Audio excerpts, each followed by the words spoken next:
Alright, let's get Natsume Souseki off.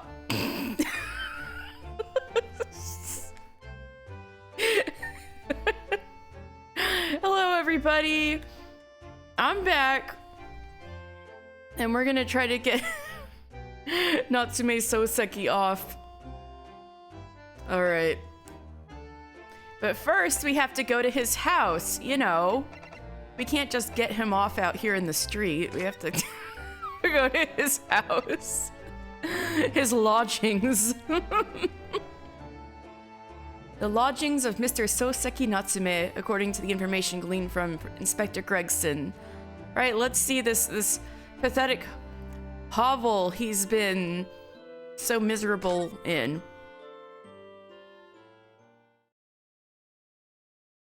I'm gonna give him a download of the iconic Fresh computer game off. I still need to play that game. I didn't even know it was French.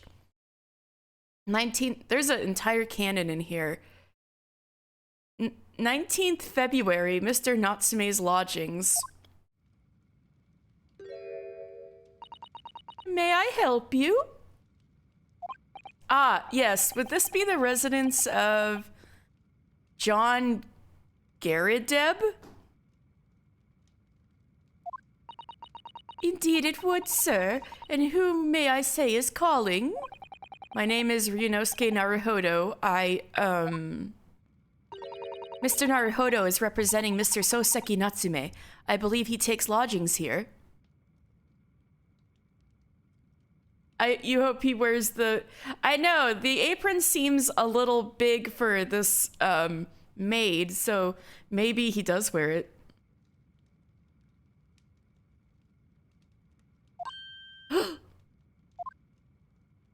We would very much like to ask him some questions about our client. Oh. One moment, please. I shall convey my message to Mr. Garadeb. What a weird name. Did you see that, Mrs. Sato? That was a real-life English maid. I know! As I understand it, anyone of standing in English society employs a number of household staff. But that was the first time I've ever seen one in the flesh. Oh, this day keeps getting better. There was literally one in the jury. You guys didn't get that through your skulls? There was literally like a maid among the jury. But I guess one in their natural habitat. Maybe that's why they're freaking out. She's obsessed with Herlock Sholmes. Of course she's a Teaboo.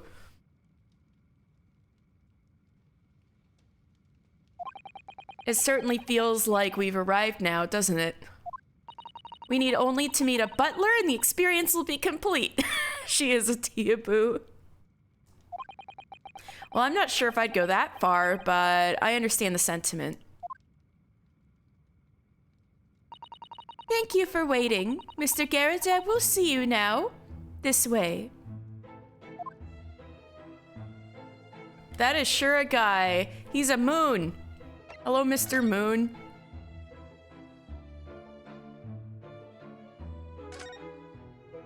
You're the guy who actually shanked that girl, aren't you? Good day to you. John Garadeb at your service. Pleased to meet you, sir. This is Ryunosuke Naruhodo. He's a defense lawyer. It's Mac tonight, the McDonald's moon? I saw a meme of Undertale AU where Metaton is spammed him. I'm now imagining Undertale AU where everyone is Sans. I'm pretty sure Undertale AU where everyone is Sans has been a thing since 2015, probably. Hello, Sam. Me when you saw a nun for the first time in Korea? Wait, a nun for the first time in your whole life? Wow.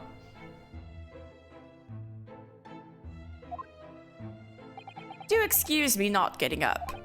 Took a shot to the knee a few years back in the Battle of Maiwand, don't you know? Is that a Skyrim thing? Earned a medal for my pains, but had to withdraw from the service. Handed over the reins to the up-and-comings. So he's a retired soldier. It's a hell of a job getting up and down the stairs now. I can tell you. Don't get out much, as you can imagine.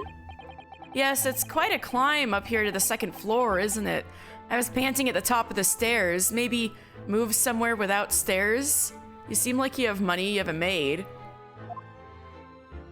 You really must take more exercise, Mr. Naruhodo. Oh, get his ass. Yeah, girl, everyone in Arkansas is Baptist.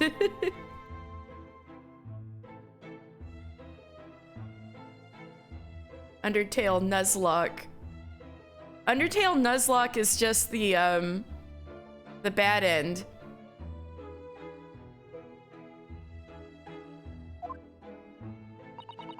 Well, Mr. Garadeb, no doubt you were very courageous to earn yourself a medal.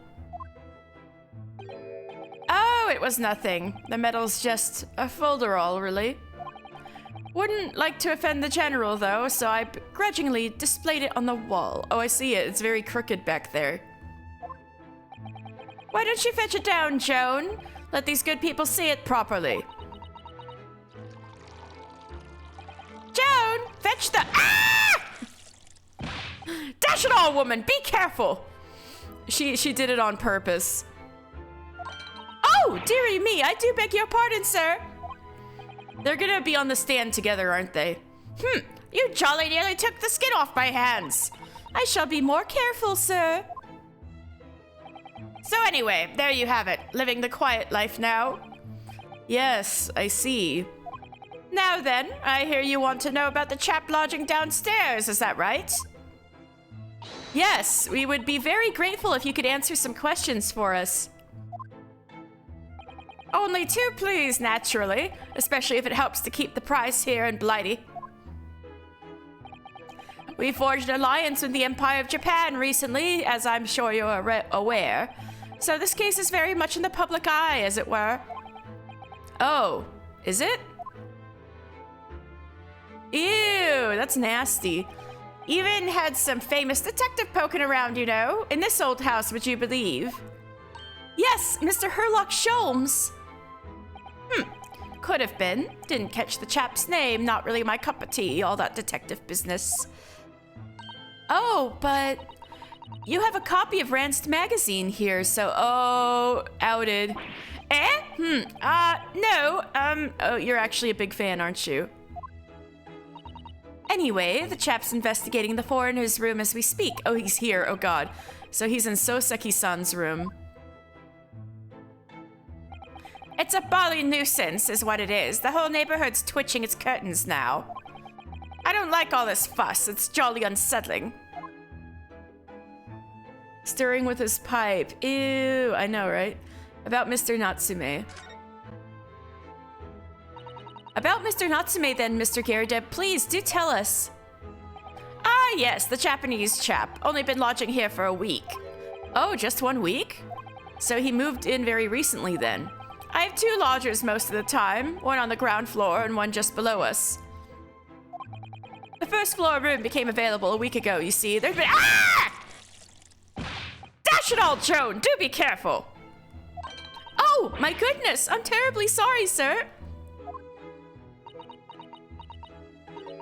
If you want to know my opinion... Smack! Oh, her little cheeks. I thought he was a shady sort from the moment I set eyes on him. Joan, you stabbed that woman, didn't you? Oh, why? He seemed to have a most nervous disposition, always shaking and looking over his shoulder. The man had shady written across his sweat-soaked brow, if you ask me. I said to myself, Joan, that man is trouble. Sooner or later, he's going to do something untoward. And I'm rarely wrong about anything. We won't be calling this maid as a witness, that's for sure. Is there a weeaboo equivalent for the papal states in the medieval period? I have a fascination with old religious corruption. A Templar boo?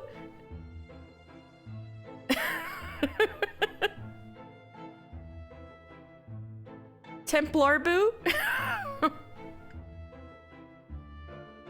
Crusader boo?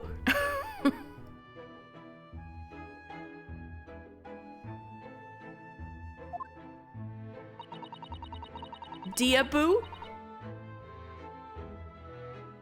As in Deus, Deabu? That's cute. It'd be funny in context, but nobody who doesn't know the context could tell what that is. But I do like the spirit. I thought it was like Deacon. Yep. Was there anything else that struck you as suspicious about the man at all? Oh, yes. Oh, yes, indeed there was. Everything about him. And she's dying to tell us.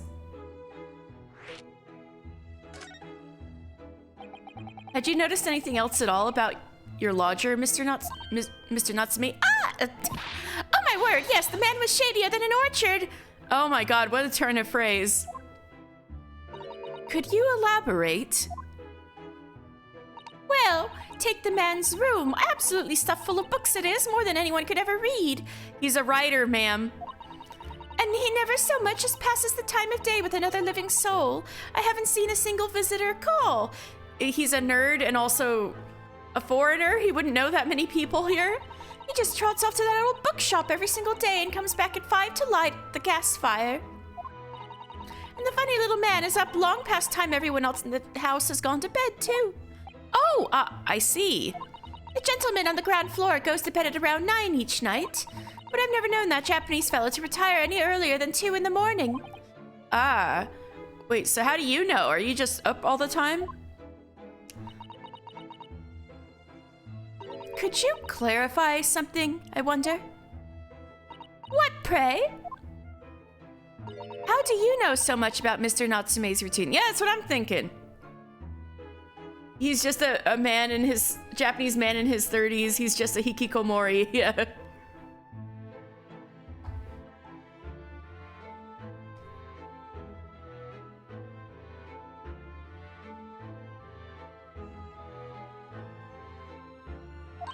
Oh! I'd understood that neither of the lodgers live on this floor of the house. Is that correct? Is this the same case?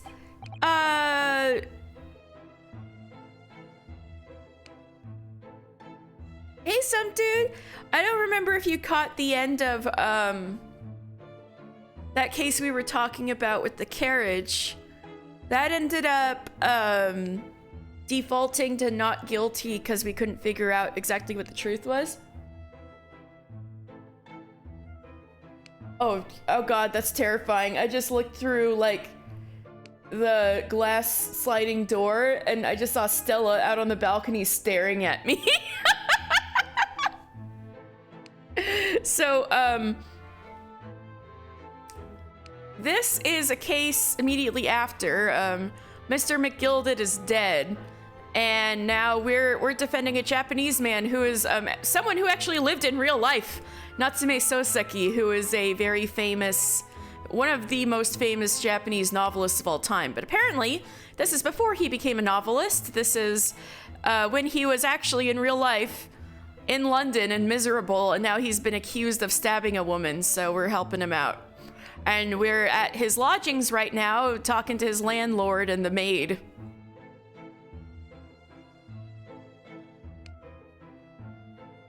Looking through the glass sliding door and scared. Mari? Oh no! Stella, no!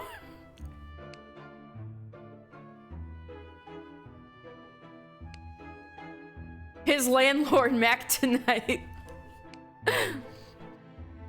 That's right. That's right. Yes, they're both below us on the first floor and street level. Then how is it that you know so much about the lives of your lodgers? Are you a peeper? The precise times that they come back in the evening, for example. Even the times they go to bed. Awkward pause. Ah! Good grief, Joan. Be more careful, woman. Oh my goodness, sir. I'm terribly sorry, sir. That was 100% on purpose. Something doesn't add up here. Cutesy voice for 2 minutes. Okay.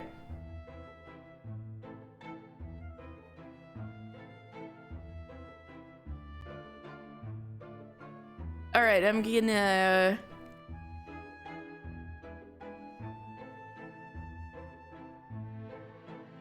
I'm gonna get my timer out.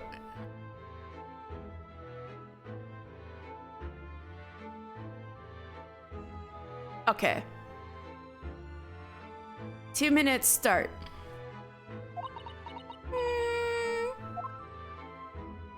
The incident 2 days ago.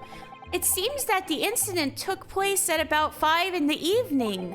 Did you happen to look out of the window at around that time? The window? Yes, we noticed that the window over there looks out over Briar Road. The incident took place on the pavement just on the far side of the street. Was there anyone suspicious loitering nearby?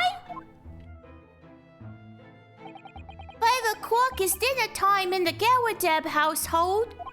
So I'm afraid I don't remember seeing anything. How about you, Joan? No, sir. It would have been dusk outside already at that hour. And with the fog as well, I should think it would have been impossible to see the other side of the road. Oh, I see. Did you notice anything else out of the ordinary then? Such as? Anything at all, even if it seems unrelated.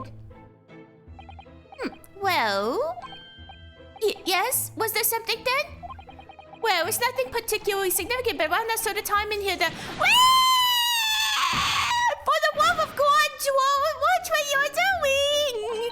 Oh, dearie me, what have I done? I'm awfully sorry, so... You did it, Joan, didn't you? You went out there and stabbed that woman in cold blood. Do be more careful, woman. Of course, sir. If I may, Mr. Naro Hollow. Narrow Hollow? Yes? I have an exceedingly good memory, and as far as I remember, nothing of any significance took place here at that hour. Nothing at all. Oh, really, Mr. Garadeb? The way you were talking before sounded rather like there might have been. Oh, well, as I was saying, it was just a trifling matter, really nothing... Joan! Dash it all, what's the matter with you, woman?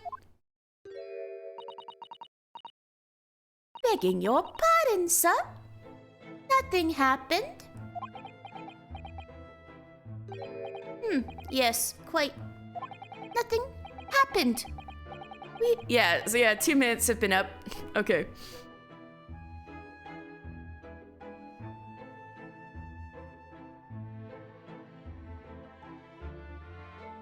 Oh. He caught me in the middle of the Uwu voice redeem. Hello, Ned.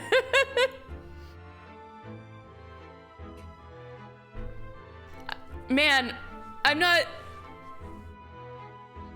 even being that serious at the British accent. It's just like the voices that happen with these two.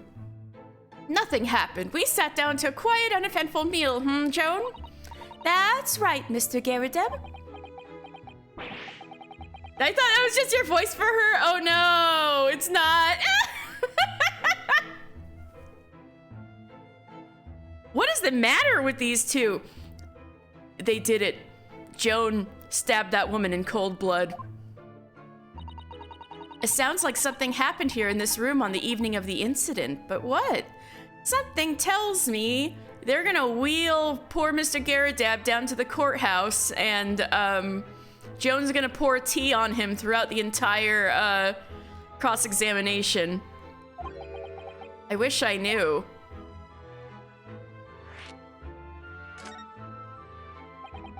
Could you tell us which floor Mr. Natsume's room is on? Why, certainly, just below us on the first floor. And Mr. Sholmes is investigating there even as we speak? I like how she knows what Sholmes is like, but she's like still excited to see him. Yes, told me that Natsu's name had just asked him to look into the matter, so I gave him the key. Mr. Natsume has engaged Mr. Sholmes' services? That's a blatant lie.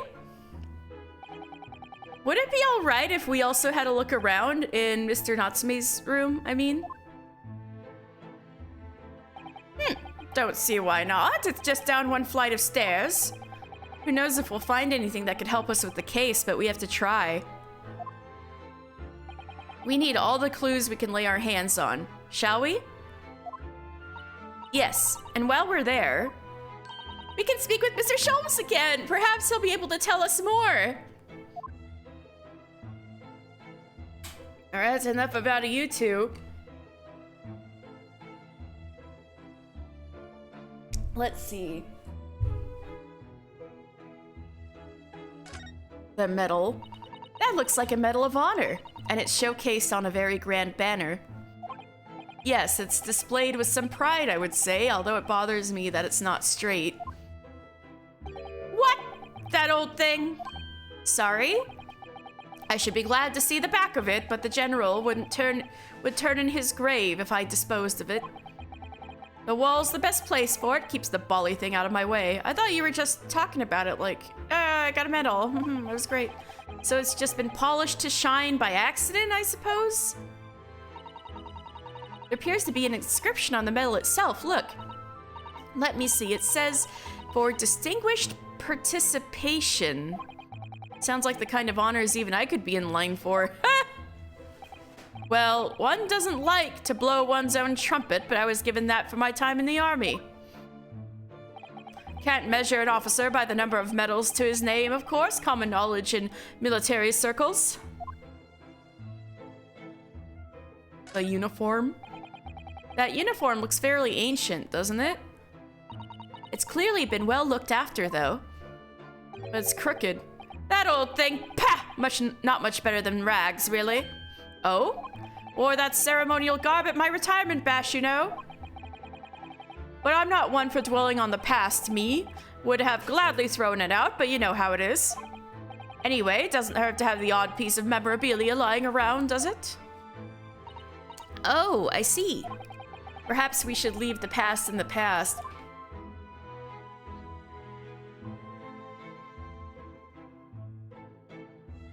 How about this? That's a full-size cannon. What's it doing in here? Oh my, it's real. I thought it might be. How did they get it up 3 flights of stairs? Or 2 flights of stairs. Oh my, it's real. I thought it might be a replica. That old thing? Bah, that's a little more than a toy. Is this one of those things that they say they're on the 2nd floor, but they said there's like a 1st floor and a ground level? Is this like those hotels where there's the ground floor and then the 1st floor is the 2nd story and the 2nd floor is the 3rd story? Sorry? A toy? The army was selling it off when I retired, so I decided to give it a new home. Never know when the enemy might attack next. Jolly useful to have a cannon about the house. Really? It isn't overkill? Be prepared, I always say. You never know what this twisted world is gonna throw at you next, boy. Do you think there may be trouble brewing, Mr. Garrideb? Always is. Take Joan here. Never fails to have a clean apron in reserve. Dries them over the barrel, you see. Those are her aprons, huh? They dry very well on the cannon there, Joan tells me, which rather proves my point, I feel. It's been reduced to a drying rack. No wonder the huge cannon looks like it's hanging its head in shame. What he said about the cannon, like, oh, you never know, it might come in useful, just like totally reminded me. So you guys know that YouTube channel Mr. Ballin, with the guy who tells like the creepy stories and the true crime stories and stuff? He's had a running gag going for a while where whenever he does like the little sponsorship segment, they get exceedingly more ridiculous, the scripts for them. And so there was one for like a home security thing, and it's like what if you didn't have a cannon in your house for the precise time like a radio controlled shark went through your window to invade your home or something like that, and it reminded me of that. I didn't deliver it well at all, but but there is a segment like that. It was like literally had the cannon take out a wall of his house to get at the sharks that were invading, or some land sharks. That's what he called them. Are those the cannonballs? Hold up. Are those mortar shells? Yeah. Are those mortar shells? They're enormous. Ah, I hadn't noticed. What are they doing here? Ah, those old things. Couple of little rounds I accidentally fired into the barracks during training, you know? Became a bit of colorful regiment folklore, that incident. Did you do anything except fuck up? You mean you deliberately hunted out the spent shells? Well, I wouldn't say deliberately exactly. They're only scrap iron after all. Usually just thrown away, I believe. But you never know when things might come in useful, do you? Useful for what exactly? Yes. Well, Joan here did manage to knock one of the bally things on my foot the other day while she was dusting. Oh no. Hadn't shed a tear since 1869 before then, you know. Maybe reconsider throwing them away?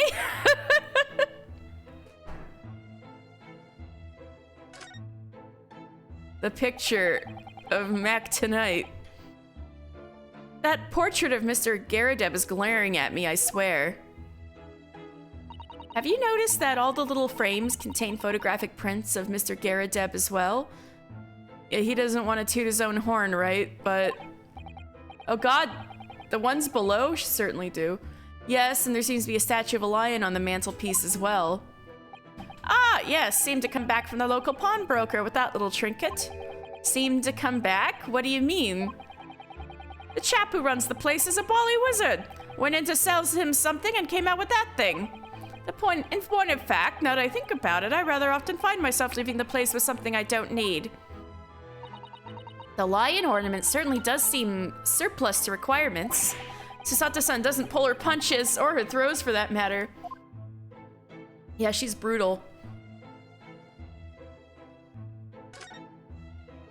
Look at that enormous screen! It must have been put there deliberately, surely. Yes, it certainly seems like someone's trying to hide something from view. What could be behind it, I wonder? I'm going to have a very quick look. Just a little peek. Ahem! Ahem! Maybe let's not, Miss Susato. I think the maid is gonna head us off with a cup of tea. Ahem! Ahem! Something's important is back there, isn't it? Oh, look! What a wonderful collection of cakes lined up on that gleaming silver cake stand. Oh, I gotta totally scroll over to the right. Lined up? It looks more like someone has half demolished them to me. Afternoon tea is a time of indulgence, you know. It is quite the English way. It is Mr. Garadeb's custom to take 2 cakes with his tea. That sounds delightful. Oh, wait a minute, though. There are at least 10 cakes on this cake stand. Well, naturally, and it would never do to waste the leftovers. So whenever Mr. Garadeb doesn't eat, I say to myself, Joan, you shall have to tidy up. How magnanimous of you. So she sets them up on purpose, so she's like, oh, cake for me.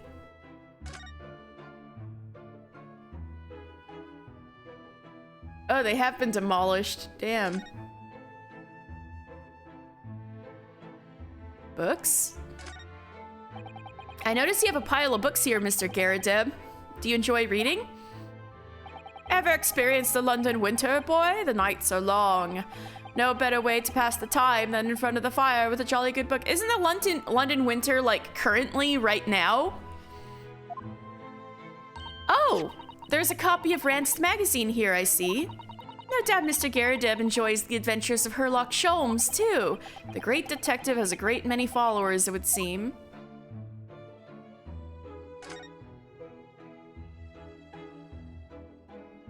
That's, it sure got fucked up over here, didn't it? Look at this crockery on display here. It's rather, unusual, isn't it? Oh my, a genuine London dresser! Isn't it delightful? Everything on it is shattered. Although the shelves seem to be broken and the crockery is, oh dear, it's in pieces. Is this gonna be evidence? It really is. The word cracked wouldn't do that chinaware justice. Ah, I wonder. Perhaps the cannon was fired at it. Yes, probably something like that, but let's not delve too deeply here. Joan will kill us in our sleep. This window looks out over Briar Road where the young woman was attacked. Oh yes, I can make out the policeman on the far left side of the road investigating the crime scene. The glass is rather murky, isn't it? You can't see very clearly. Does this thing open at all, I wonder? Kind of looks like it. I shouldn't underestimate the bitterness of a London winter, sir. Sorry? As soon as you open that window, the tea will freeze in the pot. No Londoner would go opening windows at dusk in the middle of winter, I assure you. It seems very unlikely that these two would have seen anything of the incident then.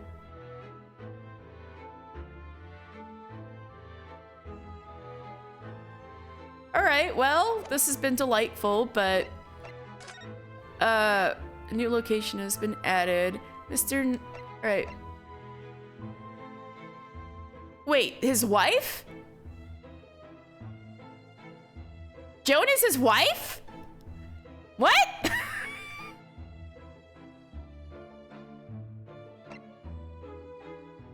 A small dark room rented by a visiting scholar from the Empire of Japan by the name of Souseki Natsume.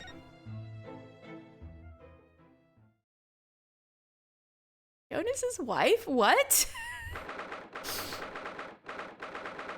19th February, Mr. Natsume's cat! It's a cat! Cat! 2 cats! What? Just look at this place. And smell it. It's so musty in here. I suppose it's the mountains of old books that are responsible for that. Ah!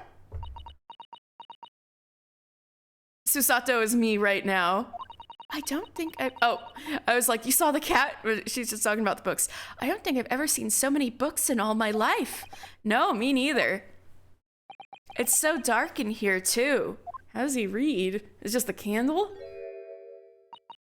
Is that the window over there? Yeah, we saw it bricked up from the outside. Well, it was the window, I think, yes, once upon a time. But for some reason, it's been closed up with bricks and mortar. So this is where Mr. Natsume lives. By the way, I haven't spotted Mr. Sholmes anywhere, have you? He's probably hanging out somewhere. No, that's true, but according to what Mr. Garrett told us, the great detective should be around here somewhere investigating.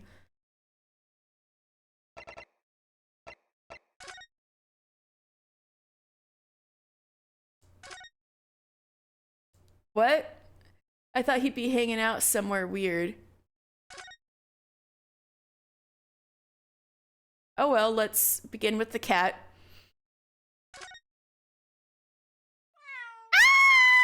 Ah! Oh my god! Hello, baby! Oh my, what an adorable little cat. Perhaps he's looking after all the books while his master is away. I don't know about that. He disappeared into that pile of books as quick as a flash. It was a tricolor Mike, wasn't it? Do they even have that sort of cat here in Great Britain? Perhaps Mr. Natsume brought the little creature with him from Japan. That's made me feel homesick now.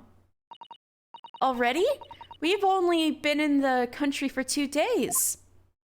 Yeah, but you were on the boat for 50, right? That desk seems to be wedged into a crevice between the mountains of books on either side. I suppose Mr. Natsume would sit there and read while stroking his cat. But surrounded on all sides by these towering old tomes, surely he dreamt of books every night as well. Yes, he must have done, mustn't he? Oh, what's this? It's a receipt from a second-hand bookshop. Your books. Oh yes, Mr. Natsume's name is on it too, and the date of the purchase up 2 days ago at 4:45 p.m. That's the day of the incident. That's just a short while before he was embroiled in the terrible attack. He must have been on his way back from buying some old books. The second-hand book receipt has been entered into the court record. If Sholmes... He's either hiding somewhere, or if he's not actually here, then... Oh, fucking goddammit! This bitch! Ah! Hello? Ah, look, Mr. Naruhodo. Aha! There he is. Where did he appear from? Sholmes jump scare. He always jump scares me. He seems to be engrossed in the pages of an old book. I hope he won't mind if we disturb him. Hello, Mr. Sholmes. Ah, you two. Good day. Now, let me see. Where was it that we met? Oh, Mr. Sholmes, we were together on the SS Burya. Yes, of course, the Burya. And let me see, what happened on that voyage? It was Kazuma Asogi. He died, tragically. But you were a great help to us. Ah, yes, but of course. The case of Mr. Asogi. It was the one with the snake, wasn't it? Oh, well, you seem to remember something of it at least. What an honor to be remembered vaguely by the great Herlock Sholmes. This is Mr. Oh, no, my dear madam, hold your tongue. I pride myself on my superior powers of recollection. Your names are safely recorded in my brain attic. Miss Naruhodo and Mr. Susato. Try the other way around, Mr. Sholmes. Ah! I lose the first round.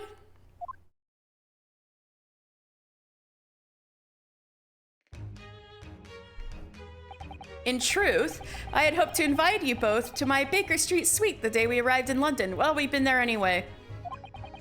But some Scotland Yarders ambushed me at the railway station and whisked me away to a crime scene. That was, that was the carriage case. It was an entirely trivial case, of course. I solved the matter in no more than 30 minutes. So they apprehended Souseki-san in that short of an amount of time? I'm afraid the pursuance of a new case has dulled my recollection of... Did they pull... Wait, no. They pulled him to the carriage case too, didn't they? Or am I remembering wrong? Did they just pull him to the stabbing? I'm getting my memories mixed up. It's been a few days. I'm afraid the pursuance of a new case has dulled my recollection of my past involvements a little. A little? It is a mistake to think that one's brain attic has elastic walls and can distend to any extent. I do my best to forget useless facts, lest they should elbow out the useful ones. Yes!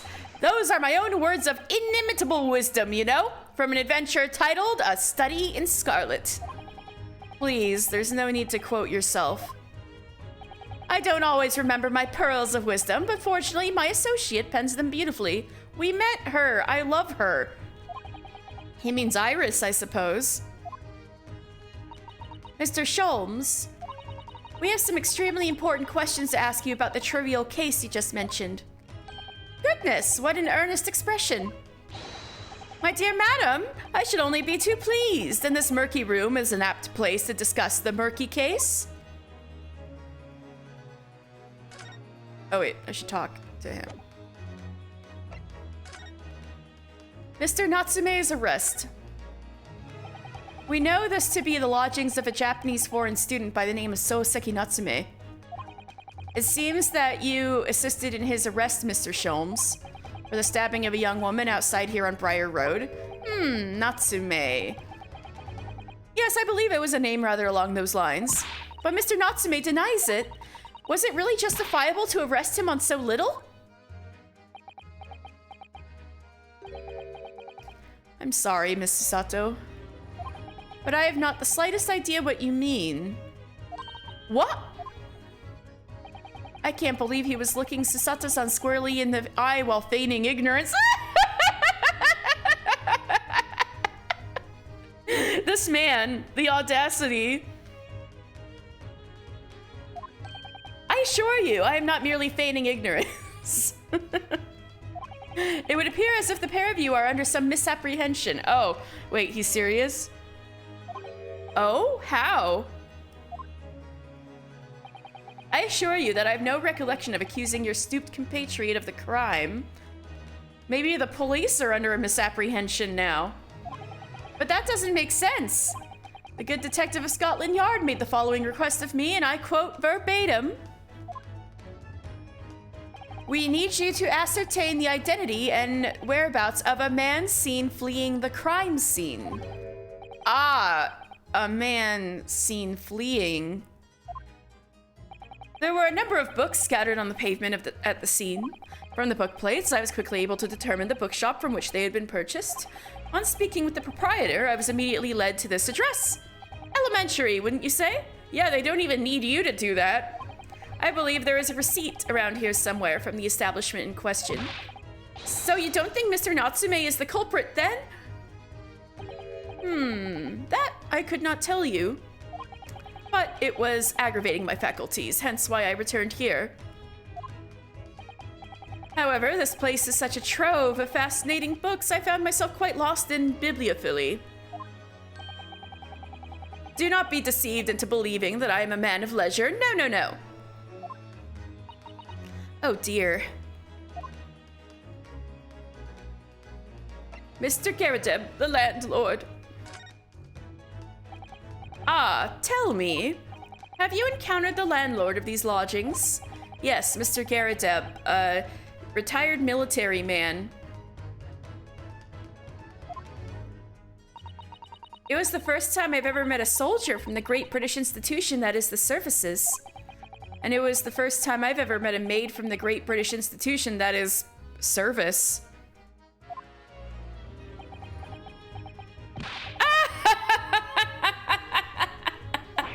I didn't think it was that funny. I do apologize. As you may well be aware, many households in London employ a maid. Yes, I read as much in my Great British Primer.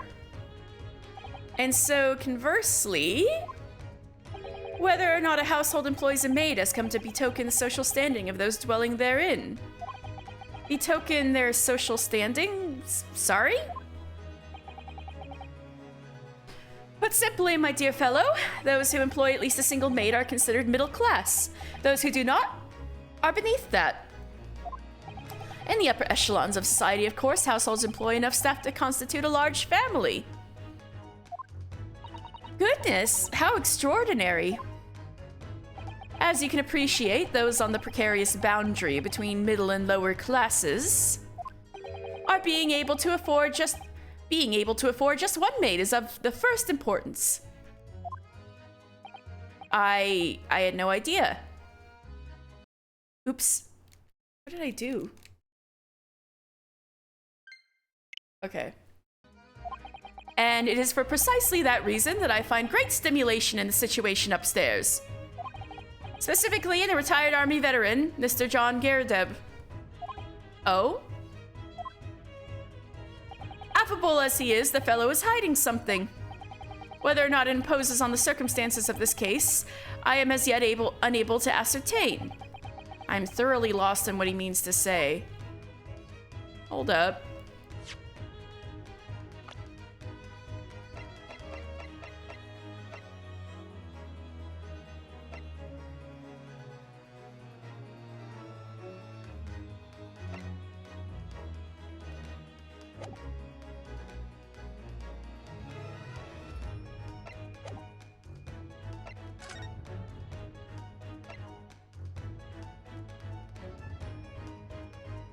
Well, we haven't met his wife. It's possible she just wasn't there, but if Joan is his wife, then she's faking being a maid so that they can look good. It's all about appearances. That's my theory. Anyway.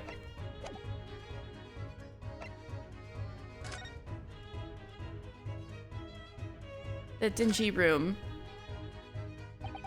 This room is thoroughly suffocating for the soul, my dear fellow.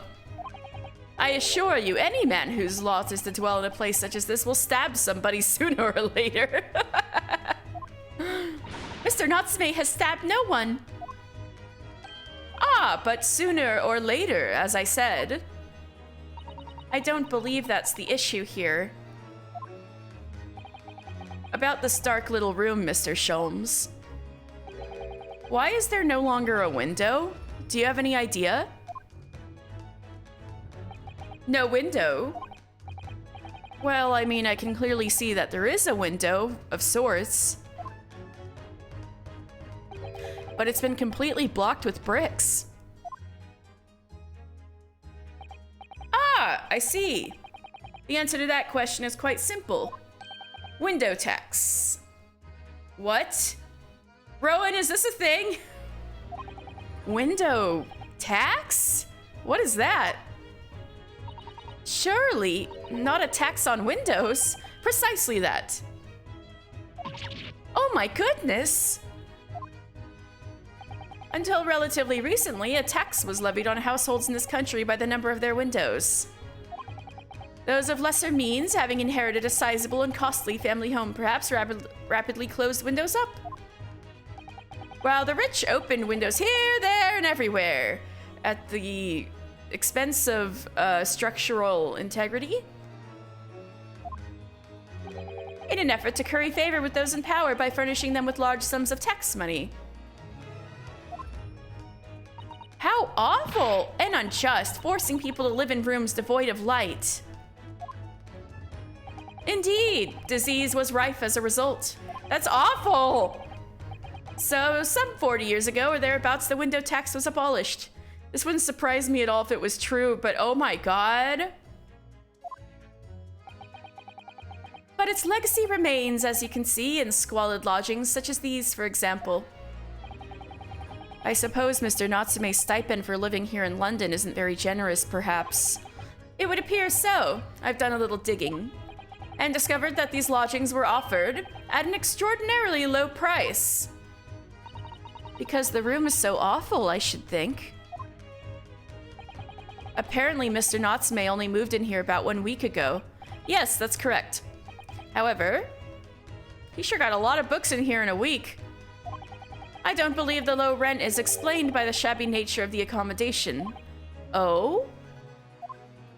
Still, that is of little relevance here, a matter not worthy of further attention. Are you sure? I'm curious now.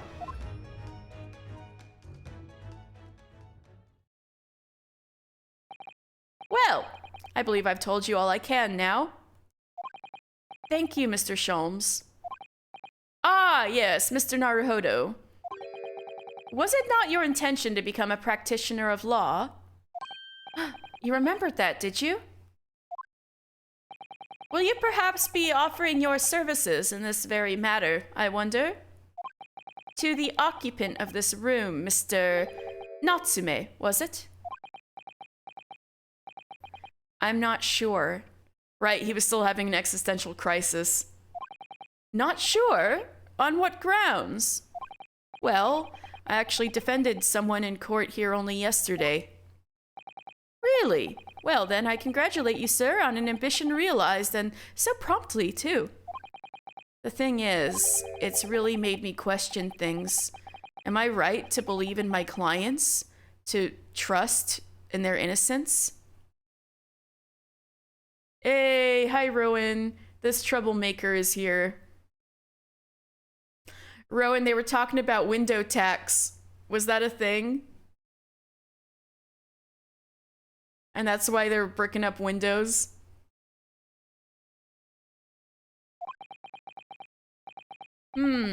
Yes. Trust. TAX. Mr. Sholmes. Mr. Natsume didn't do it, did he? Stella, Jesus.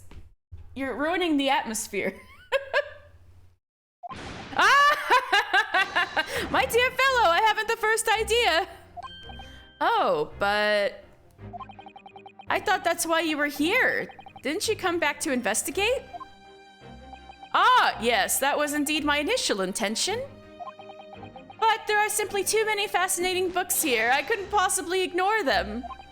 Oh, I see. Nevertheless, there are two facts that I can state quite unequivocally. Yes, your taxes would be higher based on how many windows you have. Yeah, Sholmes was saying that many people were like dying from disease from having no ventilation because poor people would start breaking up their windows so they didn't have to pay so many taxes.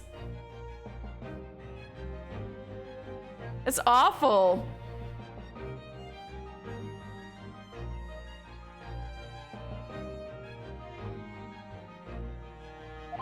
The man who fled the scene of the crime 2 days ago was the Japanese occupant of this room. And there are witnesses who swear to having seen the same man commit the crime.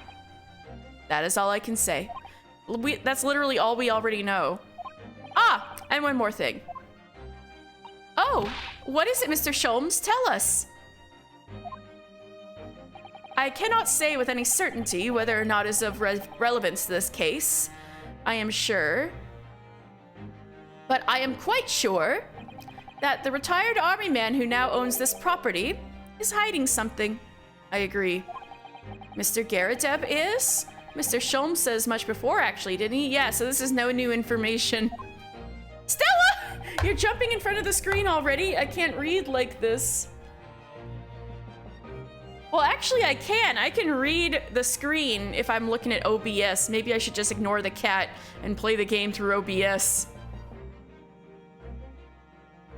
Anyway, at present, that is really all that plays on my mind in relation to this case. Thank you, OBS, my only friend.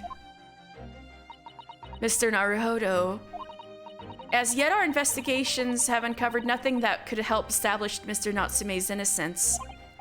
No, you're right. Perhaps it's time we probed a little deeper into Mr. Garadeb's secret. Just remember, I cannot be sure whether the landlord's secret will prove to be of relevance or not. But I wish you every success, of course, Mr. Naruhodo. Thank you, sir. A busy man indeed. He's gone back to his book in the corner of the room. Is he still there? He sure is. Hello. Excuse me, Mr. Sholmes? Yes, so true. To be or not to be? That is indeed the question. No. I hate this guy.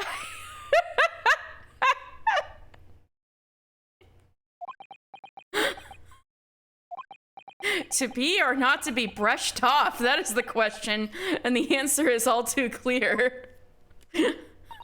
Let's leave Mr. Sholmes in peace, shall we?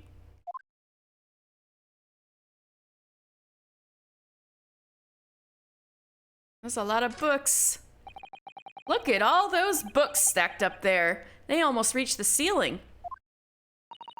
They're all works of English literature, and they all smell so musty.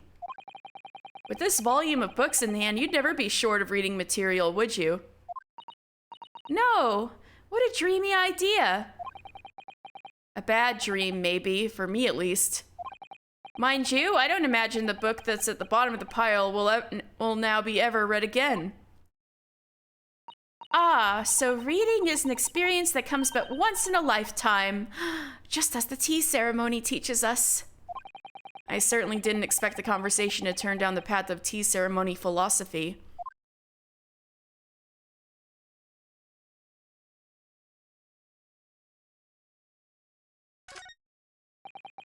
Could you even call this a window? I think so. It was a window at one time, after all. Although all that remains is a frame and some bricks now. So really, it's just a wall then, isn't it? But why would anyone deliberately brick it up like that? We talked to Sholmes and he told us. I'm afraid I have no idea. Perhaps Mr. Natsume painted the brick design on a bit of whimsy. We know the reason now. Lack of ventilation here makes the place very oppressive. It does. I imagine being cooped up in a room like this would be extremely trying.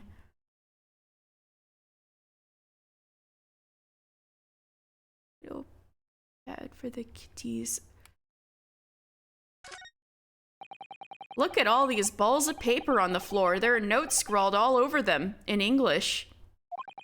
It looks like the waste paper basket is so full they've just fallen out. I think Mr. Natsume must have been deeply immersed in his research, don't you? Or deeply averse to tidying up his mess. I wouldn't like to speculate which is closer to the truth.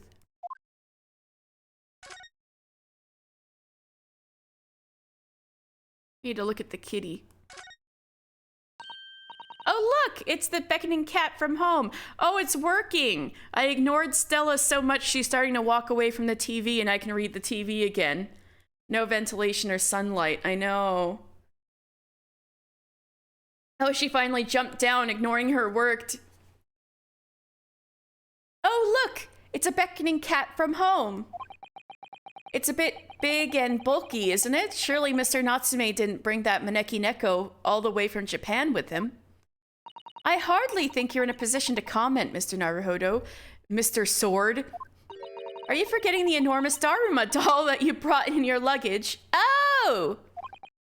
Well, it can be dangerous traveling abroad. I wanted a lucky charm. Maybe that's exactly what he thought. Well, I imagine Mr. Natsume wanted the same. And this cat is sure to beckon good luck to him. Well, one would hope, however. He brought a giant Daruma doll with him. Huh. It's not doing a very good job so far, is it? You mustn't say such things. He muttered that. I didn't say a word.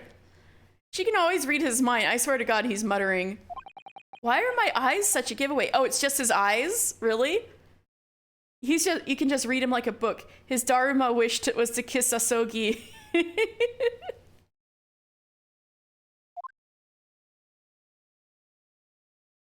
Oh, I love this pottery that he brought with him too, but I can't examine it. All right, I think that's about it for this room. Is that where he sleeps, in this poor blanket? Oh my God. He doesn't even have a bed, he just wraps himself in this blanket. Oh. Okay. Well, let's get the Garadeb's room. Let's get the lowdown, the tea, so to speak, on Mr. Garadeb. 19th February, Mr. Garadeb's room. Ah, you pair again. Tell me, was a detective chap, I forget his name, still hard at work down there? Mr. Herlock Sholmes? Ah, yes, rings a vague bell. All that detective business isn't really my thing, I'm afraid. Well, Mr. Sholmes is in his element down there. Jolly good show. Another cup of tea, if you please, Joan. Now then, why don't you tell me what— ah! For the umpteenth time, woman, will you watch what you're bally well doing? I shall be serving dinner shortly, sir. Yes, of course. Frightfully rude of me, but I'm afraid I shall have to ask you to take your leave if you'd be so kind. Oh, yes, of course. We are deeply grateful for all your assistance. Not at all, not at all. Don't get much chance to talk with young foreigners like yourselves. It's been a pleasure. Best of luck and all that. Perhaps you could see yourselves out. Maybe not. According to Mr. Sholmes, Mr. Garadeb is hiding something. And since no other avenues of investigation seem open to us at the moment, perhaps we should do some digging.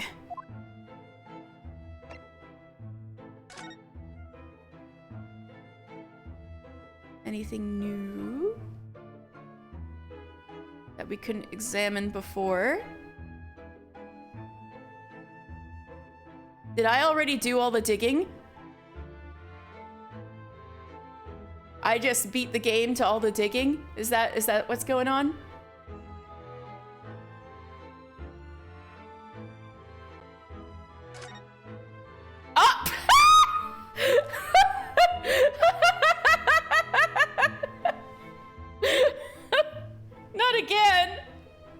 Hello, sir? Ah, what's he doing over there? Mr. Sholmes?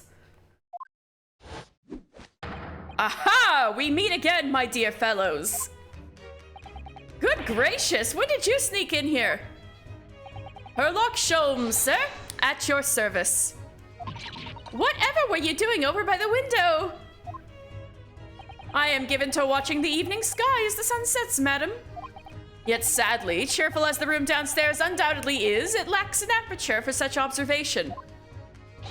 So I took the liberty of borrowing a small corner of space up by the window here. Well, keeping an eye on to one's windows at dusk is the prudent thing to do in London, I'm gathering. Ah, and what other thing, Mr. Naruhodo? Oh, me? I thought perhaps you might be in need of a certain great detective's great mind.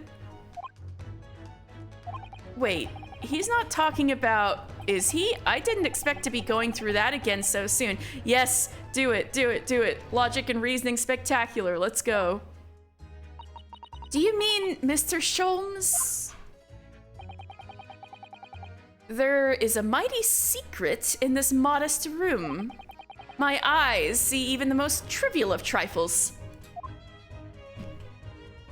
I take it you're prepared, Mr. Naruhodo? I think so.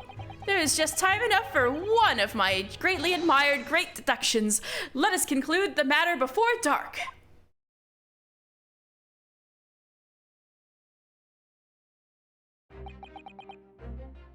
Mr. Garrideb, though it would seem you are a military man of considerable distinguished service, your standing as a landlord is most certainly not what one might call first rate.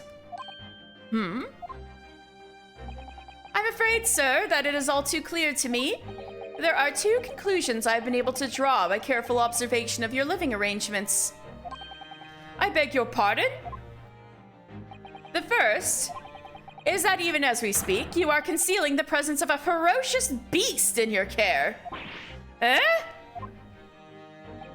And the second is that as a result of the beast's violent rampage, you have lost something very dear to you. Mr. Naruhodo, look! The old man's broken out in a cold sweat.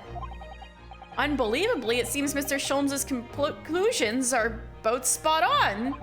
How could you possibly... How could I possibly know, you mean to inquire? The answer couldn't be simpler, sir.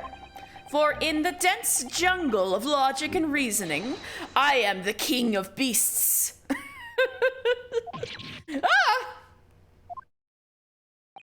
And I know only too well that wild beasts are not easily tamed. So, shall we begin? Once again, Herlock Sholmes is proud to present his logic and reasoning spectacular. The Great Deduction. The game is afoot. Let's go. Topic 1. Nature of the beast. It certainly shouldn't take a great detective to see that a fearsome beast has been on the rampage of late within these four walls. Thus we are faced with the question, what form might this beast take? Ah, for the man with the military breeding, your eyes are uncommonly candid. Your furtive glance, Mr. Garrideb, leads us directly to the answer. Joan.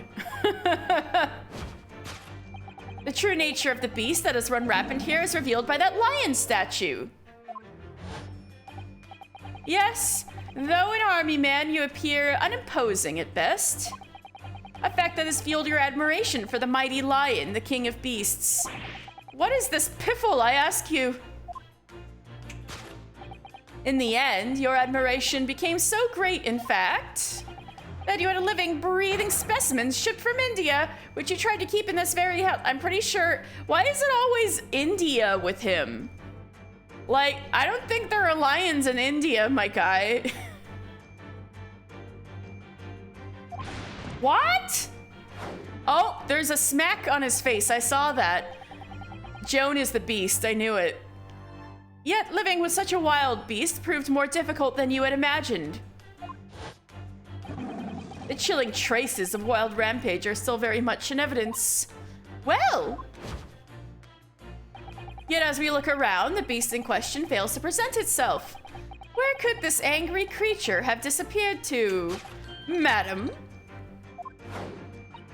Me?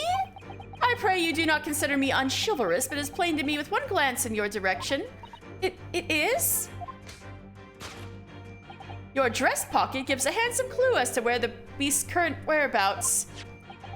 Or protruding from it is a handbill advertising a circus show. Ah!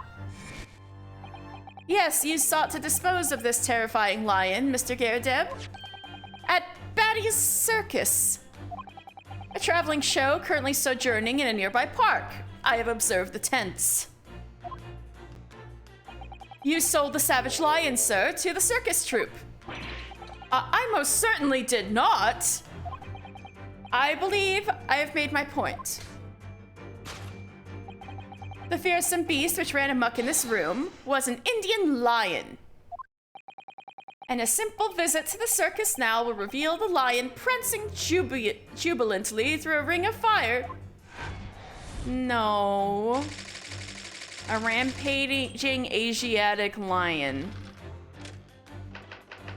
Aftermath. Now, Mr. Garadeb.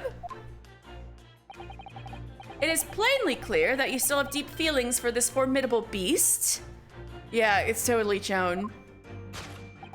Indeed, in that blithe pose, the distress this loss has caused you is veritably tangible. Your head weighs heavy on your shoulders, the pain you feel in being revealed by that supporting arm. Amid fits of tears, you let your beloved beast go. The strain of losing something so dear to you is clearly visible in your visage. Nonsense, man. I simply... But what, we must now ask ourselves, is the true cause of this pain? Ruh-roh. As we need only follow the direction of your gaze to find the answer. Yes, it is this pile of bills that has given rise to the pain you suffer. Or maybe his wife is the beast, but his wife isn't Joan. I guess we're gonna figure that out soon. Every envelope contains another demand for payment. Ah. For cartloads of meat, potatoes, wheat, and tea. Indeed, feeding your beloved has had a devastating impact on the financial circumstances of your household. And so you had no choice but to let it go. Yes, well, Now, in a final fit of rage, the ferocious beast carried out one last unimaginable attack. Unimaginable? Yeah, I was about to say, that looks awful weird there. The aftermath of which can be clearly seen observing the carpet over there. Wasn't it burned by that candle? A very expensive woolen carpet, if I am not mistaken. Oh, dearie me. What could have caused such destructive outburst? This time, madam, I'm afraid it is you who has inadvertently revealed the truth to me. Your wandering eye has settled upon the answer very neatly indeed. Yes, to explain the dire state of the carpet, we need only look at the Tower of Cakes. Hold up, does that cake have an eyeball on it? Or is that something else?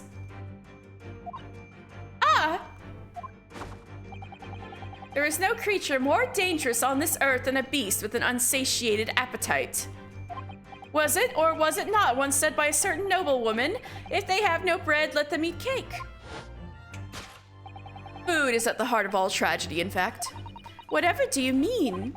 Having tired of the taste of cake, the beast began to stalk its next prey. I'm sure I need not spell out the nature of this final act of destruction carried out by the beast. There is only one logical conclusion. Worked into a frenzy by hunger, the lion attacked and ate the carpet. The teeth marks in the carpet are a perfect match with those of a lion I once saw in India. My guy. Carpet gnawed on by the starving lion. Thus concludes Herlock Sholmes's great deduction of this beastly puzzle.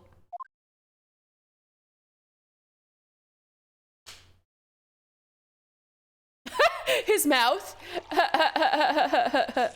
Ah! What is the matter with you, Joan? You're pouring scalding hot tea all over me.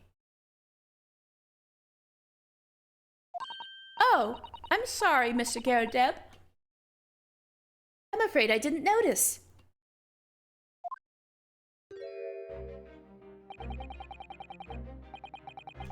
My deductions can be startlingly sharp. It stands to reason that your cup runneth over. Indeed, my revelations can make people spill tears at times, too. Oh. Mr. Sholmes, sorry to butt in again, but could I make an observation? Why, certainly, Mr. Naruhodo. What is it? Again? Well, your deductions just now. Do you really think a lion could have fit inside a room of this size? Indeed, it is the only explanation for the facts. The terrifying truth all too often lies beyond the realms of common sense. But wouldn't it be an idea to consider what lies inside the realms of common sense as well? But if an uncaged lion had run amok in this very room, surely Mr. Garadeb and his maid would have been hurt, or worse. Ah, that's where you are stuck. No doubt the former military man held his own against the beast using that large cannon. I thought you said they sold the lion to the circus. And what about the food? Meat and potatoes are one thing. But I don't believe I've ever heard of a lion that drinks tea. Ah, my dear Mr. Sato, it occurs to me with some regularity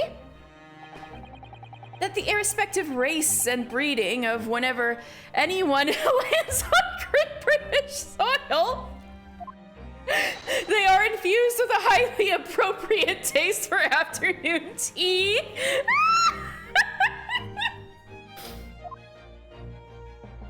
Oh, what a glorious notion. It's so stupid. Now I know that's not true. Well then, Mr. Naruhodo, it's your turn to shine again. I had a feeling that was coming. You don't, wait, you don't like tea, Rowan? Any kind of tea? Not even like herbal tea? I had a feeling that was coming. How did you survive in Korea? A slight massage, that's all Mr. Sholmes' deductions need. You can do it. Excellent. I've been waiting for my trusty partner in deduction to step forward, Mr. Naruhodo. We don't even know yet whether or not this is going to help with Mr. Natsume's case. I don't hate peppermint tea and some strong citrus teas, but mostly dislike it. Aww. Man. Also, I didn't know you went to the UK. I was there for about a week when I was 12 going on 13. I also can't digest spicy foods, so Korea was hard on me. Oh no. Oh, nuts. I don't know if it's that way in Korea, but in some places in Japan, like, they'll just give you tea instead of water if you know, ask for a drink, and it's like, well...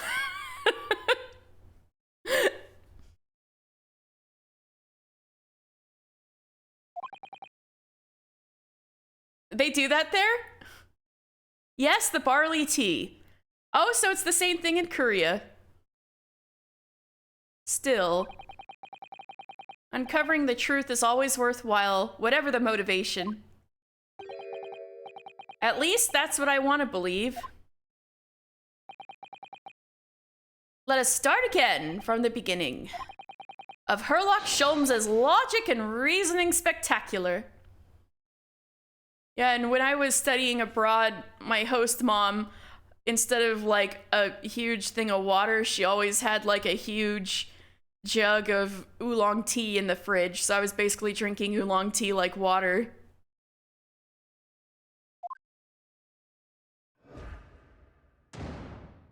Course correction. Hold it, Mr. Sholmes. Nature of the beast. A rampaging Asiatic lion. It certainly shouldn't take a great detective to see that a fearsome beast has been on the rampage of late within these four walls. I would just get a huge bottle of water and lots of cola, Chilsung cider. Oh man. Man. What form might the beast take? For a man of military breeding, your eyes are uncommonly candid. It's the lion, isn't it? No. It's not the lion.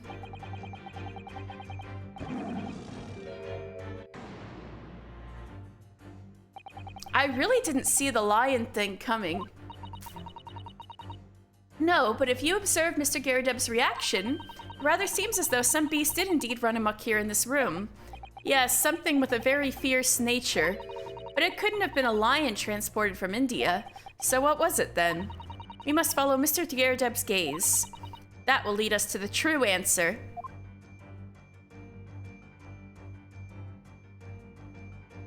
Oh. His wife. I knew it.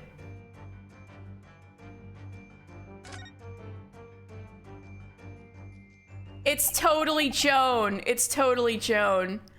What's this photograph? It appears to be from Mr. Garadeb's wedding. He looks very happy, doesn't he? He does, but you can't make out his bride. No, how unfortunate. Something must have struck the glass directly over the woman's face. I wonder what happened. Probably best not to delve too deeply there. Oh, he looks happy though. This must have been when Mr. Garadeb was still in the army.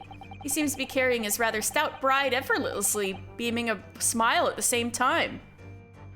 Oh, and grape juice. I was out there buying grape juice, even if it was expensive, just because it was so tasty.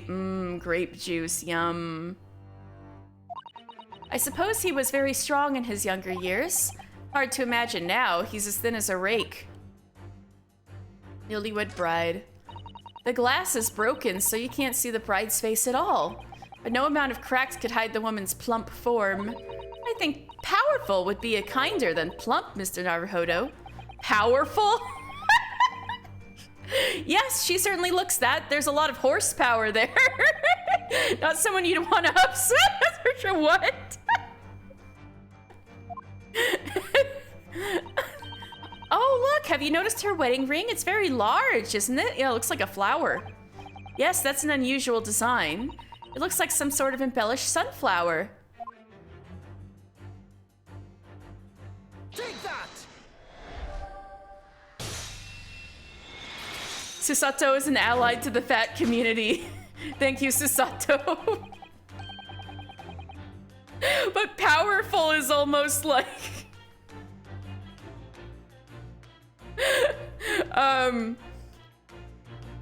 what's the word? Patronizing a little bit. The true nature of the beast that has run rampant here is revealed by that newlywed bride. Precisely, Mr. Naruhodo. No other explanation could possibly fit.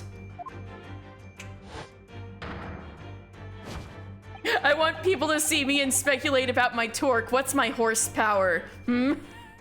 How much am I packing? Yes, this framed print pictures your wife, Mr. Garadeb. And while we lament the fact that her face is obscured, we can still make out her mighty arms, the note of the considerable horsepower they must contain.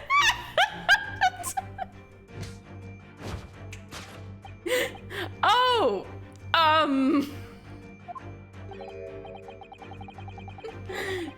They're in the middle of their deductions. They don't need to take the pick out of the glass. They're gonna show off their detective muscles. Like, girl, we can just look at it. No, they're just like, Nah, we're deducting. We're on a roll. We can't stop our flow just to open up a picture frame. They've got the groove going. Surely any woman of such a powerful constitution would be honored to be described as a beast. Yeah, man, I'm a beast. Honored might be stretching a point. Depends on the girl. Too late. The fact remains that the beast, which is so clearly savaged this room, was your wife, Mr. Garadeb. Ah! The chilling traces of a wild rampage are still very much in evidence. He's in the wheelchair, but not from the army because of his powerful wife. Yeah, I think there's a bit of a domestic violence issue happening here. Well. Yet, as we look around, the beast in question fails to present itself. Where could this angry creature have disappeared to? Madam? Me? I pray you do not consider me unchivalrous, but it is plain to me with one glance in your direction. It is? To quote the iconic Chinas, if I die, I die. Yes! Oh my god, it's gonna take like a year, but I can't wait until we meet the Chais in my lore stream.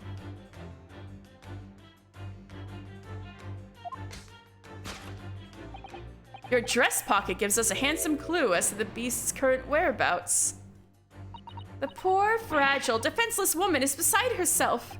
Well, I don't know about fragile. Oh dear. Anyway, Mr. Sholmes is quite right. There's no sign of a Mrs. Garadeb anywhere. But it seems there may be a clue as to her whereabouts. A clue that this maid is trying to hide. I wonder where Mr. Garadeb's wife could be.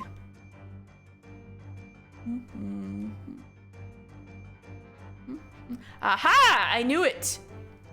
I knew it, I knew it, I knew it, I knew it, I knew it.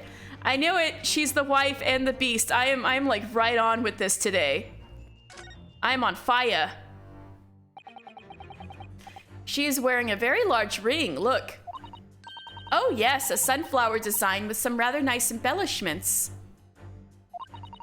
And it's on the ring finger of her left hand, which means it's surely a wedding ring. It looks like it's on there for life, too. I can't imagine it would slide off a finger that size. Rinosuke! That's something to think, Mr. Naruhodo, not to say. Do you know, Mr. Garadeb's wife in the photograph had a ring very much like this one. It was a large sunflower design as well. Really? You have a great memory for these things. A large sunflower wedding ring. It's quite a coincidence that they have the same ring, isn't it? Take that!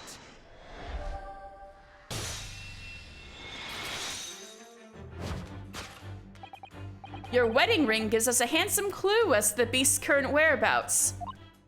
Ah! Indeed it does. That flowery band gleaming on your finger gives you away.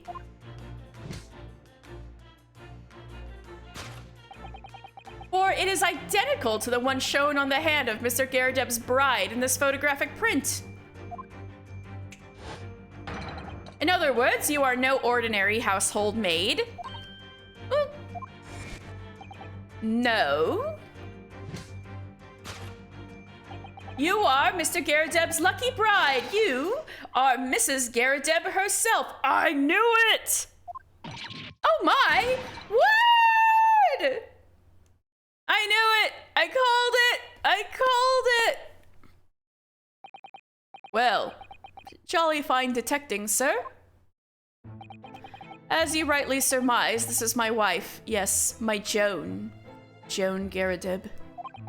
Rather than let herself go, you might say, she was a bally corker back in the— Ah! You deserved it that time. It would appear that you don't live in the most comfortable of circumstances. After all, you are a retired army man, yet you are in the business of renting out rooms. I would assume, therefore, you have insufficient means to employ a maid. Would that be correct? I knew it. I called it. It's not right, I tell you. I was 2nd Lieutenant of the 3rd Regiment. A man has his pride, don't you know? My golly, it's a sorry thing when a chap can't even afford to have a single maid in his employ. Yes, 2 pipes in the same frame. Yes, here in London, one is rather judged. A household that cannot be considered worthy of society if it employs no staff at all. Though in my considered opinion, such concerns about appearances are a folly. Yeah, you don't seem to care much about appearances, do you? You mean Mr. Garadeb has his wife work as his maid? For appearances, yeah. Precisely. Am I right, Mr. Garadeb?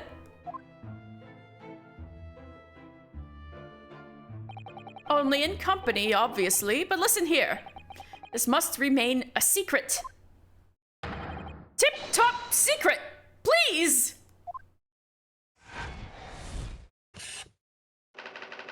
The raging wife of Mr. Garadeb. Solved. And the carpet was burned by an overturned candle. Now, Mr. Garadeb, it is plainly clear that you still have deep feelings for this formidable beast. He's like, yes, my wife. Wife guy. Indeed, in that blithe pose, the distress this loss has caused you is veritably tangible. Your head weighs heavy on your shoulders, the pain you feel revealed by that supporting arm. Mr. Sholmes is quite something. He's still calling Mr. Garadeb's wife a beast. Yes, as a woman, that feels rather uncomfortable. But Mrs. Garadeb is standing beside her husband as we speak. In other words, he hasn't lost his beloved at all, has he? Oh, how true! So perhaps that supporting arm that seems to be propping up his head has some other significance then. Yeah, he got smacked on the face. I could see it from here. According to Mr. Sholmes, Mr. Garadeb's pain is tangible, though.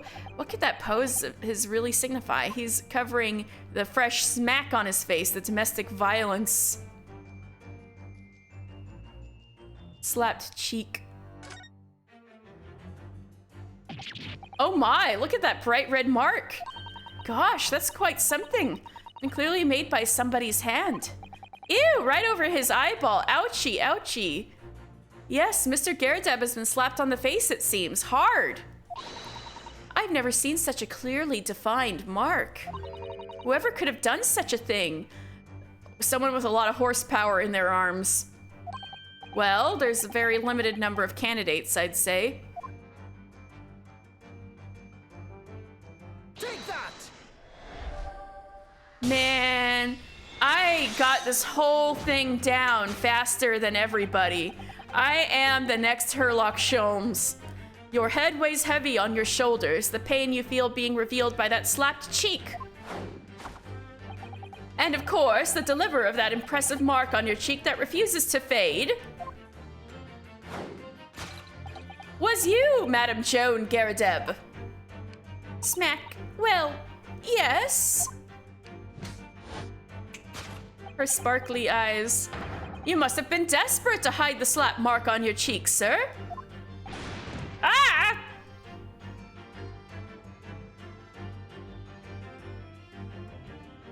How the blazes? How did you work that out, man? I worked it out faster than he did. Nothing escapes the notice of one trained in the art of observation, my dear fellow. That's why you haven't looked directly at us even once. To keep your other side from view. Well, Now, let us proceed to the next conundrum. Why were you subjected to such a violent slap?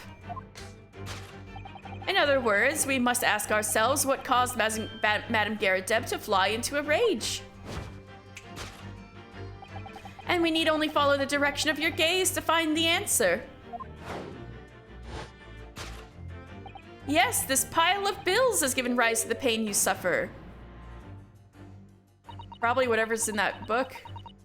Didn't Mr. Sholmes say that the bills were all for lion fodder? Yes, but now we've established that the lion never existed. Which can only mean that the thing responsible for gobbling up all that food was Mr. Garadeb's wife. Mr. Haruhodo, she's a person, not a thing. Yes, well, she's also a person who gave her husband a mighty slap round the face. One so hard that it left a perfect hand mark, in fact. Yes, why would a woman want to hit her husband with such force, I wonder? I'd love to know the answer to that question. Bookmark. Oh. Ah, someone must be... Oh. Oh, dear. Ah, someone must be reading this book at the moment. There's a bookmark here. Look. She thought he was cheating on her? That's why she smacked him so hard? And broke the whole room? I thought it was more like the indignity of being ordered around like a maid for appearances. Mr. Garadeb is clearly an avid reader. Oh, wait a minute. I don't think this is a bookmark. Oh no, so it isn't. It's a note written in a woman's hand. Oh, James, I love you. Yours, Mary. And look next to the signature here. Lip marks made with lipstick. So his name is James? Whoa, what a passionate, romantic gesture. Don't get any ideas, Susato-san. Oh dear, I'm sorry. So this bookmark is actually a love note then. Well.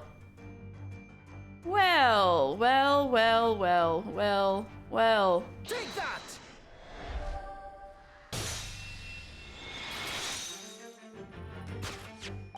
Yes, it is this love note that has given rise to the pain you suffer.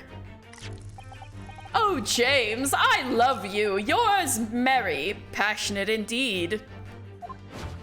I tried doing that once and it's super awkward, the lipstick kiss mark thing. Yeah, I feel like it's mostly in the movies. Perhaps the sender of this note, a certain Miss Mary, is the fly in the ointment here? Ah! God! But I don't know the bully woman. You don't know her? That note wasn't written to me. It was just in the book. I don't know how it got there. It was just in there, you say? That's right, that's what I've been saying. Ah! A likely story. Now listen here, Joan, old thing. I explained at the time. I bought the book at that second-hand place and the note must have already been in there. So the previous owner of the book was using the note as a bookmark, you mean? That's right, that's what I've been saying. Ah! A likely story. For heaven's sake, woman, look at the name. It's written to James. My name, in case you've forgotten, is John. Ah! A likely story. Are you questioning my name now? Jesus Christ. And there we have it. Arouse the suspicions of the female heart and you unleash a beast with a most ferocious bite. I love how her nameplate still says maid. Yeah. Ah. Now, in a final fit of rage, the ferocious beast carried out one last unimaginable attack. Unimaginable? The aftermath of which can be clearly seen by observing the carpet over there.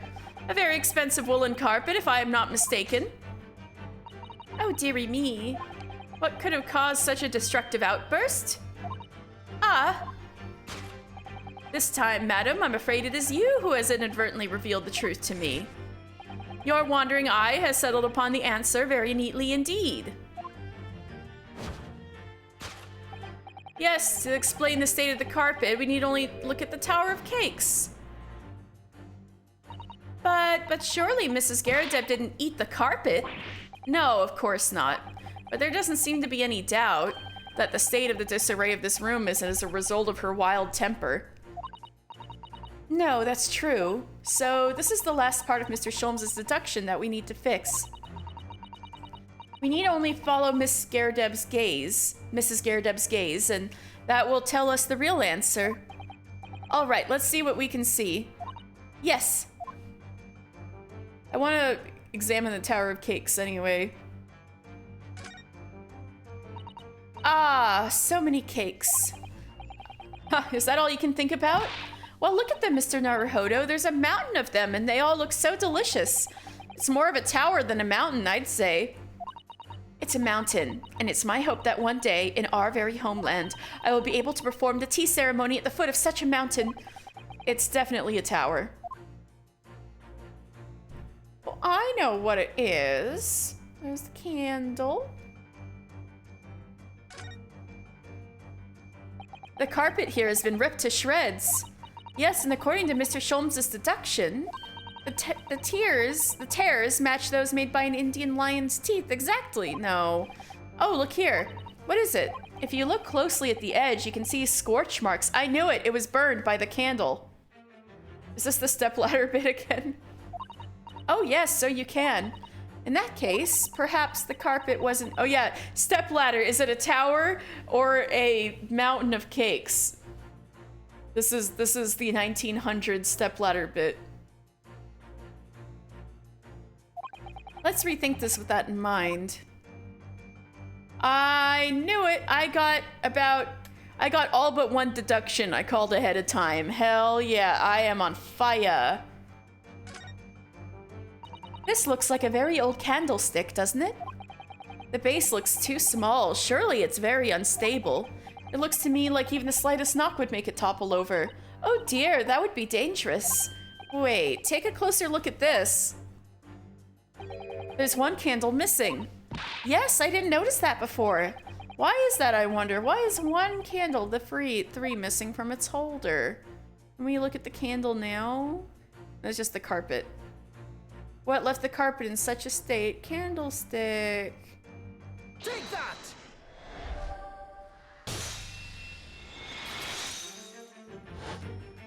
Such devastation! Absolutely. This was not my intention. This was not her intention. Yes, to explain the dire state of the carpet, we need only look at the candlestick. Most illuminating, my dear fellow, and of course the only possible way out of this logical labyrinth. Yes, the remnants of a ferocious attack in which the carpet was devoured are clearly visible. Indeed, they are. The scorch marks at the edge clearly give the truth away. Scorch marks? It would appear that this room was the scene of a little marital altercation. Mrs. Garadeb's mighty arm muscles left an impression not only on her husband's face, but on the entire room. The force of her strike caused the candle to fall from the holder, and in seconds the carpet was alight, the whole corner of the room in flames. Yes,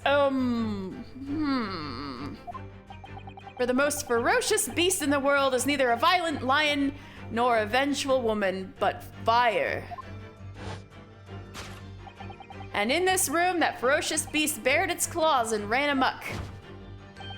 Eloquently put, my dear fellow. So you see, there is but one conclusion here. The little dance. After the sparks of marital discord flew, this room was the scene of a fire.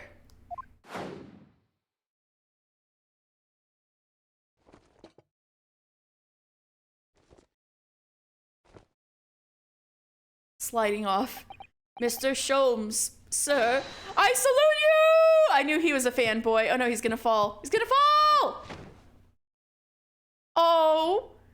Oh my god. Oh my god. They're cute and yet so toxic. How are they cute yet so toxic at the same time? Carpet was ate up by a small fire. Deduction complete. Elementary. It's these dashed long winter nights, you know? Nothing to do but read in front of the fire. Luckily, there's a jolly good secondhand bookshop just around the corner. Buy all my old novels there. And in the pages of one particular novel, you discovered some rather illicit material. I just realized she's a sun and he's a moon. You're so right! You're so right! Oh my god! I wish I would have picked that up. You're so correct, Rowan. Oh my god.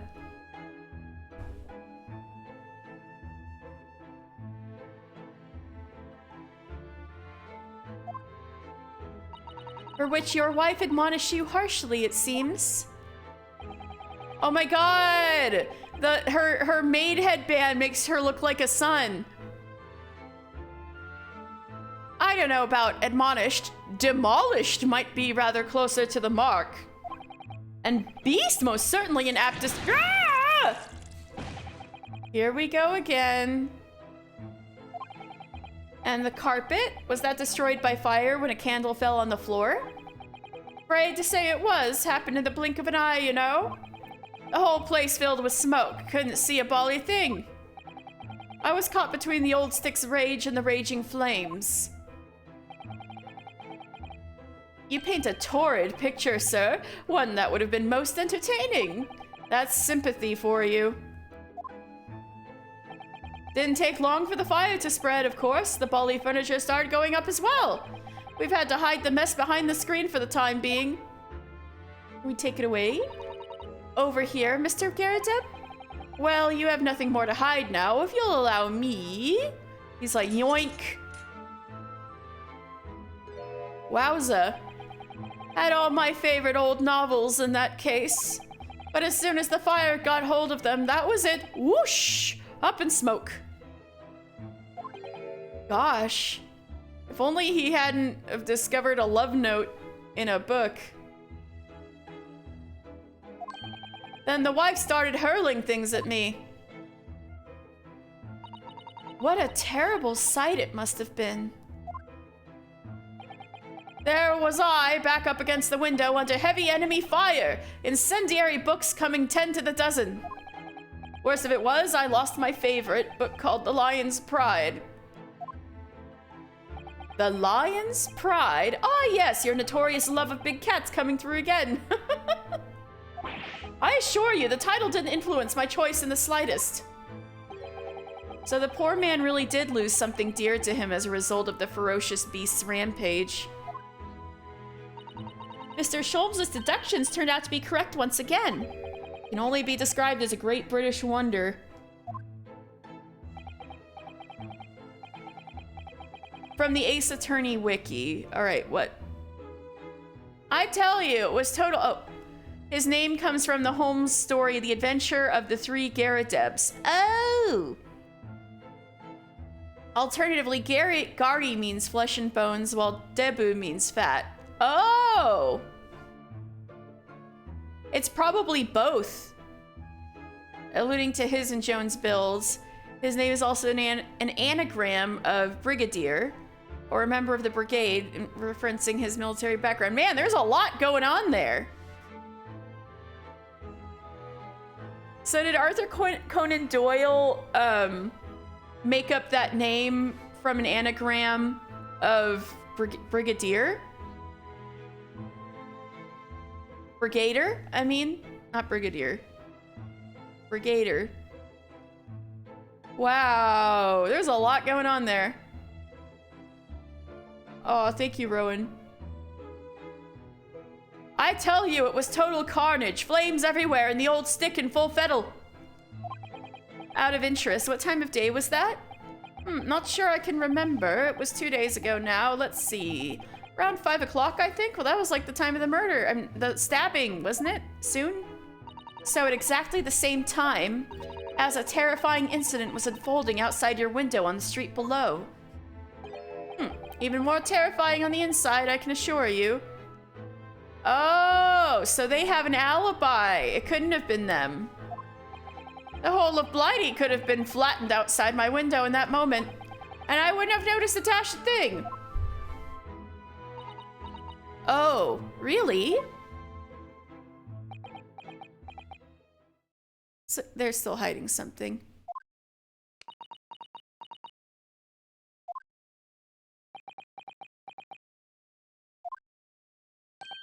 Mr. Sholmes? Yes, Mr. Naruhodo, what can I do for you? Well, I think we've got to the bottom of Mr. Garrideb's situation now, but what does it have to do with Mr. Natsume's circumstances? I can't help you there, I'm afraid. What? My dear fellow, if you recall, I did say as much from the outset. I warned you that although I knew of the retired army man to be hiding something, I could not be sure whether his secret would prove to be of relevance or not. That is true.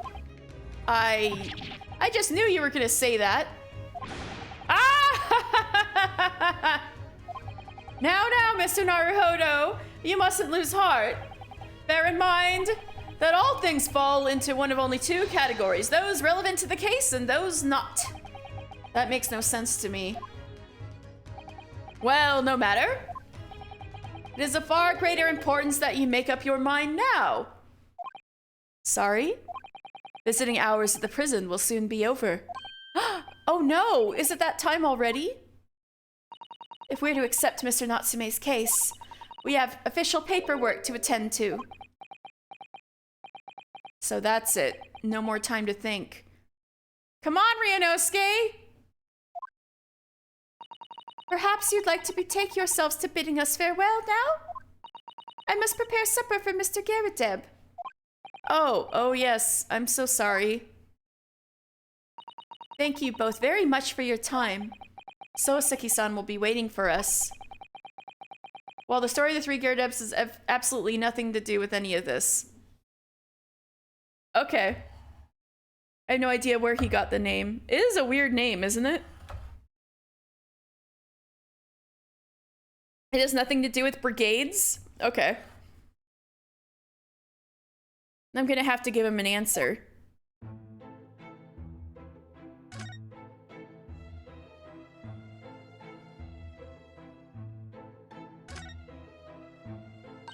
I'm terribly sorry, Mr. Naruholo, but I'm afraid it's supper time now. I'll have to ask you to leave.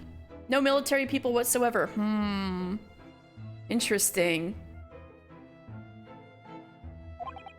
Oh, yes, I'm sorry.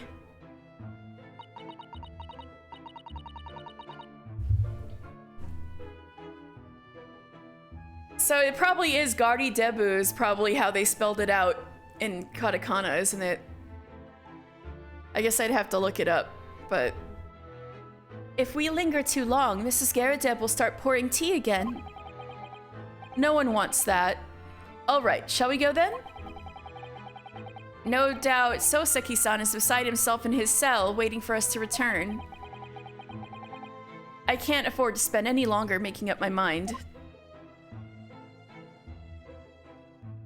Okay, let's get out of here. Finally. Prison!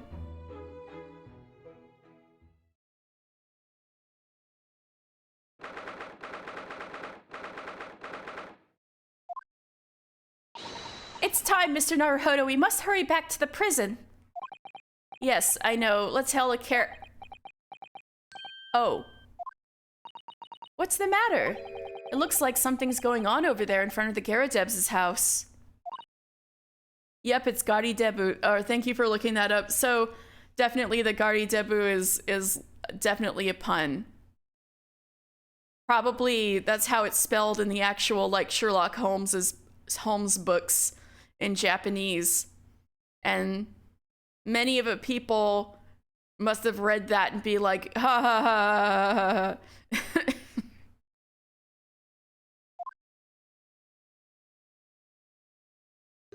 Someone was like, oh, this is funny.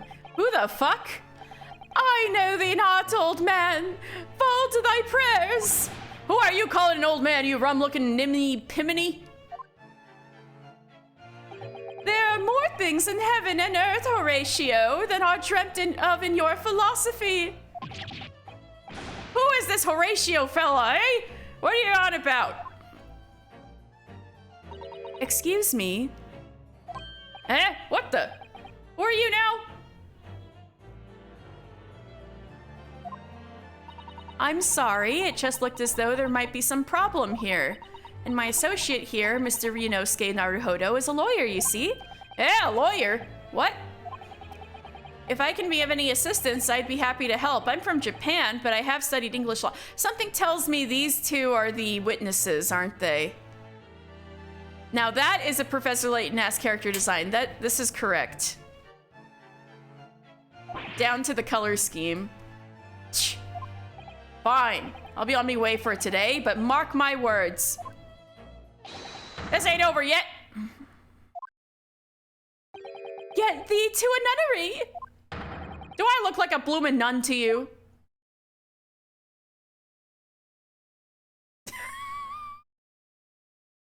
That came out of nowhere. They're the witnesses, aren't they? I do hope you're not injured. Oh, fair Eastern maiden, thou art so gentle. Thank you. What was that all about? There are more things in heaven and earth, Horatio, than are dreamt of in your philosophy. I'm not Horatio either. Forgive the inquiry, sir, but are you a lodger here in the Garadeb residence?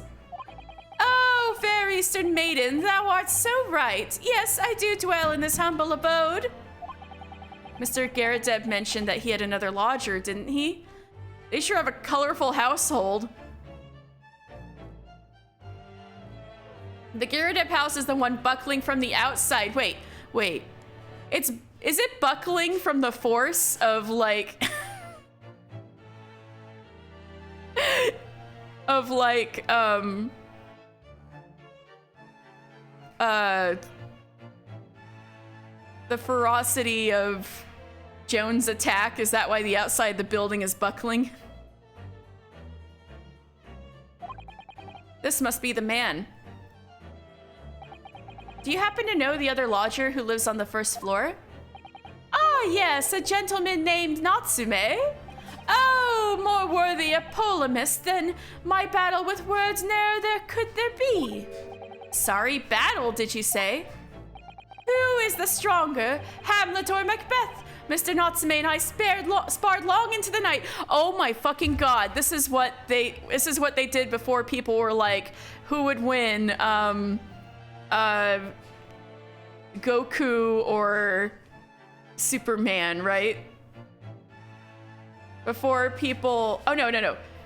Who would win, like One Punch Man or Goku? Those fucking anime battle things. Before that, it was who would win, Hamlet or Macbeth?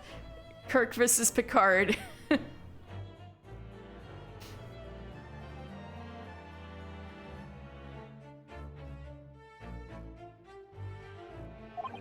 I see. Well, at least Natsume found someone who shares his interests. I don't fully understand, but it seems Mr. Natsume and this fine gentleman are acquaintances, at least. So, fair maiden, so, good gentleman, I can tarry here no longer. Fare thee well! I didn't really understand him, but I think he's returned to his room. It seems he's unaware of what's happened to Mr. Natsume, so he can't really help us. Right, if he's the witness, he witnessed the stabbing, not the, the identity of Natsume, because they couldn't, because they needed Sholmes to identify him. With Souseki-san and that man as lodgers, the Garadeb household was certainly full of eccentrics. Anyway, I'll go and find a carriage. Yes, I'm sure Mr. Natsume is eagerly awaiting our return. Let's hope we can get to the prison before visiting hours are over.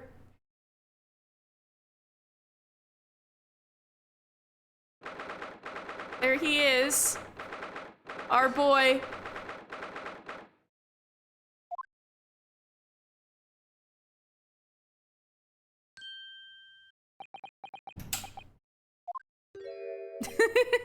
Oh, it's you! You're here! You came!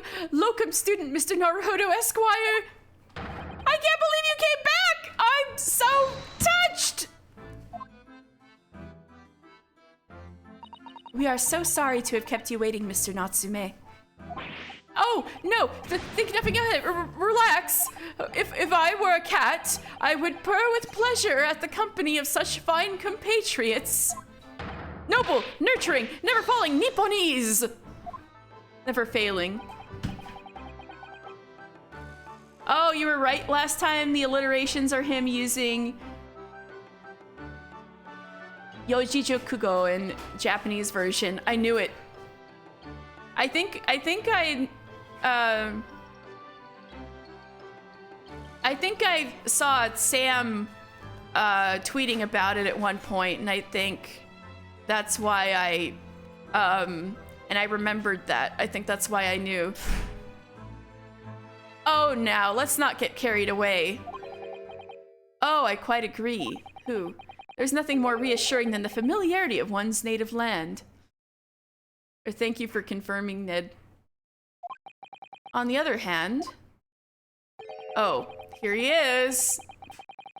It is through friendship transcending international borders that one truly appreciates the fact. Such is my belief, at least.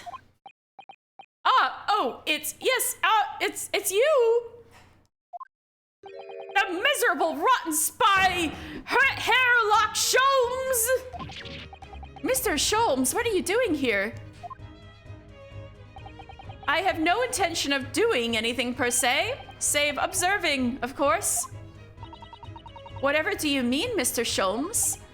Well, having encountered some curious reading material in that gloomful room, and having unmasked the secret identity of that eccentric pair, I decided I should drop in on my way home to see how our divested friend is faring. Gloomful room? At least your accommodation here offers a window, my dear fellow. In that sense, it's the superior option. Anyway, I must commend you on your taste in books. My day has been a delight and cost me not a penny. Ah, you! How dare you, Hairlock Sholmes! Oh. I've had it. I'm through. I'm at the end of my rope. I should never have come to Great Britain.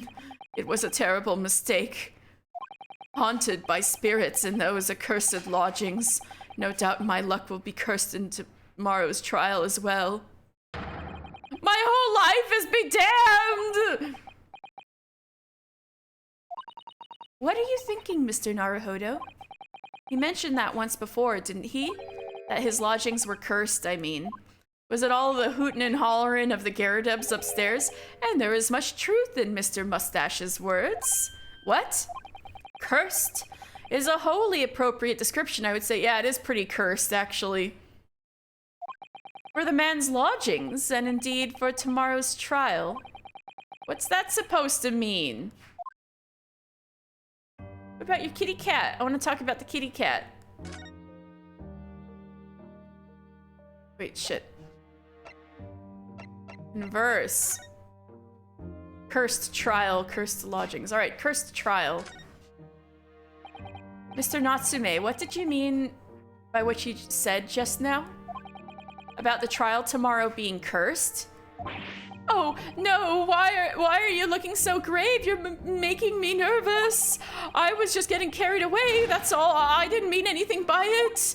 Oh, I see. That's really agitated him. You don't mean that this trial really is cursed somehow?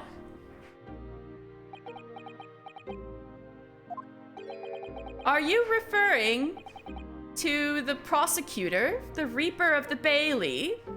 Oh, right.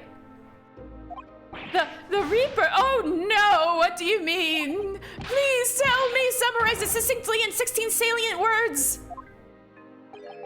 No defendant has ever survived a trial in which the Reaper stands for the prosecution ever. That was exactly 16 words. Good job, Ryunosuke.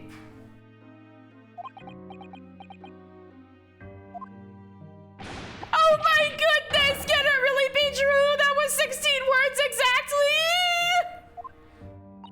Yesterday, Mr. Naruhodo successfully defended someone against the Reaper. But then, after the trial was over, the defendant passed away in unusual circumstances. Mr. McGill did. What?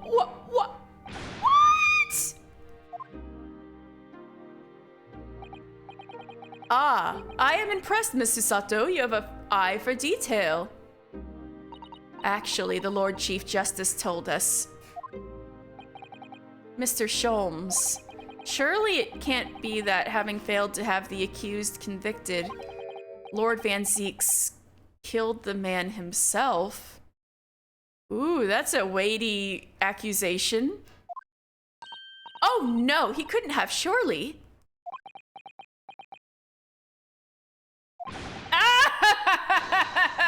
You have some wonderful notions. Oh my god, I scared myself. Sorry? The man isn't a mass murderer. He's a court prosecutor, my dear fellow. Oh, yes. Why, of course he is. And only slightly vampiric. Of course he is. Then why are you trying to scare me? It could be said, however, that the real truth about the man is even more terrifying than your hypothesis. Oh, great. What on earth do you mean by that?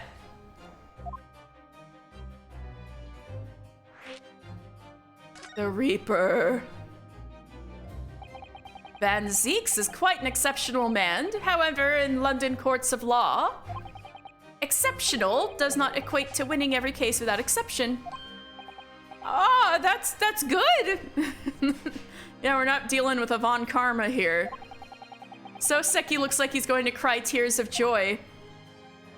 As you are no doubt aware, in a British criminal trial, there is both a judge and a jury. The judge officiates based on the letter of the law, whilst the jury offers public opinion and common sense. It is an excellent system whereby the defendant's guilt is considered from several points of view. However, public opinion in particular is somewhat easily manipulated. Right. Criminals, and corrupt lawyers for that matter, can use it to their advantage. By any means at their disposal, contriving evidence, calling imposters as witnesses, and so on. By such underhand means, those who would want to are able to sway the jury. Which means that even in light of irrefutable evidence, the prosecution can fail. But it means the wrong verdict can be passed. And sadly, is from time to time, my dear madam, it is simply the reality of the situation. And that's all right? However, those indicted by Lord Van Zieks cannot escape justice. Their fate is sealed. Oh my. Although the adjudication may see them leave the courtroom with their freedom, within months, they all disappear. It is most striking. Disappear? But how? Ah, by all manner of misfortunes, sir. You're gonna, like, give him a heart attack, my guy. Perhaps they are trampled under a passing carriage. Perhaps they fall into the Thames and drown. Perhaps they are suddenly overcome by raging fever, or perhaps attacked by highwaymen. Oh, no.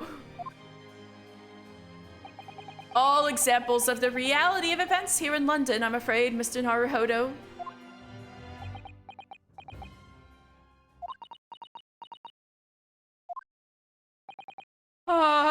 I knew it. I'm a dead dodo, done for, doomed!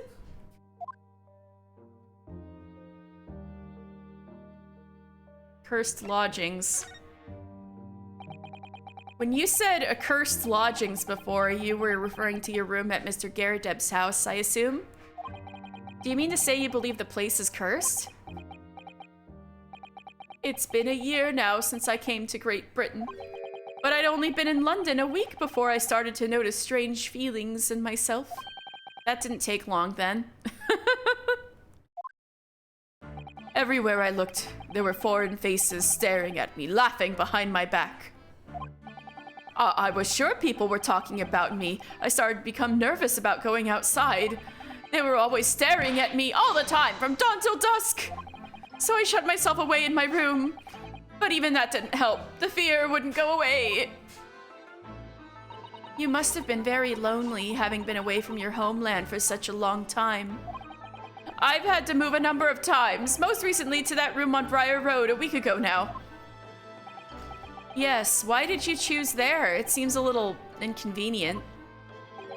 The rent is cheap. I have so little money, it appealed to me straight away. Of course, I asked why it was so affordable. The landlord just simpered and said, "The room is cursed. Oops." He quickly tried to cover his mistake, but it was too late, so I told him, "If you have something to say, then say it. If not, don't mention it in the first place." Yes, well said.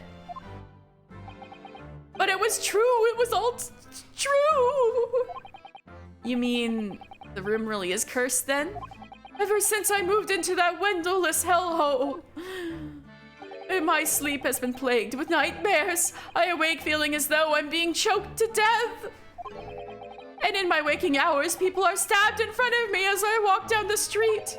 I'm branded a killer, thrown in prison. Nobody wants to know me. I'm surrounded by scary, sinister spirits. If only there was someone, just one person on my side. And no one find it in his or her heart to believe in me. Really no one at all.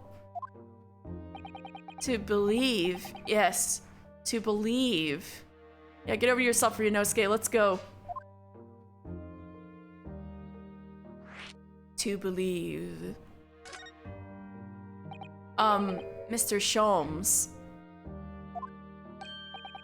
Ah, me, Mr. Naruhodo. Pray, what can I do for you? It's about the case on the SS Burya, if you recall. The Burya. The Burya. Ah, that case. The one with the snake? Well, yes. At that time, I was the suspect, but you believed in me and listened to my side of the story. And you helped us to investigate. I did I? Interesting. What I want to know is, why? Why did you believe me? I see, yes, you mean... because you were a grimly dressed, shady Eastern fellow found with the victim in a locked room? Well, if you like, yes. I'm a little surprised that the answer requires explanation, my dear fellow. It's quite simple, really. You said I didn't do it. But I could have been lying. Surely you must have had your doubts. You must have suspected me a little. I think perhaps you have misunderstood. I neither recall believing in you, nor in that which you were telling me. What? You see, the only things I believe in are those I choose to believe in. Yeah, no shit. What? What do you mean, Mr. Sholmes? I make up my own mind about what is to be believed and what is not. If I should like to believe in something, I do. The circumstances can hang as far as I'm concerned. Yeah, that tracks. But I could have betrayed your trust. Ah! In that case, I should have made an elementary error of judgment, nothing more. Betrayal of trust is an overused excuse, in my opinion. Wow, what a refreshing perspective. Meaning? Whether or not one should trust another is, in the final analysis, down to oneself. It is a matter of whether or not one can trust oneself. Yes, yes, he's right! He's right, locum student Mr. Naruhodo Esquire! Whether or not I can believe myself. Damn, this is some big old truths Mr. Sholmes is throwing. A defense lawyer is only as good as his faith in his client. And that comes down to how much faith he has in himself. I miss your kind eyes. You were so right, Kazuma. I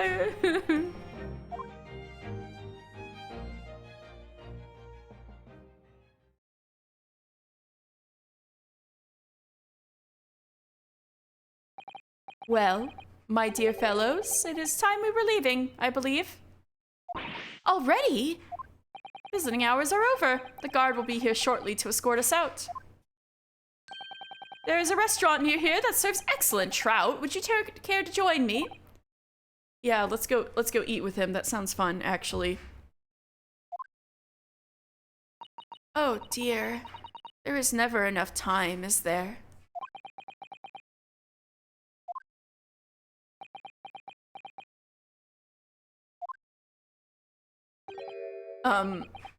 Mr. Natsume, if you'd like, in the trial tomorrow, I'd be happy to represent you. Yay, finally!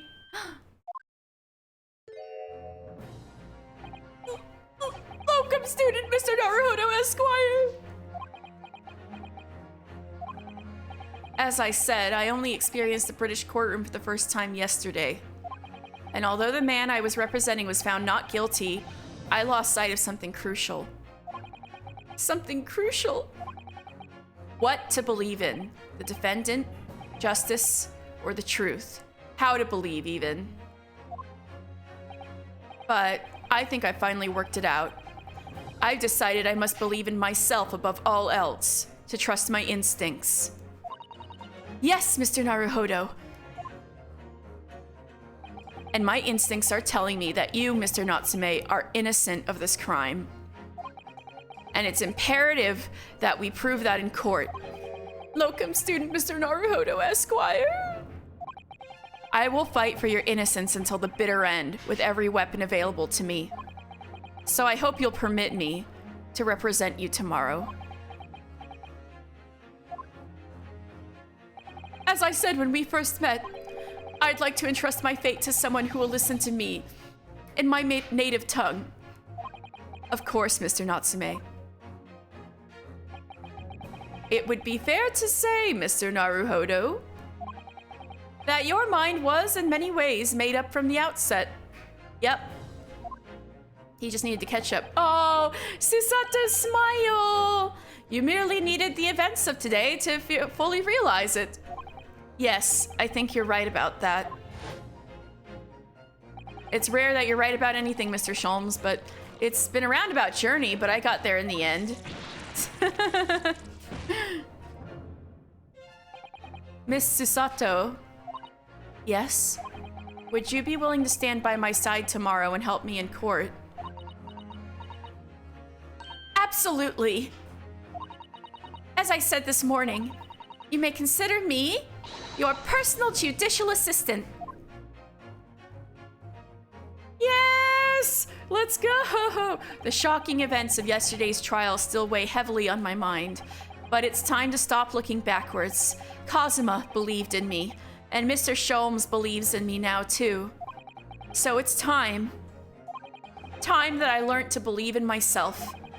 Souseki-san has no one. He's all alone, so it's my job to help him, to fight his corner.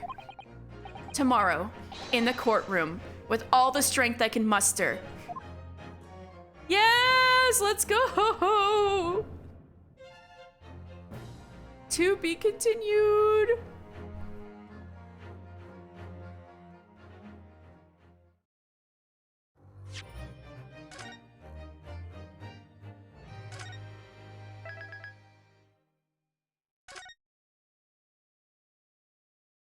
Okay, I'm actually gonna take a teensy break. And then we'll go right into the court. So if you guys need to stretch, get some water, get a snack, do that too, because I'm doing all three of those things. All right, I'll see you in a bit.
All right, I'm back. Let's get started on the trial. 20th February, 9:23 a.m. The Old Bailey, defendant's antechamber. Well, I never expected this. Who'd have thought we'd be back here again so soon? We are on a study tour of Great Britain with the intention of learning the country's legal practices. In order to research the latest court procedures here, we need as much court experience as possible.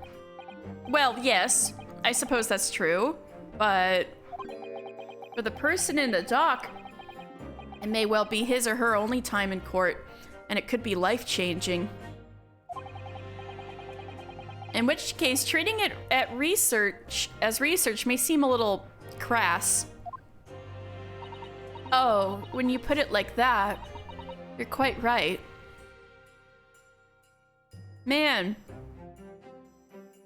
Ryunosuke's a pretty empathetic person. Good morning. Good morning. Ah, Mr. Natsume. Good morning. Oh dear, are you all right? Your eyes are terribly bloodshot. The early bird catches the worm, as they say here in Britain. Yes, I've heard that expression. But I really don't want to catch a worm. So I tried desperately not to wake up early, but I was so worried I couldn't catch a wink. And now I'm absolutely exhausted as a result. Do all literary people take things so literally? Thank you for putting your faith in us today, Mr. Natsume.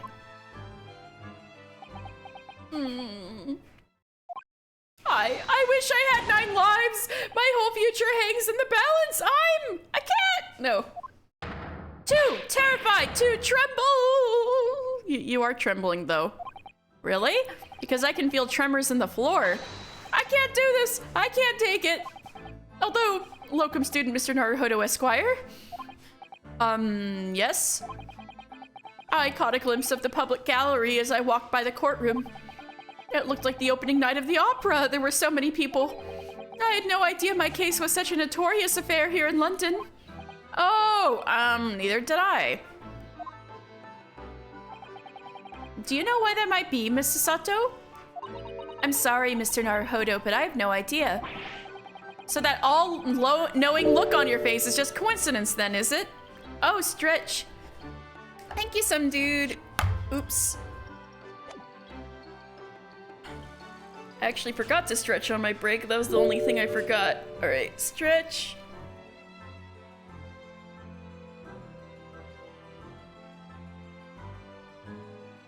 Sip.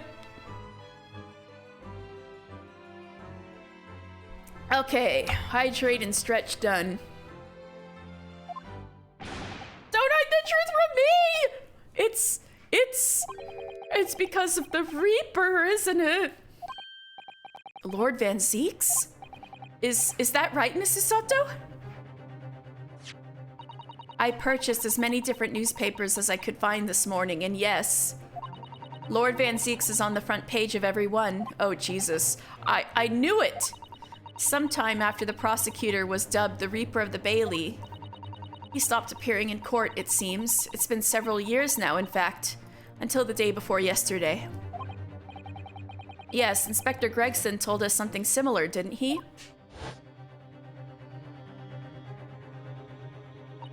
The trial 2 days ago marked Lord Van Zeeks' return to the courtroom after a very long hiatus. The trial of Magnus McGilded. Ugh, what a harrowing experience that was. Been a couple of hours and I figured you might have been sucked into the game this whole time. Driving your client around this whole time. Oh, I see. I hope that's going well for you. I was kind of sucked in until just now, it's true.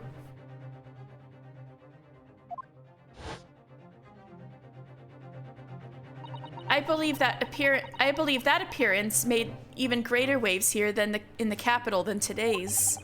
But we wouldn't have realized, of course, having only just arrived in the country. Why is the Reaper back in the Bailey so soon? And for what appears to be a mundane murder? Nobody was murdered. That's the question the papers are asking, and they are all speculating various answers. But no one was murdered.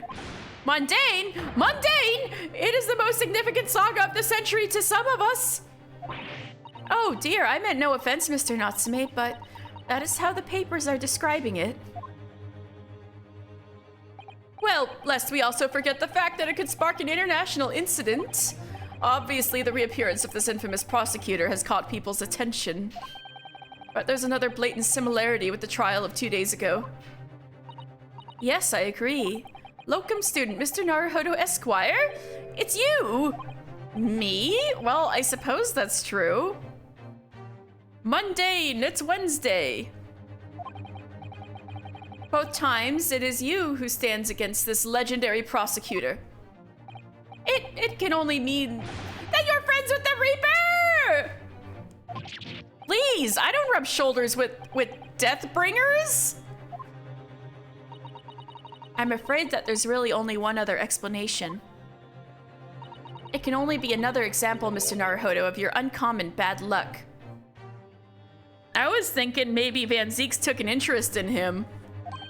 Thanks for that. Oh, this is just my luck. Why must I be represented by a man with such frail fortune? By the least lucky lawyer alive! I guess since he brought the Maneki Neko and Ryunosuke brought the Dharma, maybe bringing a good luck charm with you from Japan is actually bad. It'll do the opposite. Well, let's not forget. Wait a second. Fuck. I brought like a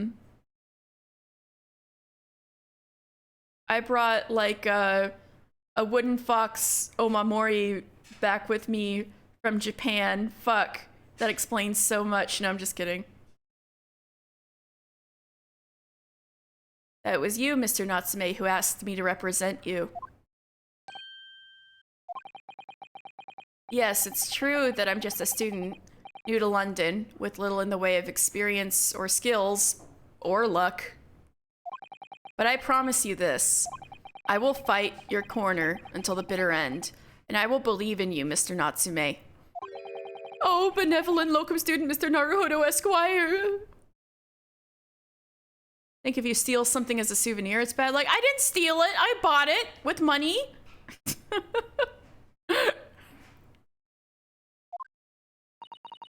You're not alone here with us, Mr. Natsume. Whatever happens, we will always be on your side. Oh, benevolent non-locum assistant, Miss Mikotoba Esquiress. Is Esquiress a word? I'm in your debt! Forever! I shall never forget this as long as Mr. Natsume, counsel for the defense. The court session is about to begin. Kindly make your way into the courtroom at once. All right then, Mr. Natsume, it's time. Let's go. Yes!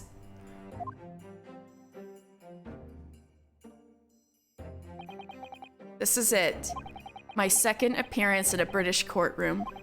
And my second trial against the Reaper. You know, they never really entertained the possibility that it's not just bad luck that he's in a trial against Van Zieks 2 days in a row. Maybe Van Zieks has taken a liking to him. I hope you're watching over me, Kazuma.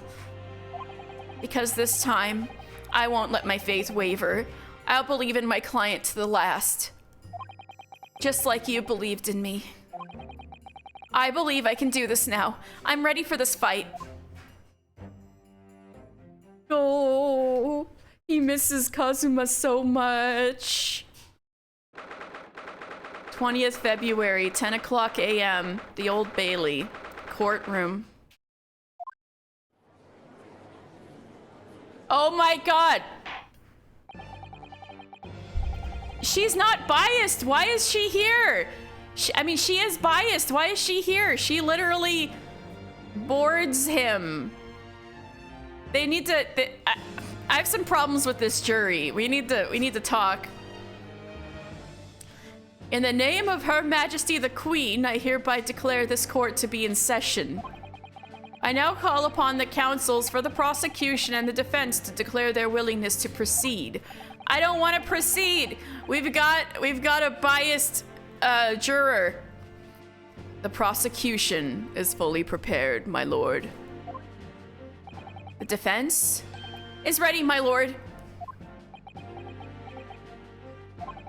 The Nipponese are a truly fascinating breed. Sorry, what? Lord Strongheart has told me all about you. That you are a student who arrived in London but 2 days ago, a mere amateur. Do you have a point? Being a compatriot, you feel compelled to try to help the accused, I suppose. Typical Nipponese arrogance. Forgive me, but I do not believe arrogance is an appropriate description. Susato-san, get his ass.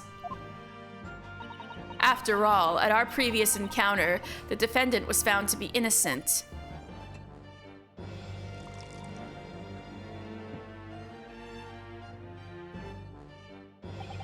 Very true. And a most fascinating, if dark, trial it was, too. The tragic conclusion came later, of course.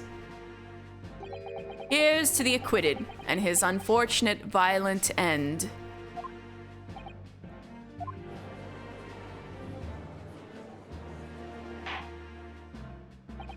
Thank you, counsels. I see both sides are in fine fettle. Now, ladies and gentlemen of the jury, are you ready to carry out your duties here in court as impartial members of the public? One of them ain't impartial. You never know when you might be down on your luck, but I believe in fair play for everyone. Okay, Bruce Fair Play. You were literally like accused of murder yesterday. Is this okay too? Man, they just grab anybody off the street for this jury. There's like no selection. There's like no scrutinization at all. Well, I must warn you, I'm rather more ruthless than I appear. Oh, well, not me. What you see is what you get. I'm a peace-loving fellow. I'm afraid to say, I think it's quite possible that mustached foreigner did the deed. You are the biased juror. I need to talk to the judge. Yo, you're totally biased. Come on, what are we waiting for? No doubt he did it anyway. Sorry, didn't quite catch that. Very well, let us proceed. Your opening statement, if you please, Lord Van Zieks. Very recently, Great Britain signed an alliance with a rising power in the Far East. The accused in the dock today is a student from that same land, a certain Mr. Souseki Natsume. And while our country has extended this foreign student the warmest of welcomes, regrettably, the kindness has not been returned. In fact, the student is accused of a most sinister act. Of plunging a knife into the back of an innocent woman who was doing nothing but walking down the street. That was fast. A knife crime? I tell you from bitter experience, those are the worst. Bloody oath they are. Yeah, you mean last time a knife crime? You mean just 2 days ago? Just look at that sallow complexion and short stature. He's one of those dreadful Japanese. Oh my god, the entire jury is racist. Come on, let's get this over with. With me now, everyone. 1, 2, 3. Sorry. Didn't quite catch that. Pray, forgive the discourtesy of smashing my hallowed chalice here in this great chamber. Allow me to call the first witness to the stand. Very well. Bailiff, lead the inspector in, please.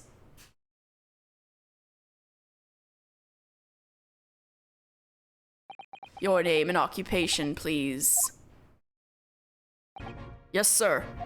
Tobias Gregson, Detective Inspector at Scotland Yard. Would you please summarize the events of the case for the court, Inspector? The victim is thought to be a young woman in her 20s by the name of Olive Green.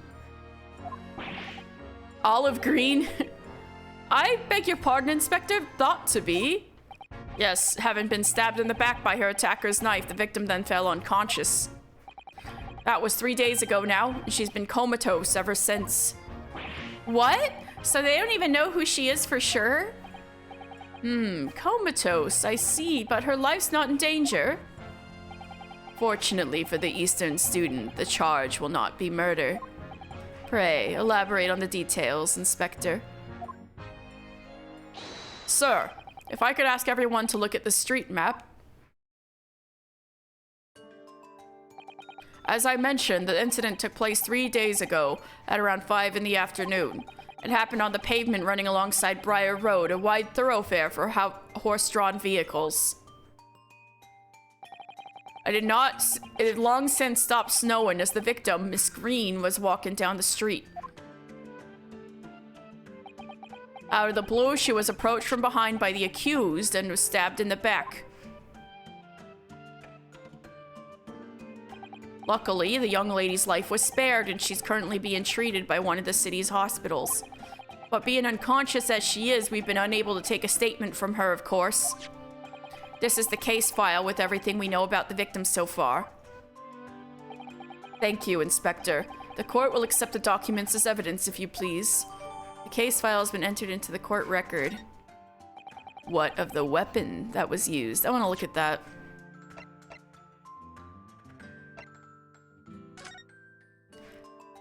Olive green, female, stout build, early 20s, pavement of Briar Road, east side. Rolly beat. He's on the beat, the reporting officer. Victim remains unconscious. Her name was gleaned from her personal effects. Other details are unknown. Apart from the single stab wound from the large knife, no other signs of injury were observed. Assailant was seen running away by the reporting officer and was successfully arrested the following day. I thought it only took them 30 minutes.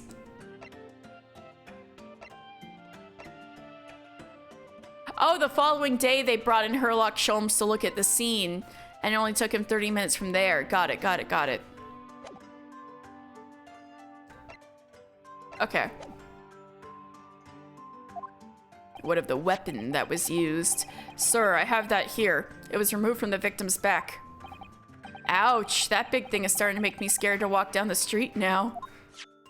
With a heavy blade like that, almost anybody would have been able to stab the poor woman. Even the scragged-looking Souseki-san, I suppose.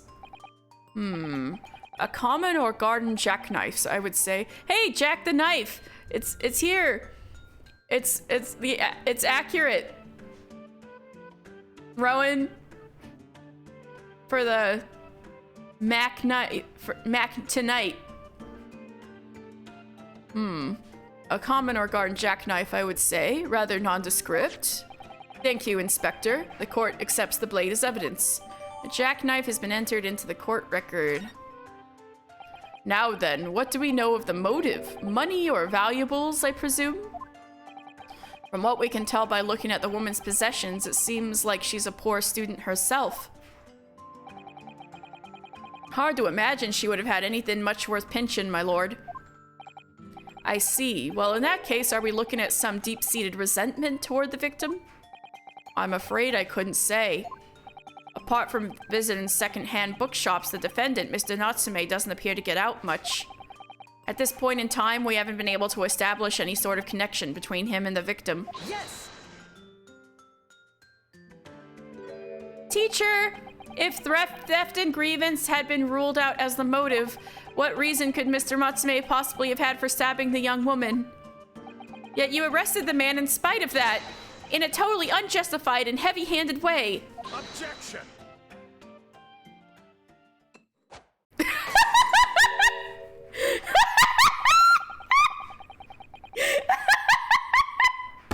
damn it! God damn it!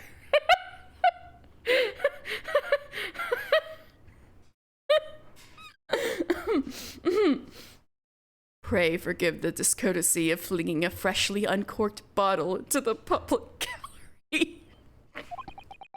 But your words have soured its hallowed bouquet. Or it is you, my learned friend, who is being heavy-handed here. What? Scotland Yard does not arrest people without good cause. That should be beyond question. Inspector Gregson, the prosecution calls for your formal testimony. Explain to the court precisely where the constabulary came to arrest the Nipponese student. Yes, sir.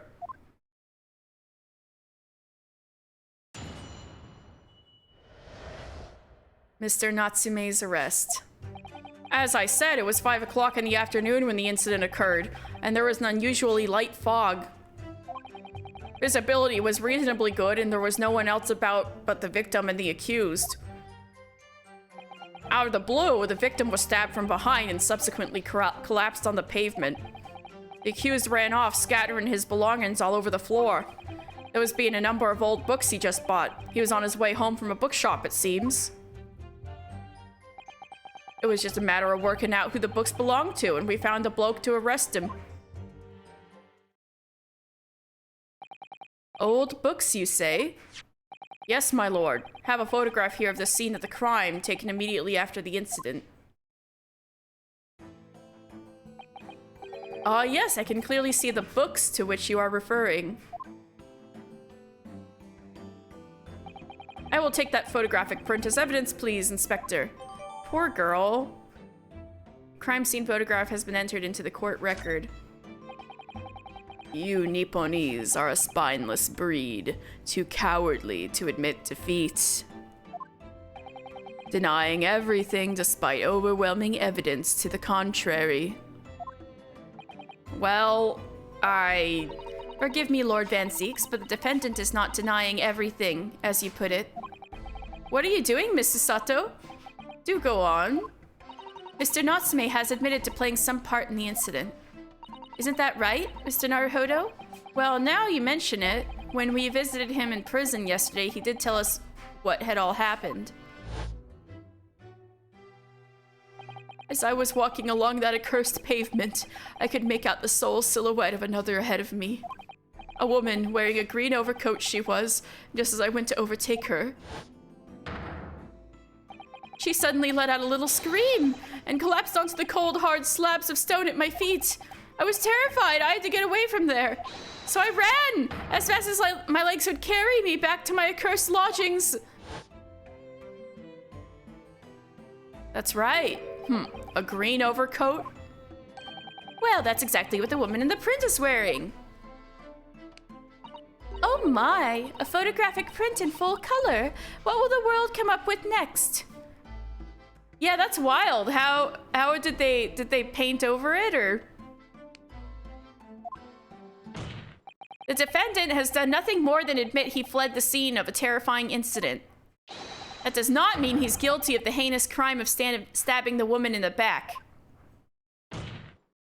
There was nobody else there at the time, just the two of them, the victim and the accused. In other words, there is nobody else who could possibly have stabbed the woman. What if the knife was thrown? Although it might be, I think it would be a little hard to throw a switchblade, wouldn't it? In fact, that the accused concedes. It seems this cross-examination could prove to be pivotal, counsel. Proceed, please. Yes, my lord. Nothing for it. I have to use this cross-examination to turn the tables here. It's our only chance.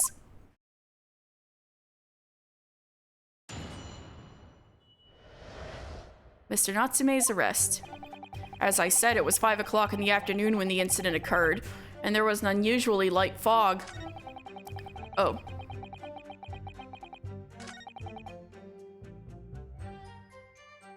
Press. Hold it! A light fog, you say? Oh wait, also, I should probably look at some evidence. A photograph of the scene, and it's taken in color. It How fascinating. Oh my god, her little shoes are so cute. But it's horrible. What happened to her?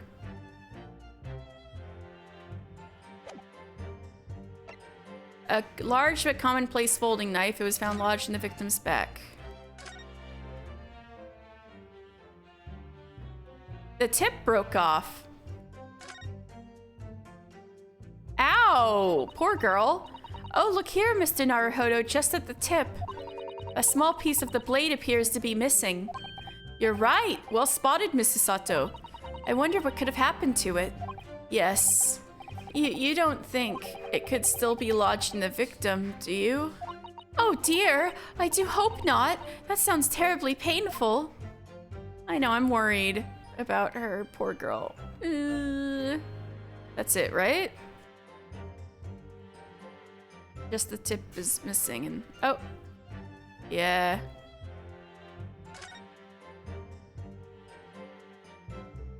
Ah. Yeah, that's it.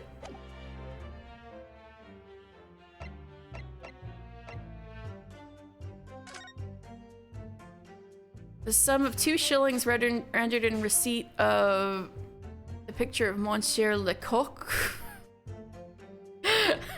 A meal for Canterbury yearnings. Man, these seem a little salacious.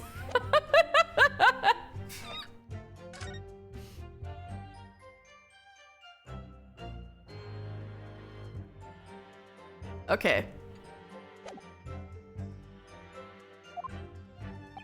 Well, light for London. You could see the opposite side of the street for once. Not much farther, though. That's light, is it? Around these parts, yes. Not something I'd expect from a Japanese fellow like yourself to know, of course. I read that London is famous for its fog. But in my country, people usually imagine that gives the city a rather beautiful atmosphere. How quaint. Yes, well, it's not something us Londoners tend to romanticize, as I expect you can appreciate. Ah, I see. At this time of year, the fog causes a large number of accidents, especially when it's heavy.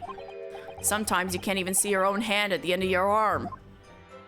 Indeed, the other day I was very nearly trampled by horses before I could see the carriage they were pulling. Oh, Susato-san and I should definitely remember to stop, look, and listen. However, on the day that concerns us, the fog was somewhat lighter than usual. A fact no doubt lamented by the accused.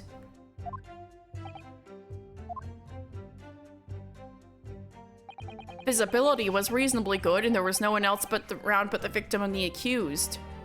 Hold it! How are you able to state that with any certainty? Quite simply, my learned friend, because that is what the witnesses to this crime have told us. Ah, yes, Inspector Gregson mentioned the witnesses yesterday, didn't he? That's right. One of them is a policeman, I believe, from Scotland Yard. That is correct, ma'am. The little slap. Then we must hear their testimony. The prosecution will, of course, call them to the stand, should it be necessary. But wait a minute. At 5 o'clock in the afternoon in the middle of winter, it would have been dark already. No matter how light the fog might have been, no one could have seen. I'm unaware of the situation on your tiny island in the east. But here in the capital city of Great Britain, all main roads are illuminated in the night by gas streetlights. Ah! The prosecution believes there would have been ample light by which to witness the crime. Quite. Here in London, for the first time in history, mankind has completely conquered the darkness. But not the fog, which means we really need to hear those witness statements. If I could just get through the fog of this cross-examination, maybe we'll be able to. Seems the counsel for the defense is taking stock. Continue with your testimony, Inspector. Out of the blue, the victim was stabbed from behind and subsequently collapsed on the pavement. The accused ran off, scattering his belongings all over the floor. Those being a number of old books he just brought. He was on his way home from a bookshop, it seems. Hold it! The defendant apparently visits a second-hand bookshop on a daily basis. Yes, so I understand. A shop full of old English literature. I commend the accused on the lofty subject matter of his scholarly attention. The bloke's room was stacked floor to ceiling with those musty old books. Can you tell us more about the bookshop in question, please, Inspector? Well, if I must, I'll have to ask you to look at the street map again, I'm afraid. The closest secondhand bookshop to the accused's lodging is this place here, Bourbon Books, but that's not where he went.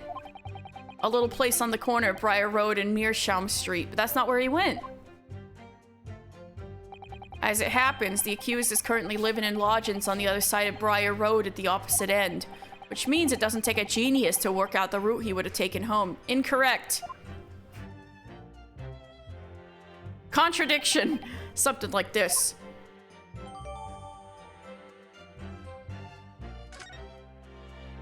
Add that to the Yes, I concur with your conclusion, Inspector. The defendant would certainly have passed the scene of the crime on his way home from that particular shop, but he didn't go there. Mr. Naruhodo, I think that's what the inspector just told us could turn out to be of vital importance.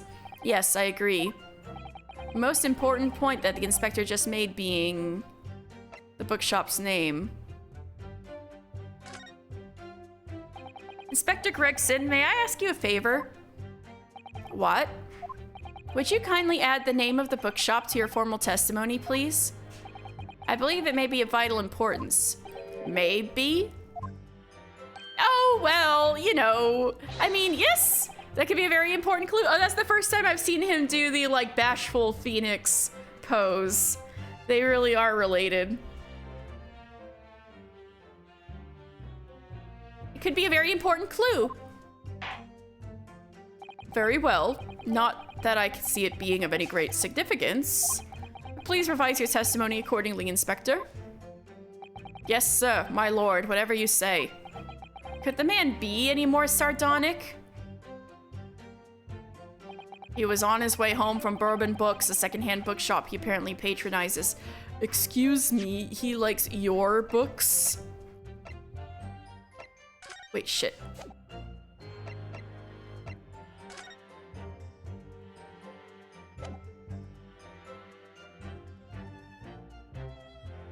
Objection. If I could just stop you there, Inspector Gregson? What is it, sunshine? Sunshine. I'm a busy man, you know. This is a receipt that we found in Mr. Natsume's room. Oh no, I swallowed water wrong.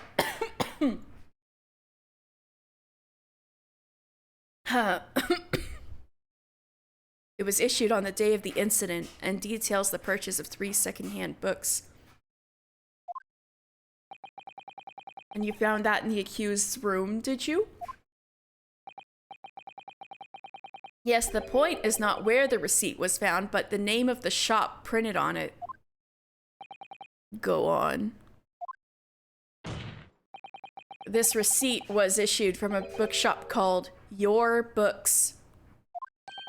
Your Books? Y-O-R-E, I presume, not Y-O-U-R? Yes, my lord, so Mr. Natsume did indeed purchase a number of books at a second-hand bookshop that day. However, the bookshop in question was not Bourbon Books. Eh? What? I guess you guys didn't do your due diligence, huh? Scotland Yard's perfect, I guess not. Inspector, do you know of this other bookshop? Yes, sir. Your Books is another second-hand bookshop not far from Bourbon Books. It's just that, well, it's such a small place, I didn't think the accused would have known about it. Objection. But in fact, that is the bookshop which the defendant visited on the day in question. And this receipt proves it. Objection! Yes, for what difference it makes. Where the man purchases musty tomes, it makes no difference in the final analysis. Oh yeah, show me on the map. I disagree. I mean, after all, I have the street map here, if that might be of help. Oh, yes, thank you. Have a look at this, please. And if the defendant had been returning from Bourbon Books, then yes, he would almost have certainly passed the place where Miss Green was attacked.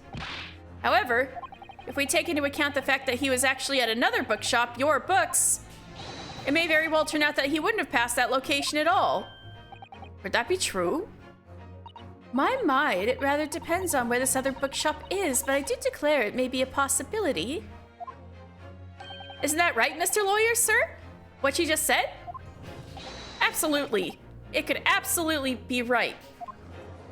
Oh, speak in 2 minutes for Uwu voice, okay. Uwu voice, 2 minutes, let's go. Okay. Inspector Gregson, where is this Your Books establishment? Well, obviously we looked into that. It turns out that Your Books is just here on the next corner of Meerschaum Street going east. So it would make more sense to go around to Calabash Street.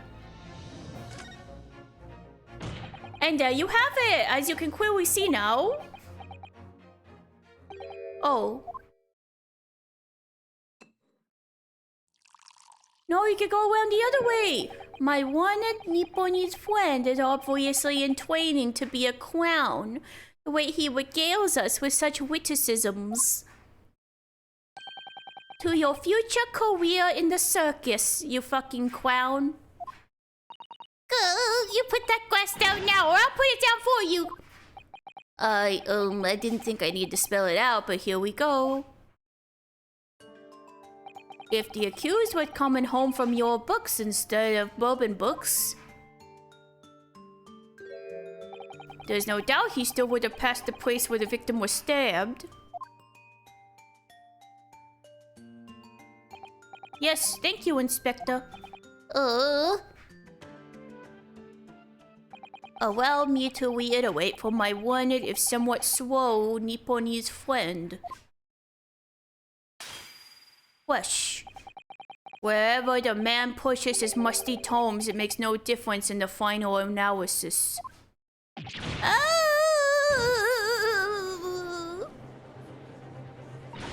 As I suspected, you can't fool me, and I don't suggest you try. What did I say, eh? I've had enough of this now. Beg your pardon. Terribly sorry, but would you mind repeating that? Alright, 2 minutes are up.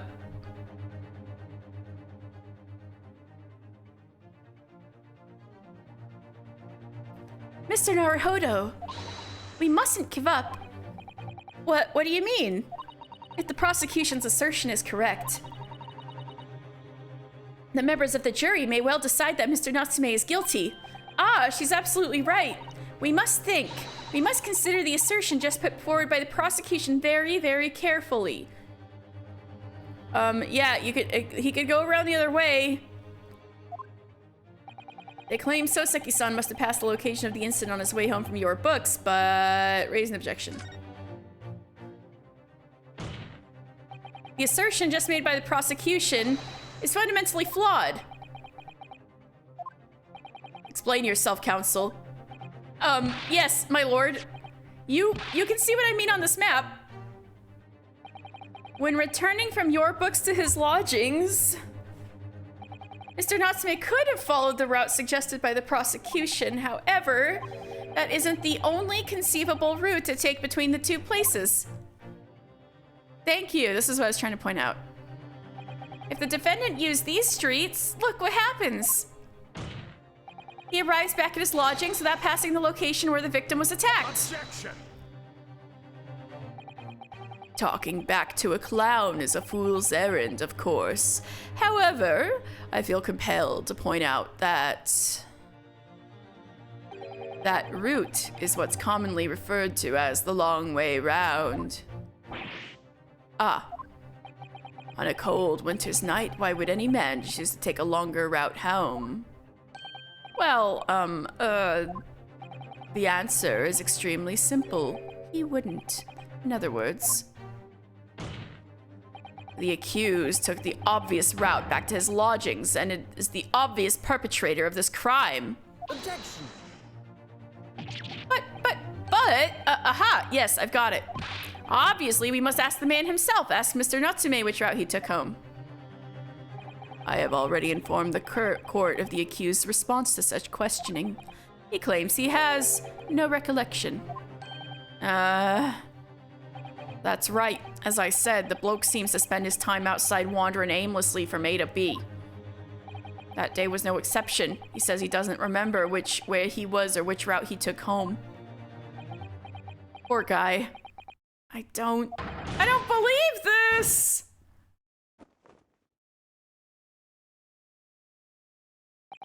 I thank you, my learned friend, and suggest that we do not waste any more of the court's time by wandering aimlessly around this subject. Pray, what say you, insightful jurors? Oh, great. But even if that is the case, the defense still hold it. Hold it. And everybody.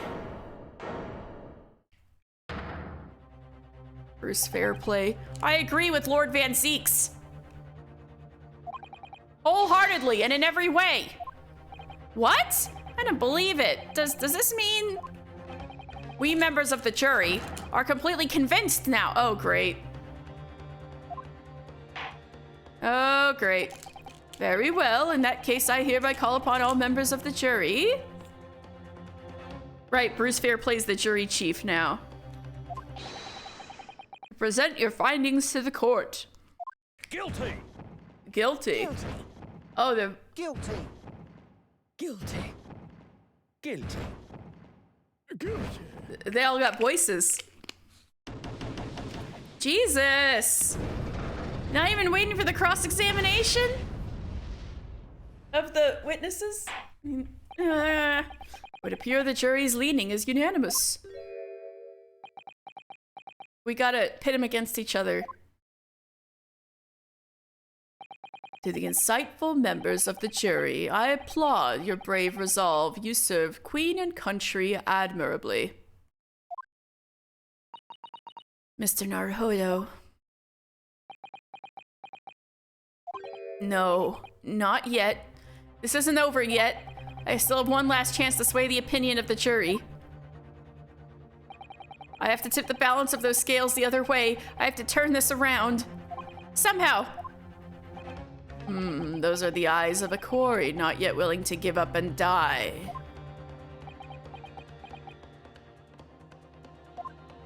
So I presume you intend to wield your rights again in this trial. Rights of the defense written into an antiquated British law that should have been buried long ago. Call it antiquated if you will, but it's the defense's prerogative to carry out a summation examination if it so chooses. That's right. Very well, counsel. In accordance with the letter of the law, we shall proceed with a summation examination. Are the members of the jury ready, Mr. Foreman? Of course we're ready. I'm all too familiar with that Nipponese whippersnapper and his uncas refusal to throw us in his alley. Very well then. Ladies and gentlemen of the jury, you will each explain on what grounds you have determined the defendant to be guilty.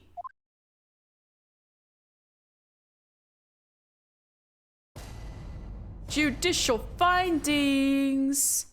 The jurors' contentions. For pity's sake, that little Nipponese oddity already admitted it himself, didn't he? If he said that a woman in green collapsed before his eyes, why, it can only have been the victim. The man wouldn't have gone around the houses on his way back from the bookshop, not in winter. So the poor woman was attacked from behind, was she? How dreadful. I really don't care. Can we just wrap this up now? I've got work to be doing. Oh, you're that juror who's like, oh my god, I can't be here. I had to leave work for this. Your books. Yes, nice shop that, but bourbon books, no, not worth a visit. It seems as though Natsume feels the same way. With only minor exceptions, the reasons for finding the defendant guilty are all too clear. When the stabbing occurred, the only two people at the scene were the victim and the accused. And the accused himself has admitted to seeing the victim in her green overcoat sink to the ground before his eyes. Furthermore, we have heard from the inspector that the defendant then fled the scene. I must say, I would have ample grounds to convict this man already. Oh dear, even the judge appears convinced of Mr. Natsume's guilt now. Why did he have to run away like that? Because he's a nervous wreck. And how are we supposed to believe in some phantom attacker that nobody could see? This is impossible. How can I possibly make a case for the defense? Mr. Naruhodo, this is no time for grumbling. If we want to force the trial to continue, yes, I know, I have to turn the tide. I must make the jurors change their minds. Well, 4 of them at least. Exactly. We have no choice but to forge forward. Forge ahead. You have the floor, counsel. Begin your summation examination. Yes, my lord. Smack. I just need to keep this trial going somehow, whatever it takes. Come on, Ryunosuke, you can do it!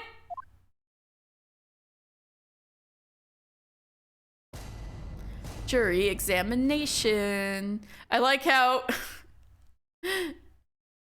Gregson is just back there staring. The defense's rebuttal. For pity's sake, that little Nipponese oddity already admitted himself, did he? Excuse me, can you not be racist? Hold it! Excuse me, but aren't you... Yes, that's right. I was in the witness stand myself just 2 days ago. Yes, I had a feeling I knew your face, or the sight of it anyway. If I remember correctly, you're a banker, aren't you? That's right. After the gold rush down under, I came to London to work. Oh, he was in Australia? And it was all going swimmingly until you started fossicking around. Bruce Fairplay was a man of repute. Sorry. I don't think I've forgotten how you treated me the other day. You had me and that young hatter pegged as criminals. Oh, well, you know, water under the bridge. Now here's all sorts of rumors buzzing around. And the police have been badgering me non-stop. If I could turn back the clock...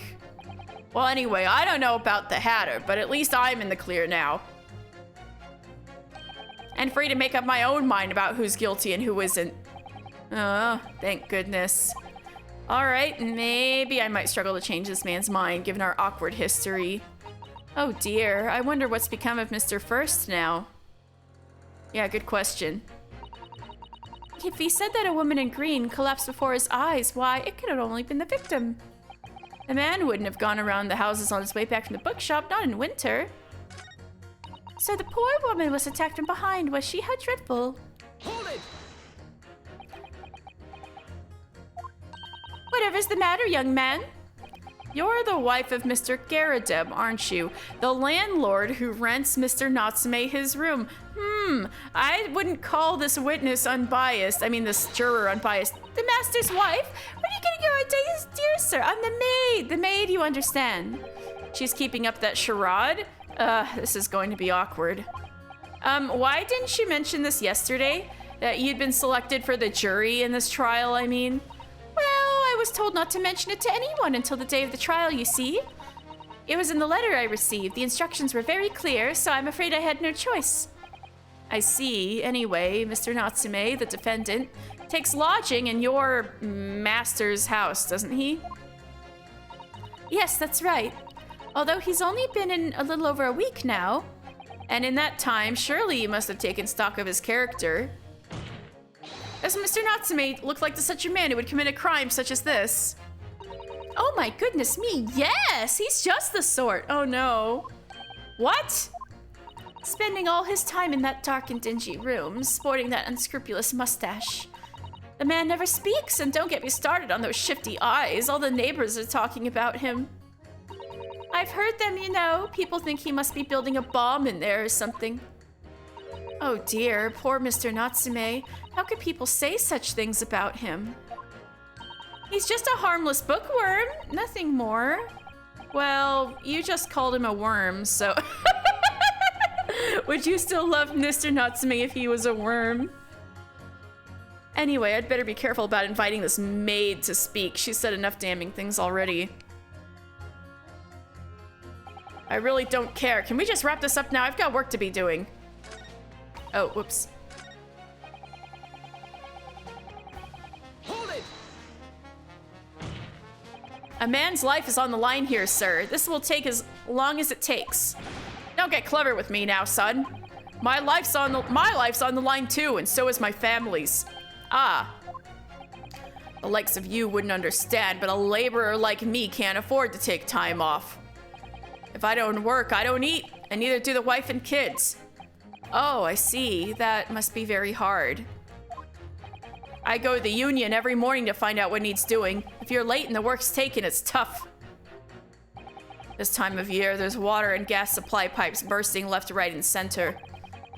They're after cheap labor to get the roads dug up to fix it. It's a hard slog from dawn till dusk it is. So, you were out digging up the roads on the day of the incident as well, were you? That's right. In fact, if I remember rightly, it was just around the corner from where it all happened. By that old bookshop it was. Hey, he could be a witness. What? Another coincidence? That's right. Meerschaum Street it was. Meerschaum Street. On the map, Mr. Naruhodo, there are only 3 named streets. Juror number 5, I need you to add that information to your formal statement, please. What's the point in that? Can we just get this business over with now? Please, sir, it's important. Fine, I'll do it then. On the day it happened, I was digging up Meerschaum Street from dawn till dusk. Your books, yes, nice shop that, but bourbon books, not worth a visit. Hold it! Sorry. Fold it, you say? Fold what? No, what I said was hold it. What I wanted to ask was, do you visit your books often? I like the old books they have in there, yes. I enjoy reading them over a nice cup of old tea. It's my daily routine, you see? Same thing every day, including the day you're all talking about. And at what time did you visit your books on the day in question? Well, I was picking out books in there all afternoon, and it would have been just before 5 that I left. What a coincidence. That's my daily routine, you see? Same thing every day, including the day you were all talking about. Just before 5, you say, exactly when the victim was attacked. Are you sure about the time? Oh yes, no mistake there. I remember it well. I'm not about to forget that day in a hurry, not after the dreadful time I had. What do you mean? Well, I was walking down Calabash Road when I slipped on the ice and donked my head. It was always worse after the snow stopped falling. That's when it's the most slippery. Knocked myself clean out, I did. I really thought my number was up. Wait a minute, let me get this straight. This happened on Calabash Road. That's right, I live in Cornpipe, you see. Heading down Calabash Road is the quickest way for me to get back from your books. Juror number 6, I must insist that you add that information to your formal statement. It may very well be extremely significant. Sorry. Extremely sick? No, I'm quite all right now.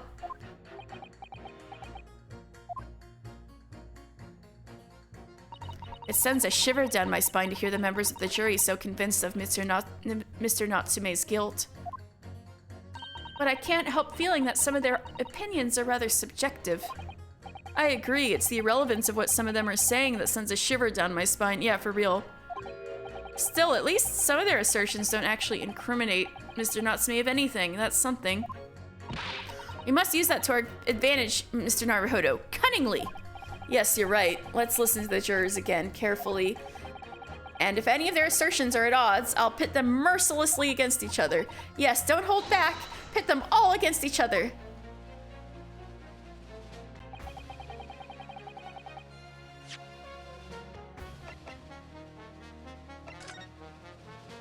Meerschaum Calabash, right.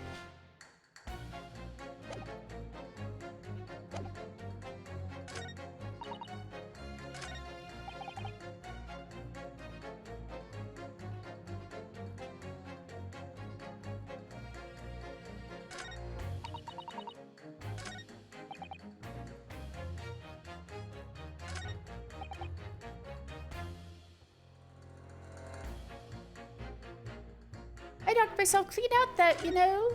On the day it happened, I was sticking up Meerschaum Street from dawn till dusk. So the poor woman was attacked from behind. Who was she? How dreadful. The man wouldn't have gone around the houses on his way back from the bookshop, not in winter. Hold it!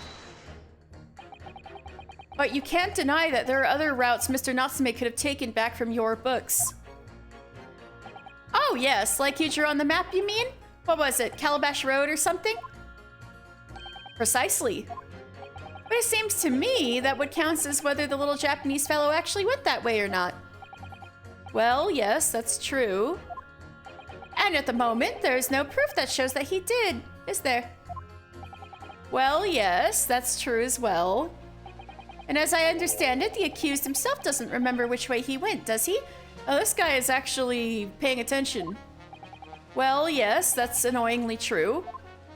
Winter nights are dark and cold, so the way I see it, you'd want to get home as quickly as possible. Well, yes. Why is all this true? So really, the only thing that makes sense is if he went home along Briar Road. I'm supposed to be convincing you here. I have given it a lot of thought, you know? I didn't make up my mind on a whim as that he did it. I mean, if there was some logical reason why he might have gone to Calabash Roadway, it'd be different. I'd be happy to reconsider my position in that case. Honest, I would. Oh! Road work! A reason why Souseki-san might have taken the— Oh! Road work!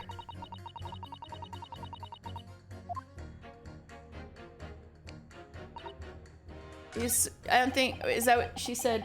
I don't think you'd be able to sway that young man's opinion more than once. Yeah. Without one. Yeah.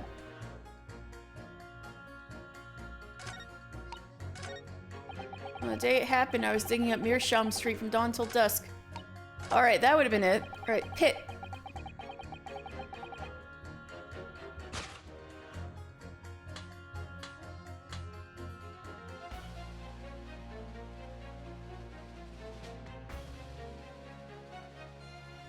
Objection! Those two statements are clearly at odds with one another. At odds, counsel? Explain yourself. Please, don't point. It wasn't me, I swear. What? I just want to get this done and dusted. Well, juror number 3? Oh, me, sir? What do you mean? Juror number 5's words just now are extremely significant. Let's take a moment to consider the implications of what's been said on our map of the local area. On the day in question, Mr. Natsume visited this bookshop to purchase a number of secondhand books. And on the same day, we now know that there were works being carried out on Meerschaum Street, making it impassable. Which means that the defendant's route home could not have been taking him along Meerschaum Street and down Briar Road. Oh, yes, of course. What do you think, sir? Well, yes, you can't argue with that, really, can you? We must have had a good 2 yards or more of the pavement up. Every gentleman and gentlewoman that came along had to turn back and go the other way. So, the only conclusion is this. The defendant must have taken the longer route back to his lodgings. Yes, I suppose he must have. I suppose that must be right, eh? Juror number 3, you said the following. The man wouldn't have gone around the houses on his way back from the bookshop, but we see now that he had no choice. Yes! My lord, Mr. Judge, sir, if I may? Yes? I don't think in all good conscience that I can say the man's guilty now. Yes, I'd like to see this trial continue so we can get to the bottom of what really happened.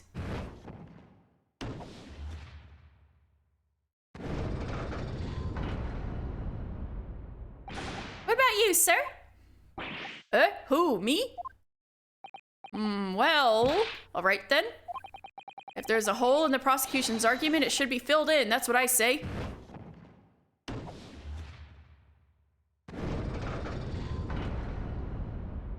Progress.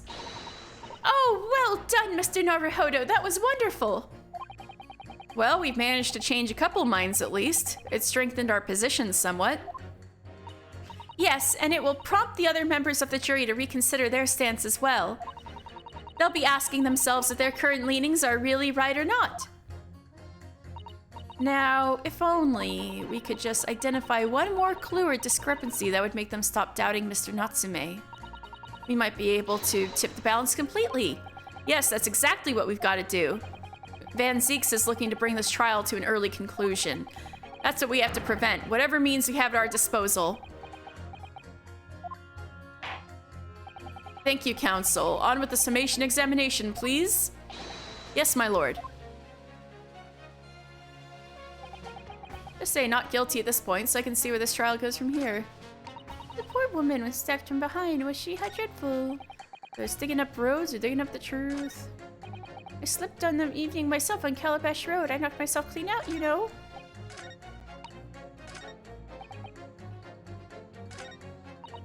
He said that a woman in green collapsed before him. Alright, I'm gonna examine press. Hold it!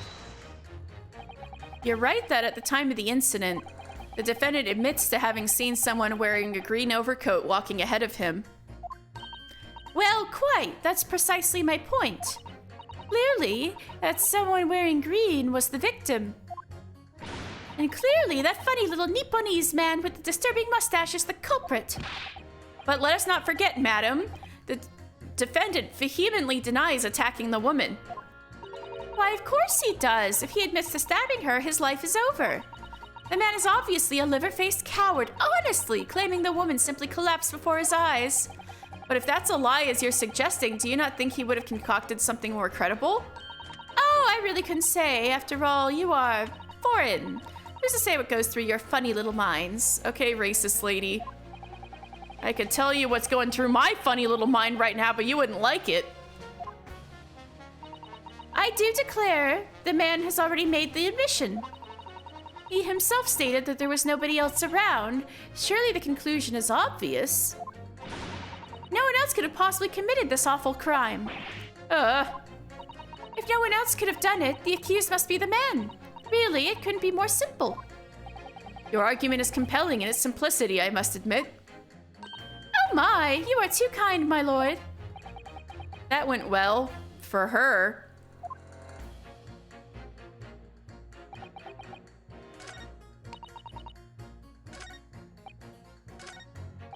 Hmm.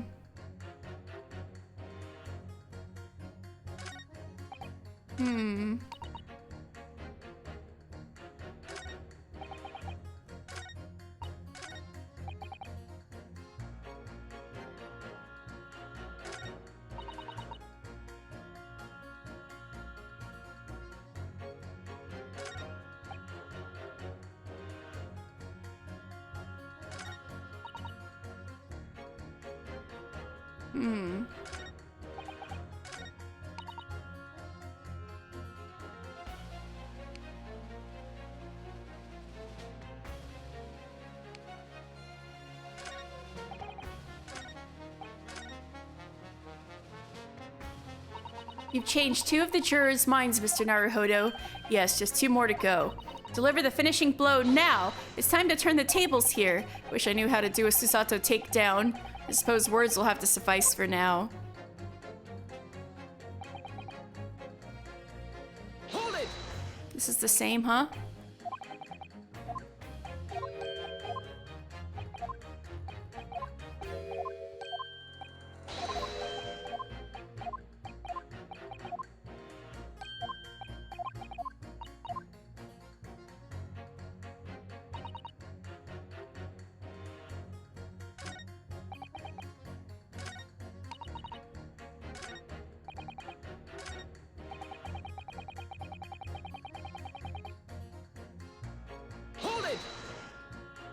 And that was at around 5 o'clock, you say, at the same time as the victim was attacked. I don't know anything about the girl who was stabbed, but my dinner's on the table at the same time every day. And for the record, could you please identify the precise location of your fall? Goodness, it was eons ago now. I'm not sure I can remember. It was 3 days ago.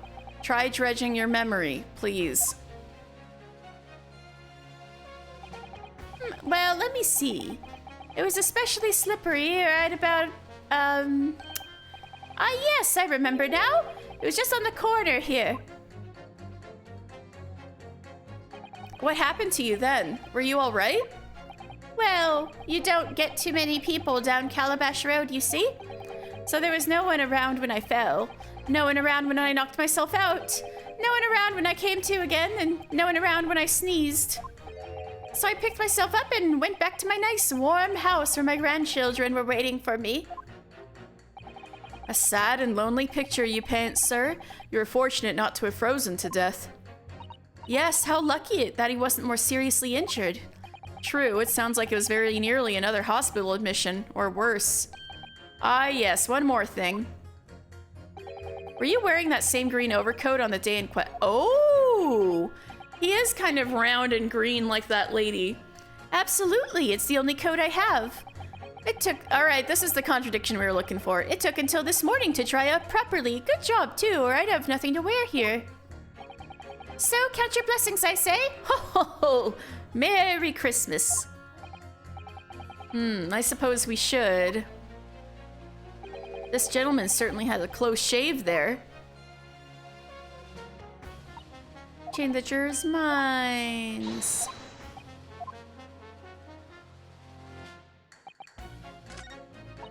The green overcoat.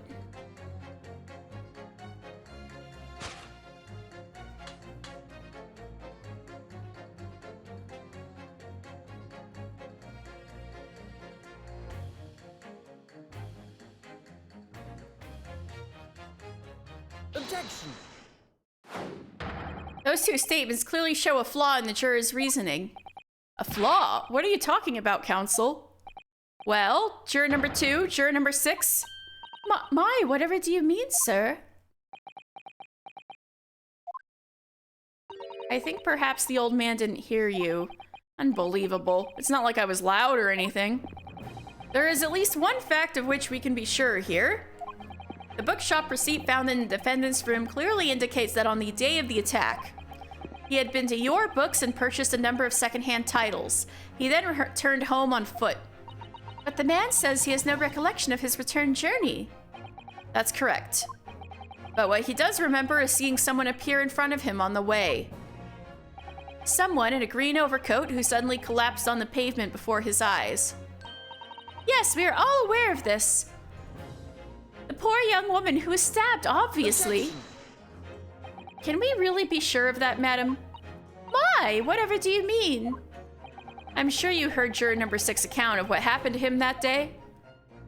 That same afternoon, there was somebody else apart from the victim, who was wearing a green overcoat and who fell over on the icy streets in the neighborhood. Oh my!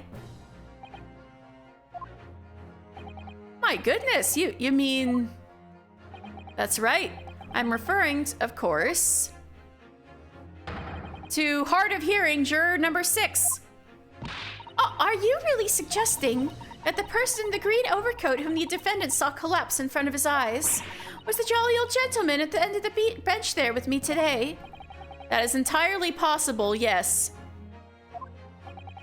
After all, the old man has a somewhat similar build to the victim. Well, look at that. My goodness me! Sorry, you need a pee? And crucially, we know precisely where the old man in the green overcoat fell. On Calabash Road. Therefore, if the person who Mr. Natsume saw collapsing in front of him was in fact juror number 6, it means the defendant must have taken the long route back to his lodgings. And if that's true, then clearly the crime scene on Briar Road where the woman was stabbed was not his way home. Oh my!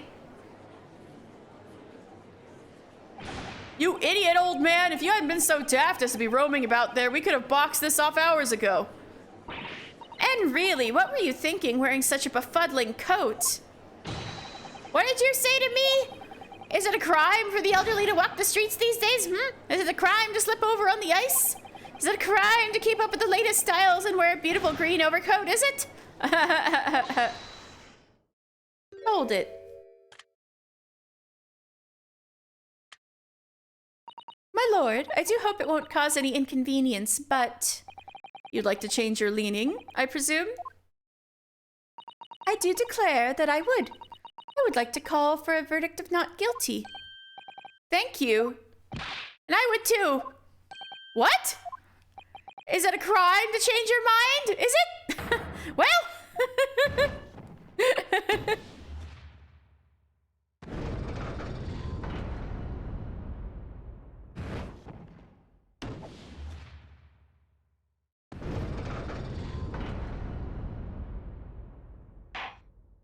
Well, that summation examination has concluded with a rather large shift in opinion. The ayes 2, the noes 4. So the noes have it, not guilty, they say. Which means that we no longer have a consensus among the members of the jury. The trial will continue.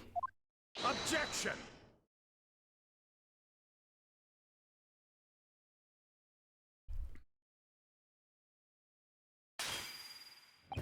Could it seem churlish of me to drink from my hallowed chalice moments after raising an objection, only to crush it in disgust?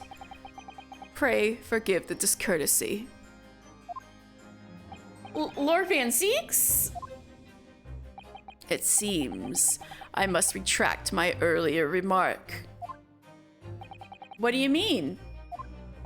I mistakenly credited these jurors with intelligence by describing them as insightful.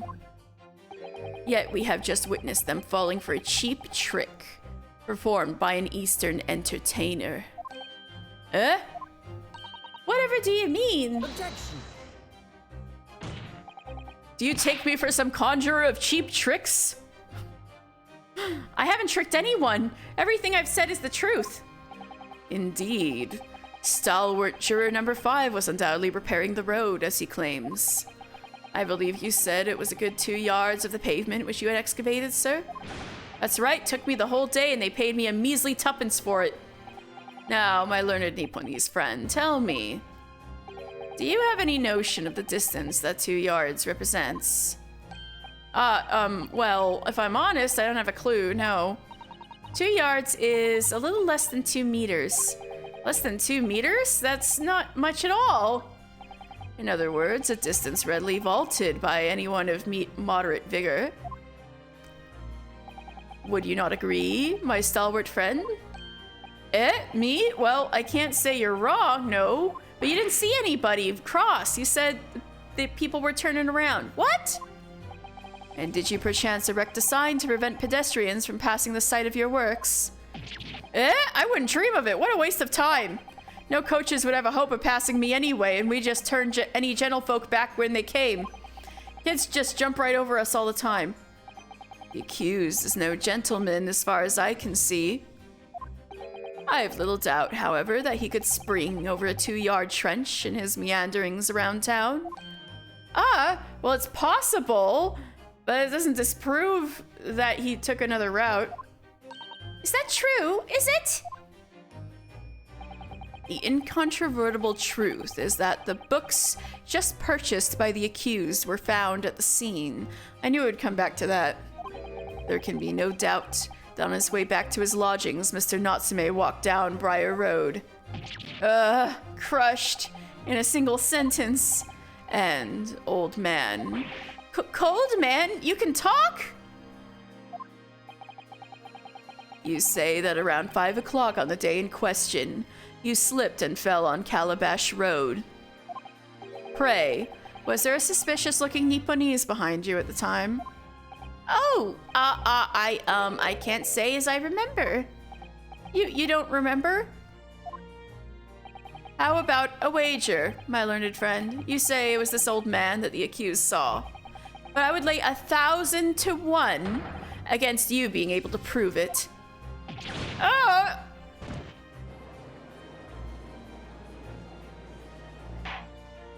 Order! Order! Lord Van Zeeks, explain yourself. My lord. If you had such a trenchant argument up your sleeve, why in the world did you not proffer it during the summation examination? I wanted to give this young foreign student the sightseeing experience he no doubt came for.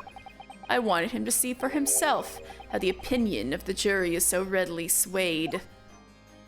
But my hospitality has its limits, and they have been reached, I feel. Time for the cape to come off, and we don't know where it goes again. So, my learned friend, today's sightseeing tour of London is now over. What are you talking about? There goes his cape again. My lord. The prosecution requests permission to call its next witness to the stand. Granted. Bailiff, bring forth the witnesses. It's... next witnesses? No, this is good. I want to talk to them. Mr. Naruhodo, do you not remember? We've been told on several occasions that there were eyewitnesses to the incident. Yes, I remember, one of them being a Scotland Yard policeman, no less. I'm afraid that's likely to be the prosecution's next witness. All right, no matter who Van Zeeks brings to the stand as his witnesses, and no matter what they say, I believe in Souseki-san. I know he's innocent. Now keep believing to the very end, until this battle is over.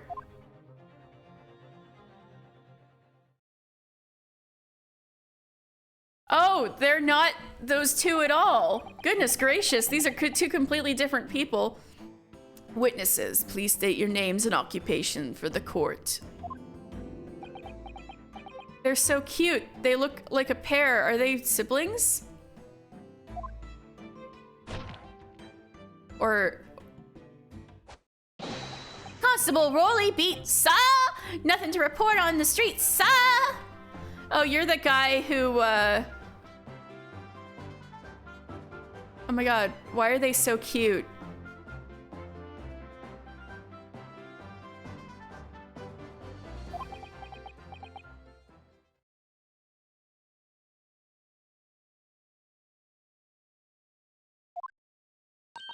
And I'm Mrs. Beat. Patricia's my name. I'm proud to say I'm this young town hero's wife. Oh, so they are a couple. They're married.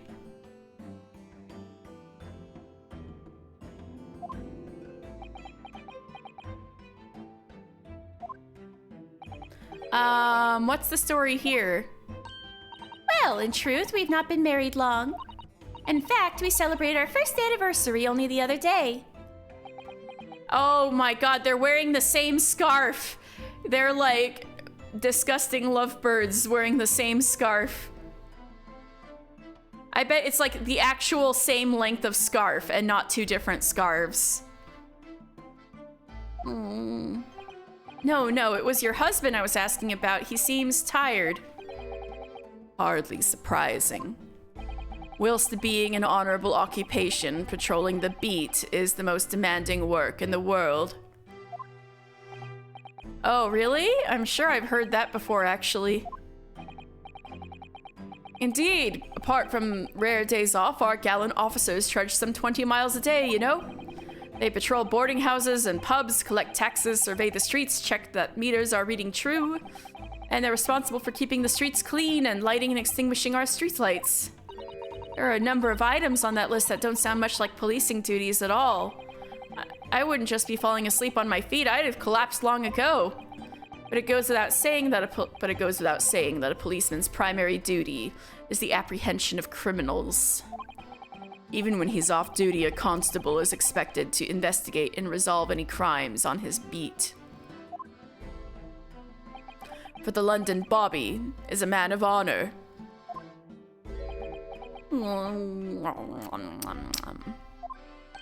And a man of slumber. On the day in question, this man and his wife were walking down Briar Road in the opposite direction. and they witnessed the incident as it occurred. Is that not correct, Mr. and Mrs. Beat? That's right, sir. Isn't it, Rolly? Constable Rolly Beat, sir. Nothing to report on the street, sir. What a great witness he's going to be. Very good. I'd like to hear your formal testimonies now, please. You will tell the court exactly what you saw in the afternoon of the incident. Yes, sir.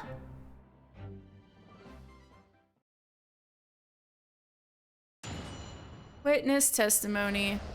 What the witnesses saw. It was our wedding anniversary and Rolly was taking me out for a meal. There was no time to change after work. Anyway, two silhouettes appeared out of the fog on the pavement in front of us. All of a sudden, one of them just collapsed on the floor, and the other scattered something before running off. We ran straight over, of course, and then went for help at a nearby police box. It was definitely that Japanese man in the dock. Rolly and I both saw him clear as day. Well, if that's true, then why they need Herlock Sholmes to figure out who he was? He wasn't given a description of the guy. Well, this is extremely compelling testimony, I must say. Oh dear, this policeman and his wife are claiming to have positively identified Mr. Natsume at the scene. If their testimony is true, the alternative course of events that you established in the summation examination will be quashed. It's death knell, in fact.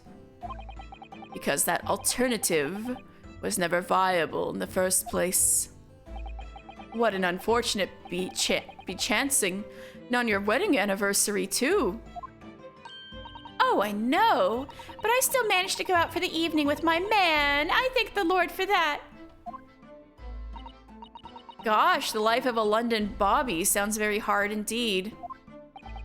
Indeed, however, this cross-examination will be over in minutes. You may well have time to rest this afternoon. What do you mean by that? My learned friend, the witnesses saw the face of the man fleeing the scene.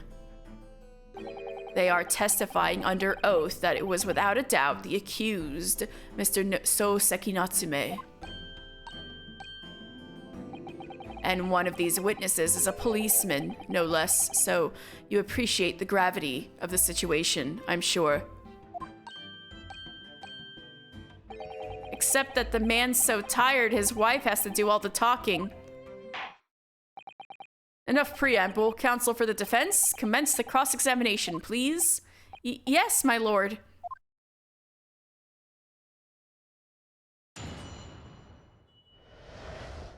What the witnesses saw. It was our wedding anniversary and Rolly was taking me out for a meal. There was no time to change after work. Hold it!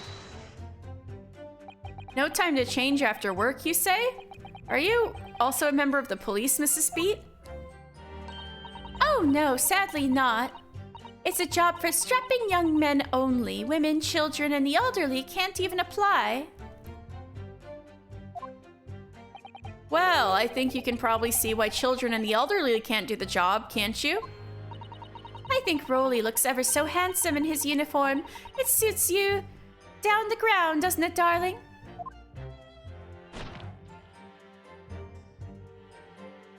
I knew it. It is the same length of scarf. What? Oh, I just finished my beat. Pat and I were heading back to the station. I was actually planning on getting changed there. Is he talking in his sleep? This is creepy. Oh no, Rolly, I much prefer you in uniform. Sometimes I don't recognize you when I see you in plain clothes. Oh dear, that doesn't seem healthy. Kindly adhere to the point. You were going for a meal after you had finished your beat for the day, correct? That's right, sir. Yes, although I was fit to drop, to be honest, after spending the whole day on my feet. But policing is my life, sir, and as long as I'm the proud owner of this, I'll serve my city and my queen to the end. What's that now? My warrant card, sir, proof that I'm a London copper. It has the noble founding principles of the force written on it, as a reminder to all of us policemen of our sworn duty. to patrol the streets of London town and uphold the peace of the common man. Sir! And for such a noble cause, I cover 20 miles every single day without fail and without a grumble. Because I know that the plodding of my boots is all Londoners need to hear to feel safe and secure. So fighting crime doesn't appear to come into it then. But sir, just on that one particular day, I was looking forward to celebrating my wedding anniversary. Mrs. Beat puts up with a lot being married to a bobby like me. I wanted to show my dear wife How much I care. Oh my god. Oh, Pat! Oh, Rolly! They're like that, young couple Pokemon team that does doubles. Oh, what a charming couple. Their young love is such a joy to behold. If a little over the top, perhaps? And then, kindly describe what happened next. Anyway, two silhouettes appeared out of the fog on the pavement in front of us. Hold it! Two silhouettes? That's right. They were coming toward us, walking up Briar Road in the opposite direction. There was a rather plump figure, followed by a scrawny, thin-looking man. It could have been the Gyarados.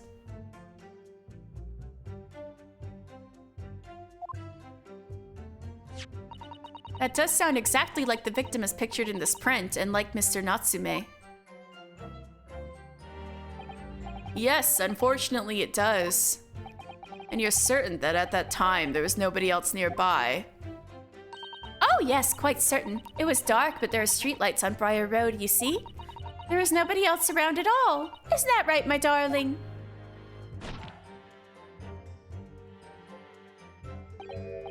What? Oh, yes, that's right. Of course, there was a light fog on the ground. But Briar Road is dead straight, and you can see a fairly long way down the pavement. And there's the street lighting as well. I didn't see any other pedestrians. Before sleep takes a firm hold, your answer, please, Mr. Beat. Are you quite sure of what you've just said? Yes, sir! As a cop who spends all day, every day keeping watch on the streets, I swear to it, sir! As I'm sure as my love for Patricia is true. Oh, Pat! Oh, Rowley! They're still maintaining there was no one else around other than the victim and the attacker. It's starting to seem like that must be how it really happened. It's beginning to seem like there's nowhere to run. Well, that didn't stop Mr. Natsume, did it? He fled the scene all too convincingly. Thank you. I believe we have a reasonably clear idea of the situation just before the incident now.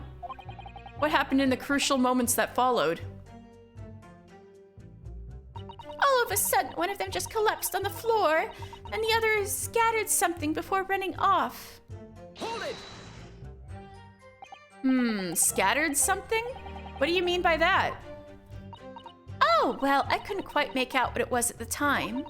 But when we got closer, we realized what it was. Didn't we, darling? Didn't we, darling? What? Ah, yes, that's right. It was some old books. I see, old books. Yes, sir! The culprit had dropped a number of them all around where the victim lay on the pavement. Indeed, as clearly pictured in this photographic print. That rotten Japanese man did what he did that when he did the deed. Hold it! Let's not forget that it remains to be established that the defendant was indeed the attacker. But we saw him. It was the man in the dock without question, sir. The mustache, the hunched back, the cat-like eyes, the taut out, the snub nose, everything. Any more insults you want to throw in? That's right. He looked down at that poor, defenseless woman with those terrifying, intense eyes, and then suddenly threw his books on the pavement and ran away. I see. This is tough. They seem as though they're telling the truth here. May I remind the court that this unambiguous testimony comes from a policeman and his wife. Now, please, continue. Yes, sir.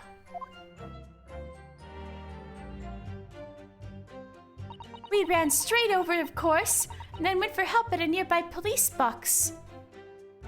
Hold it! Was it your husband who went to fetch help? No, I went. I may not be a police officer myself, but I am the proud wife of one, after all. Isn't that right, my darling? You're gonna give him whiplash. Yes, that's right. I asked Mrs. Beat to go. I was off duty by that point.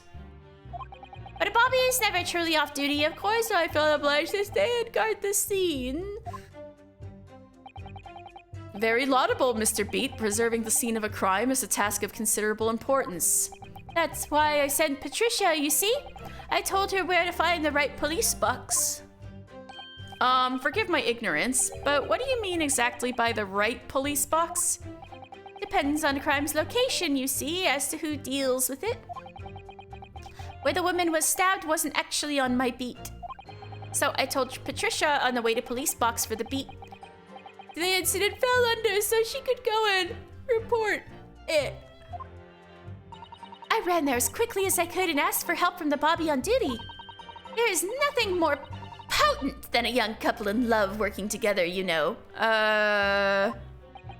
And thanks to your swift response, the case was quickly resolved. The actions of two model citizens. Oh, please, you're making us blush. Isn't he, darling?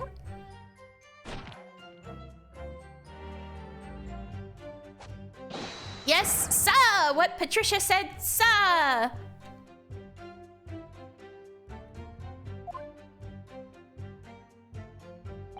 Let's move on, shall we? It was definitely that Japanese man in the dock. Rolly and I both saw him clear as day, but it was foggy. But surely you wouldn't have been able to see his face by the light of the gas street lamps, would you? We absolutely could. Us Londoners have exceptional eyesight, I'll have you know. Right. The light from the street lamps was more than enough. And my husband already told you that the fog was only light, didn't he? Yes. And what of the fog? We're famous for it across the globe, I believe. But it's an absolute menace to those of us who have to live with it, of course. Oh, it is! It is! When it's thick, you can't even see the hand at the end of your own arm. Yes, all right. I take your point. Now, could you stop shaking your husband about? The constant fog makes our eyes very sharp, you see? That's why we can tell you for sure and certain that it was the little Japanese man we saw. Can't we, darling?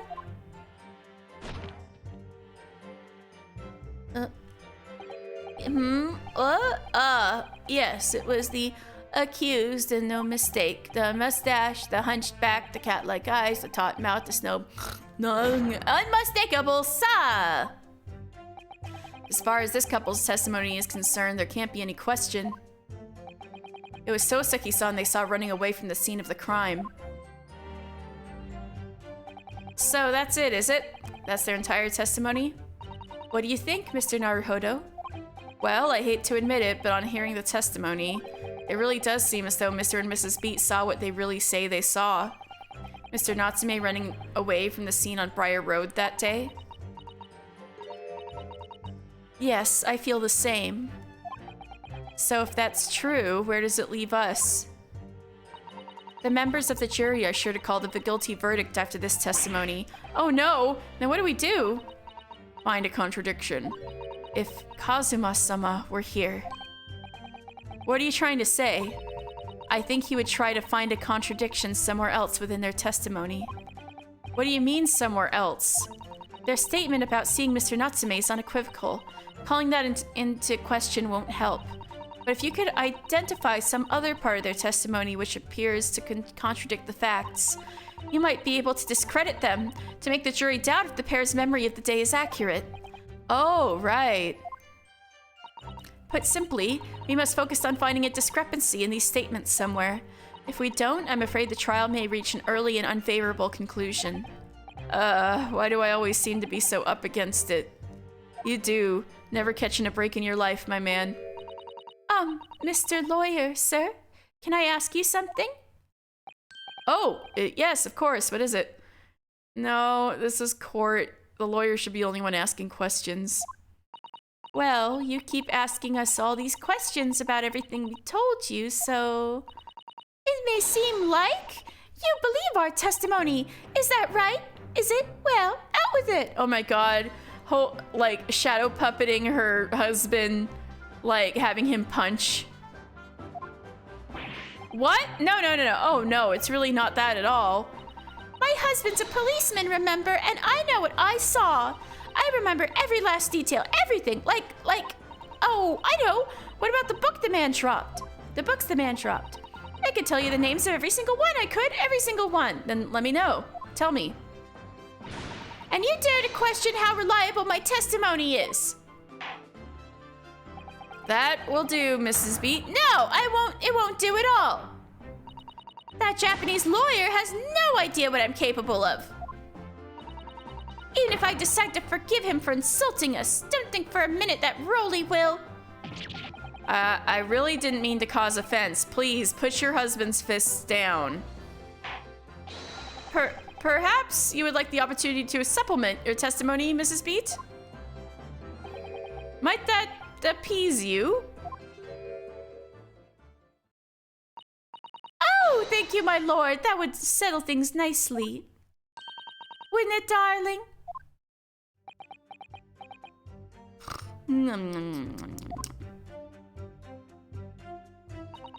I could even tell you the names of the 4 books he dropped at the scene.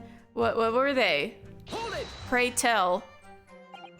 Yes, we know that there were books dropped at the scene of the crime, as you say.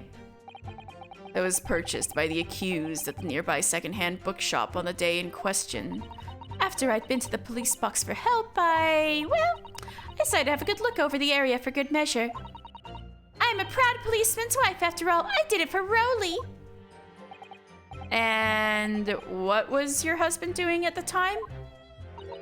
Oh, he was lying face down in the snow, getting some well-deserved rest. Oh my god.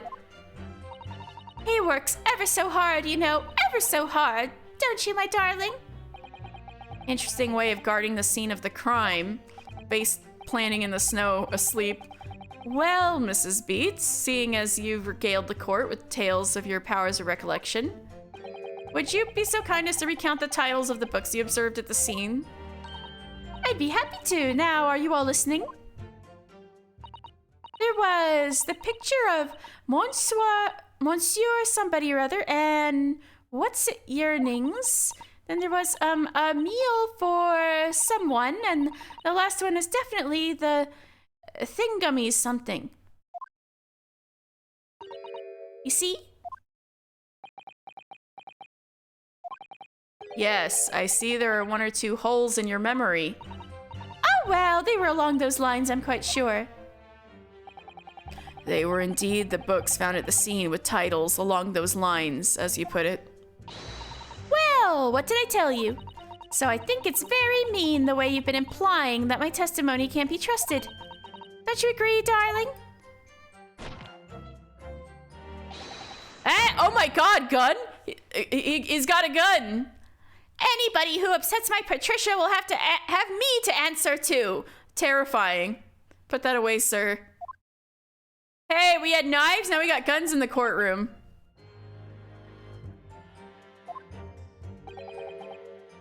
Terrifying. I agree, that is terrifying. Yes, she really is. So that's it, is it? That's their entire testimony? What do you think, Mr. Naruhodo?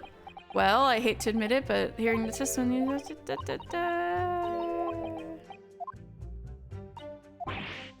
No!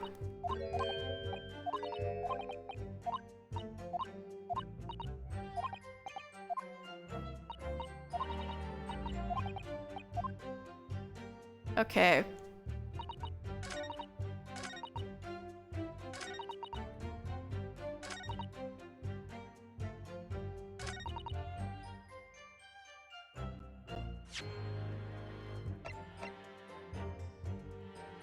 Yeah, there were 3 books, not 4 books.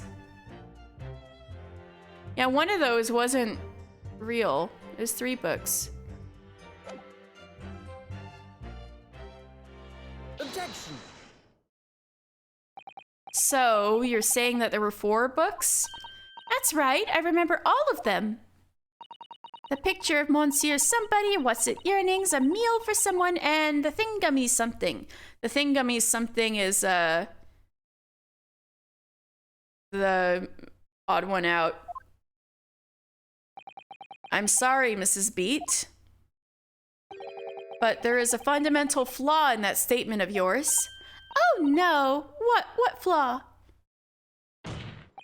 Simply that at the scene of the crime, there were only 3 books, not 4. What? This is the receipt from the bookshop where the defendant bought his books. Your books? Stella, no, no!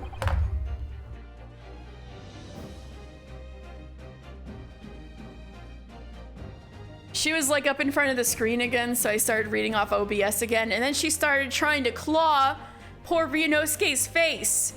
Do you really hate Ryunosuke that much, Stella?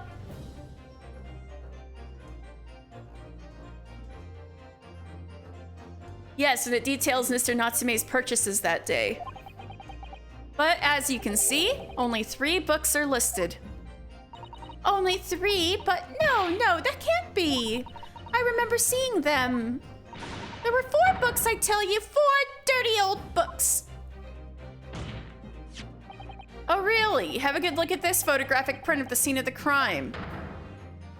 As you can clearly see from this evidence as well, there are only 3 books.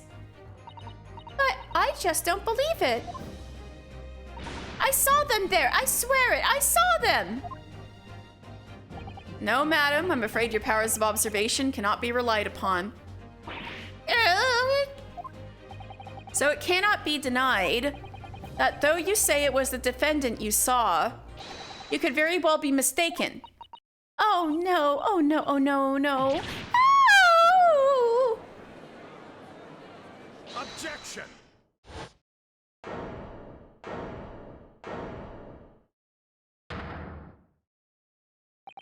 It's plainly evident that it is your powers of deduction that cannot be relied upon, my learned Nipponese friend. What?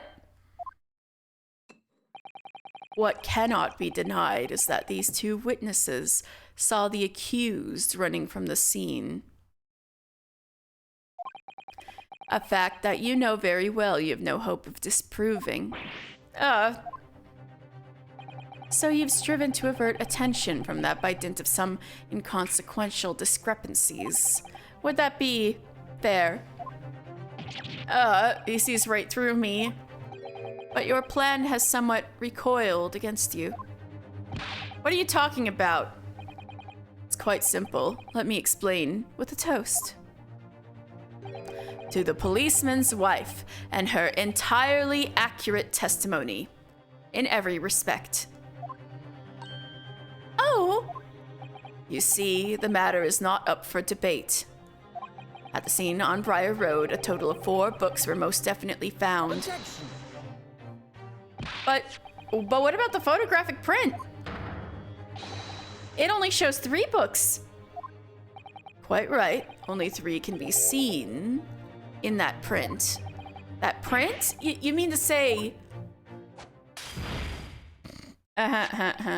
Allow me to present another. One that shows the victim's hand. The lion's pride? But that's not the Thingummy's what's it at all. And hey, the burned lion's pride is exactly... Oh my god.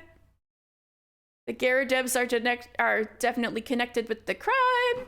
I don't believe it. It's the 4th book. As you will observe, the fourth book was hidden from view in the original print by the victim's torso. No.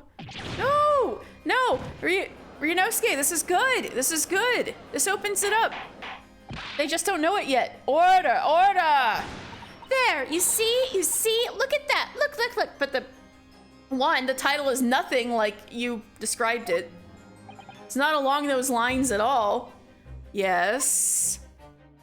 It's just like I said, isn't it, my darling? Yes, sir. Patricia's always right, sir. Let us study the receipts for the books purchased by the accused on the day in question. Mrs. Beat, the titles once again, if you please. Oh, yes, of course. Picture of Monsieur somebody or other. The picture of Monsieur Lecoq. What's it? Yearnings? Canterbury Yearnings. A meal for someone. A meal for Gabriel, in fact. As the court has just heard, the witness remembers the book titles flawlessly, save for a few minor details. What about the fourth book? Say that! Mrs. Beat's power of recollection can only be described as exceptional. Hey, wait, hold on there. Hold your horses. Did you hear that, Roly? The gentleman paid me a compliment. Yes, sir, flawless, sir. Patricia is flawless. But there are only 3 books on the receipt, and Mrs. Beat mentioned 4. There's nothing surprising about that. Clearly, the 4th book is that which is shown in this photographic print. But what did she say it was? I'm sorry, counsel, but does that not seem odd? Why should the 4th book be omitted from the receipt? It is not odd at all, my lord. As the photograph clearly shows, the 4th book was found in the victim's clutches. In other words, it belongs to the victim. The victim was holding her own book? I wonder what became of that 4th book. Obviously, it wasn't overlooked by the investigating officers at Scotland Yard. I have it here as evidence. You will submit that and the aforementioned photographic print to the court, please, counsel. My pleasure, my lord. The second crime scene photograph. The 4th book has been entered into the court record. The prosecution rests. I have nothing further to add. Hold on a diddly darn minute. Yo, wait. Stop. Hold on. Wait, there's more we can work with here. You seem surprised, my learned friend. But your resistance until now has been in vain. Entertaining, yes, but futile. The spurious longer route to the accused lodgings that you tried to establish in your summation examination, and the attempted discrediting of the witness's powers of recollection in your cross-examination. Futile? I walked right into us, didn't I? You see, everything we've said today is true. Isn't that right, my darling? Yes, Pat. Marry me, Pat. You're already married. So, perhaps the ladies and gentlemen of the jury would like to reconsider their positions? Should the court waste any more time on this Nipponese travesty? Or is the decision you have to make all too apparent already? You have heard all the witnesses and seen all of the evidence. This trial has run its course. Mr. Naruhodo, I'm afraid we are in a terribly precarious position. I know, but if I fight back in the wrong way now, I could very well just make matters worse. Think, Ryunosuke, think. What do you do about now? I gotta raise an objection, man. Objection. I'm not done yet. No, my learned friend, it's over. That last cross-examination was your final chance to establish a credible defense, and you failed. The die has been cast. There is no more room for debate. Well, it might be over as far as you're concerned, but Oh, I can't think of what to say. Susato, help. He's blanking. Like me right now. If I may, Lord Van Zeeks, it seems somewhat boorish to close down the debate at this point. Yes, get his ass, Susato. Your insignificant little Eastern Isle must be a lawless hole indeed. Or a lowly judicial assistant, they have the audacity to intervene at a moment like this.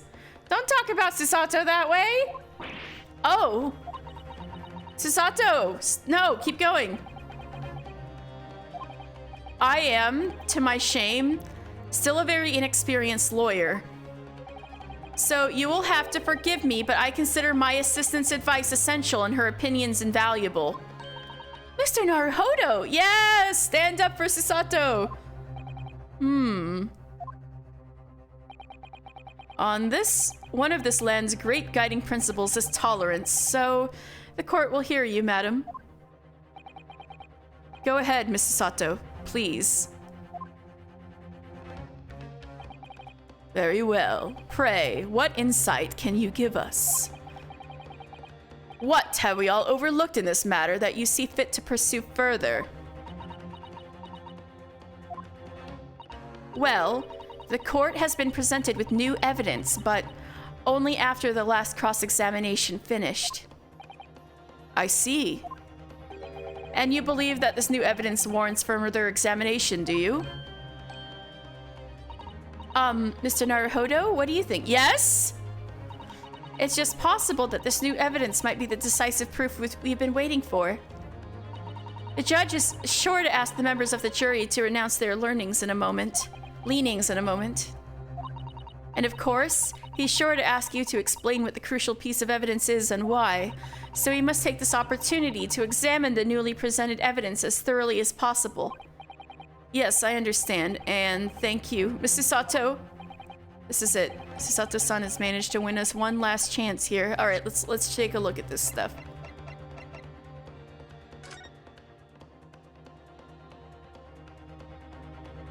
Something's fishy. The fourth book. The Lion's Pride. The fire. Oh, look at this. The book has been badly burnt. You're right. You'd never be able to read it in this state, especially not the latter pages. What a terrible waste. Judging from the scorched edges of the paper, I think the damage must have occurred very recently. A book recently damaged by fire, called The Lion's Pride. Why does that seem to raise a red flag with me? I wonder. The fourth book's information has been updated in the court record.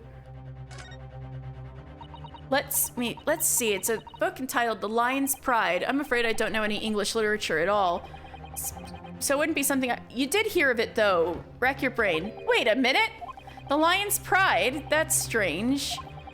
I think I have heard of a book by that name before, and very recently, too. It's a title I recognize, too, Mr. Naruhodo. Yeah. We need some evidence. We need some... I can't let it go to waste. The defense wishes to present evidence, my lord. Very well. The defense may present one further piece of evidence. Evidence that apparently offers a profound insight into this case and has hitherto been overlooked. The fourth book! Take that! The evidence in question is what we can see from the newly presented photographic print in the crime scene. The fourth book, found in the victim's hand. Objection! We have already discussed the fourth book at length. Other than it being the victim's grasp at the time of the incident, no significance has been attached to it. Well, I'm about to attach significance, boy! Pursuing the matter further would be a flagrant waste of the court's time, as you well know. Yes, I'm afraid, counsel, I must concur with the prosecution on this matter. When I afforded you this opportunity, you led the court to believe that the evidence in question contained a hitherto undiscovered clue. It does! Uh-oh. So I must insist that you elaborate, counsel. You will identify this clue at once. Do I make myself clear? Oh, yes, my lord. It's, Mr. Naruhodo. I believe the prosecution is trying to avoid a thorough examination of the evidence, which means you may very well be on the right track. That's right. That's right. He's being a little aggressive, isn't he? Yes, I think you might be right. So, counsel, precisely where is the vital clue to this case that which this fourth book conceals? It's this ginormous burn. Got it!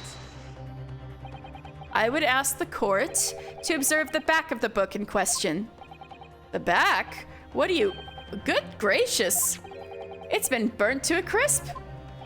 So we have to ask ourselves, why was the victim clutching what is clearly an unreadable book? It is undeniably an extremely unnatural thing for her to have been doing. Objection! Unnatural, you say? And what of it, my Nipponese friend? Oh! Were I to concede the point, if it bears no relation to the case, there is nothing to discuss. So, should you wish to assert that this fire damage is some veiled clue as to what happened that day? Pray, do enlighten us all. What truth does this charred book hide? A charred book. There is just one possibility here, which I can't quite bring myself to rule out. It's an outside chance, certainly, but worth a try. All right, I'll explain my theory. My game theory. Don't keep us waiting any longer then, counsel. Explain this theory of yours. What are you suggesting that you can ascertain from the fire damage the Saritonis suffered? Its owner.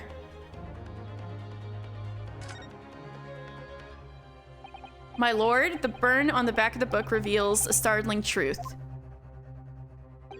About the book's owner. Stella!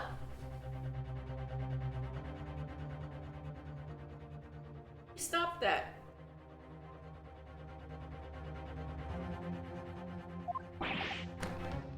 I beg your pardon. But we already know who the book belongs to. Wrong. The victim was gripping it in her hand as she fell to the floor, after all. It's obviously hers. The question of how this book came to be in the victim's hand has yet to be answered. However, as to the questions of who the book really belongs to and where it originated, the defense has very credible answers. Good gracious, how can you possibly... Very well, I'll play along with this futile attempt to delay your inevitable demise. But do remember, the members of the jury may well burn you if your little gamble goes awry. Counsel, the defense's response here are very likely to influence the final outcome of this trial. So tell the court, who do you claim is the owner of this burnt book? Oh, I haven't had a chance to look at these yet. Tobias Gregson, 33. Iris Wilson, 10. I love her so much. An extraordinary young girl who lives with Mr. Sholmes. She has a degree in medicine, is the author of a popular series of short stories. Joan Garadeb. Oh, so they did get fixed. Joan Garadeb, 38, Mr. Garadeb's wife, who poses as the household maid, merely keep appearances in the neighborhood. She is attendance today as a member of the jury. John Garadeb, 46. John and Joan. Retired army man who's landlord. Mr. Natsume, 34. Great detective. Not a person except for me, apparently.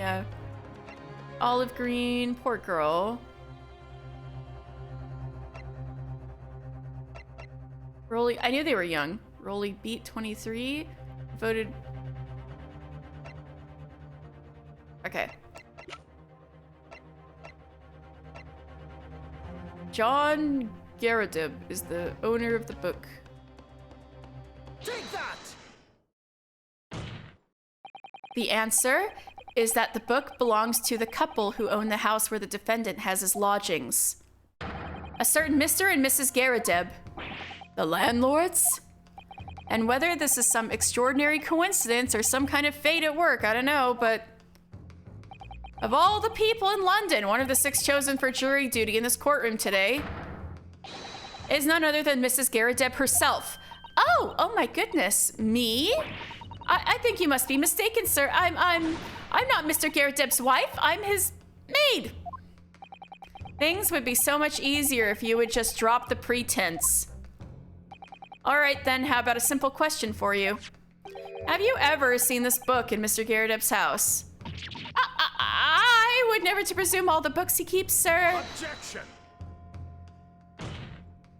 This is outlandish behavior. This woman is the accused landlady, as you say. You implicate this hardworking member of the public. You besmirch her without a shred of evidence. Your actions are unforgivable. Objection! This is not mere conjecture. The defense happens to know that on the day in question, at almost exactly the same time as the victim was stabbed on the pavement below, another incident was taking place in the room on the top floor of Mr. and Mrs. Garrideb's house. Good lord, what sort of incident, counsel? A very violent altercation. A fire, my lord.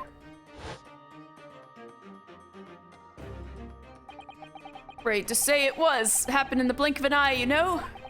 The whole place filled with smoke. Couldn't see a bally thing. Didn't take long for the fire to spread, of course. The bally furniture started going up as well. Worst of it is, I lost my favorite book called The Lion's Pride. His face! His face! Look at him! Look at him! The Lion's Pride. By Jove! The very same title that's the subject of this debate. Oh dear me! Objection! This is risible. All you've told the court is that a book by the same name was involved in a fire, in which case it would be reasonable to assume that it was burnt to ashes. And entirely unreasonable to infer that it magically removed itself to the scene of the crime. Perhaps it would make more sense if I told you that the cause of the fire was marital discord. Without going into details, it appears that Mrs. Garrideb was considerably enraged. Apparently, she continued to attack Mr. Garrideb even amid the flames. Oh, how awful! I can't even imagine being so horrid to the one you love, you say as you yank on his neck so bad he'll get whiplash. Can you, Rolly? Absolutely not, sir! My Patricia would never raise a finger against me, sir!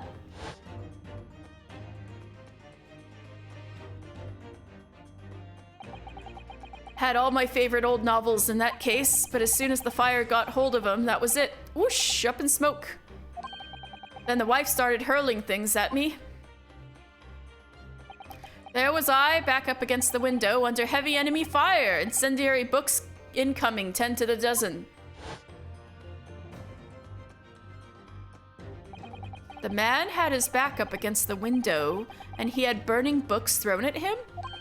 Goodness gracious, are you suggesting that the book was thrown through a window and landed coincidentally at the scene of the crime? They were being a little dodgy as to whether the window was open. I guess it was. Objection! No, a thorough investigation of the surrounding area was conducted the very evening of the incident, and there was no report of the Garrideb's window pane being broken, so it was open! That's quite true. We also saw no sign of broken glass when we visited the Garrideb household. But it is not conceivable that the window was open at the time, and not even remotely. Let's not forget the season and the chilling weather that accompanies it. No Londoner would ever leave a window open in the middle of winter. What if there was a fire? You know, let the smoke out? Ryunosuke, use your brain. There was a fire. Smoke. Does the defense postulate the scenario in all seriousness, counsel? Yes, I do. Do you earnestly claim the book found at the scene was a flaming projectile thrown by Mr. Garrideb's wife? Yes. I believe it's a possibility, my lord.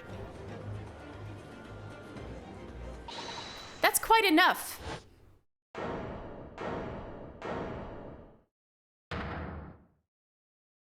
Well, I hope that everyone can see you for what you are now, you little foreign trickster. You call yourself a lawyer, but you're just a coward, a mean coward.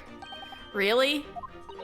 Claiming that our little tiff set the whole neighborhood alight honestly.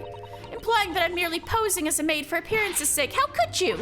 It's nothing to do with this beastly case, not any of it. All you've done is sully our family's name. No, I assure you, that was never my intention. Dragging an upstanding citizen's name through the mud simply to divert attention from your failing defense. I should box your ears. That's what I should do. It's utterly unforgivable. Too right. Here we go. How long have we sat here even now, listening to this Nipponese sprouting out his fancy foreign theories? But think about it. At the end of the day, the only person who could possibly have stabbed the victim is that little hunchback with the mustache. And he ran away from the scene, too. I do declare you're right. It's true. Yes, what did I tell you? Makes sense to me. Sorry? What's that? Well, it would appear that the ladies and gentlemen of the jury are once again in full agreement. What is your position, Lord Van Zieks? In truth, my lord, I feel these have been unnecessarily protracted proceedings. But then, one must always exercise patience in order to savor the best vintage. No, wait! The mystery of the fourth book still hasn't been... His foot.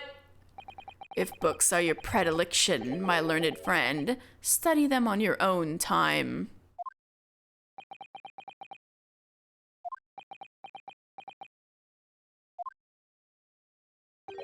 What? No, forgive the discourtesy this time? Yeah, your Wellington's on the, stand again. Ahem.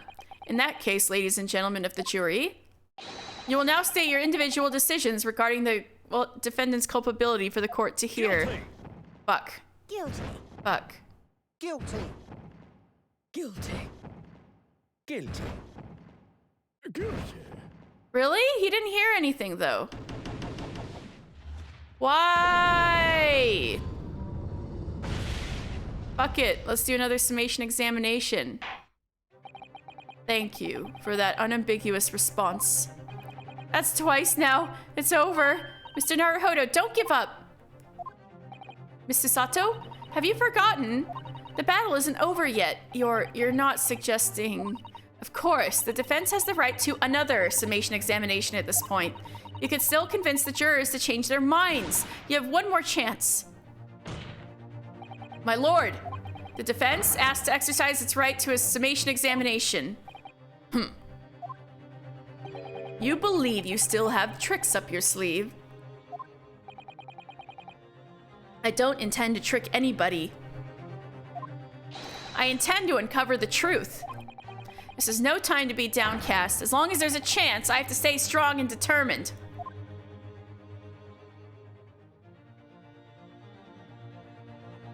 To be continued.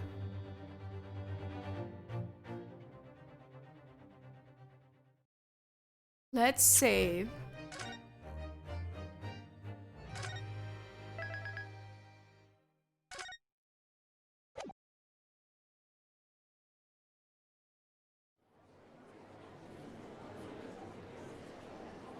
See, they are connected. I knew it. I have considered the defense's counsel's request for a further summation examination of the jury, and I have determined that the court must uphold the defense's judicial right to this procedure. So, counsel, you will now proceed with your second summation examination. I presume the jury is ready, Mr. Foreman? We are, my lord. Very good.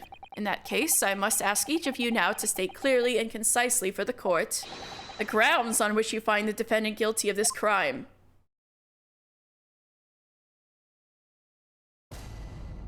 Judicial findings. The accused left behind evidence at the scene, didn't he? Those 3 books of his. If there was some novel alternative explanation about how the victim was stabbed, I might reconsider. Even if the woman was throwing books, it can't be related to this crime if the window was closed, can it? Dearie me, it was only a little book, hardly life-threatening, even with a direct hit. Look, I just want to get this over with. If I don't bring home some pay tonight, I'll be in a tiny bit of trouble. Come to think of it, we had a fire at home a while ago. Gave you the sneezes. I'm gonna press the old man. Yes, considerably more tangible arguments for all members of the jury this time around, it seems. With one notable exception, of course. My learned student friend was unable to find fault with the previous witness testimony. So the court must accept the fact that it was indeed the accused seen fleeing from the scene. And moreover, no one else was even at the scene to commit the crime. Well, if the eyewitnesses are correct, it would seem as if the conclusion is somewhat set in stone. I fail to see how it could be argued for any other way. That means, I'm afraid, that during the summation examination, it's essential that you establish some other tangible explanation for the facts. But how? What would even constitute a tangible explanation here? Isn't it obvious? Who stabbed the woman and how? Those two details are all you need to provide. Simply give us a name and a method by which the attack was conducted. And there I was thinking this might be hard. But Mr. Naruhodo, you have to do it. Otherwise, this really will be where the trial ends. Hold on. Ah, fuck.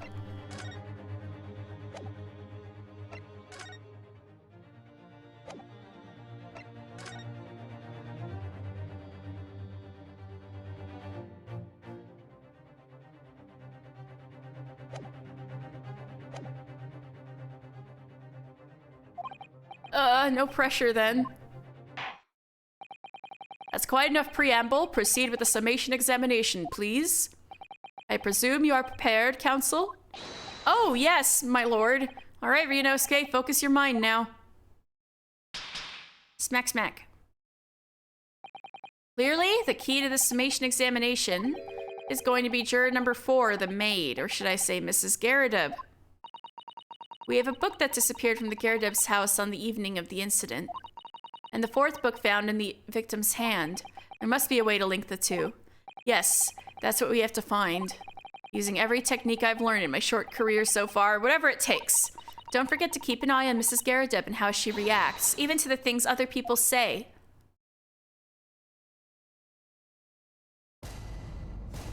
Jury examinations.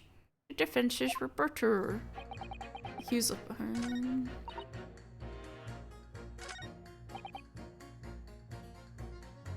Hold it! But what about the possibility that the window was open? What about it? I mean, there's just no way it could have been. How can you be so sure? The prosecutor fellow over there said it earlier, didn't he?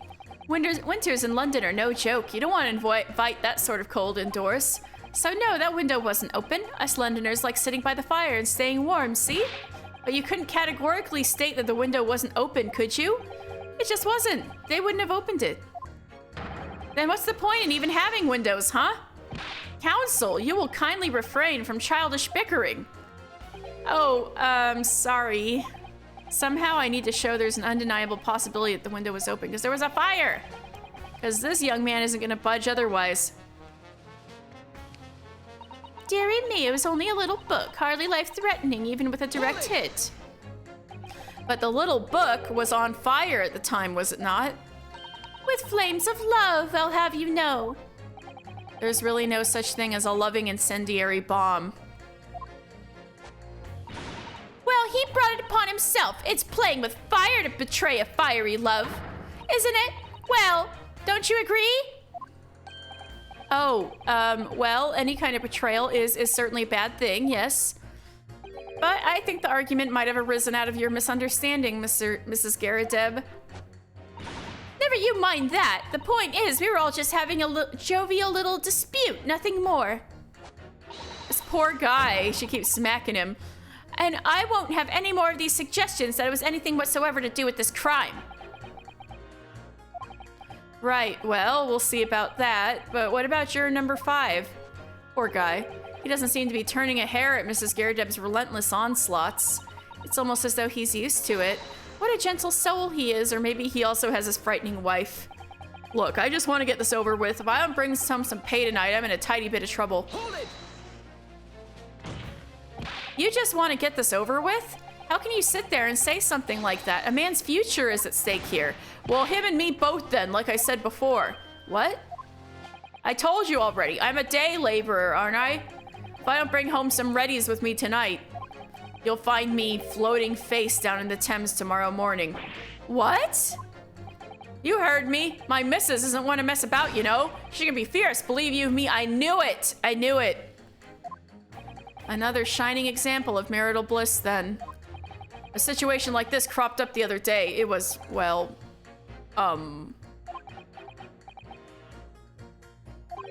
do you know, it's funny. I can't quite remember. Oh no! He got a concussion. Sorry? It was too frightening. That's the thing. I must have blocked it out. Oh. Helpful. I wonder if Mr. Beat will ever be dragged into the Thames by his scarf. Don't even go there, Mrs. Sato. There must be some way to jog his memory about this. Come to think of it, we had a fire at home a while ago. It gave me the sneezes. Hold it! Does that have anything to do with your decision about the defendant's culpability in this case? Sorry? What's that? You'll have to speak up, lad. Could you tell us more about that fire? It was last winter. My grandchildren baked me a lovely cake on my birthday.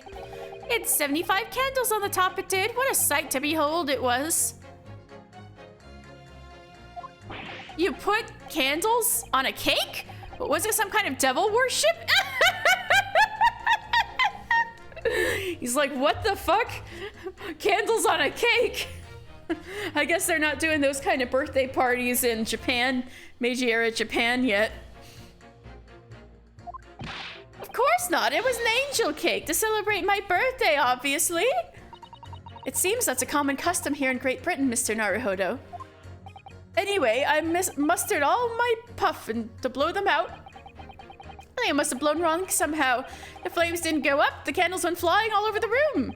The furniture caught and everything went up. The whole place filled with smoke. Definitely sounds like devil worship to me. And by the sneezes, I presume you mean a cold, but how did you catch a cold from a fire? What a fiasco it was. The grandchildren, bless them, threw water over me as they tried to put out the flames. And then, because the whole room had filled up with smoke, of course, finally, it's coming up. We had to open all the windows to clear it. I knew it! The windows. The biting winter air rushed over me like the devil dancing on my grave, it did. This guy has a lot of bad luck. I got a terrible cold from it, put me in the hospital for a while. I won't forget that birthday in a hurry. I knew it was a devil worship all along. But something about this old man's story is playing on my mind for some reason. I see a contradiction. We need to demonstrate who, apart from Mr. Natsume, could have attacked the young woman on the street, as well as how he or she could have done it. Yes, but once again, the jurors' statements are full of personal prejudice. A lot of them seem convinced they're right, even in the face of logical arguments to the contrary. I think you're going to need to pit them against each other to force them to accept an alternative explanation. Yes. I don't necessarily need to find contradictions between their assertions, just a connection might do the trick. Alright, I'll see what I can do. Anything stands out, I'll go in for a strike. That's the spirit. I know what I want to do. If the woman was throwing books, it can't be related to this crime, even if the window is closed, can it? Winter house fires are dire. You have to open the windows to clear the smoke. That's when the chill gets you, see? Objection!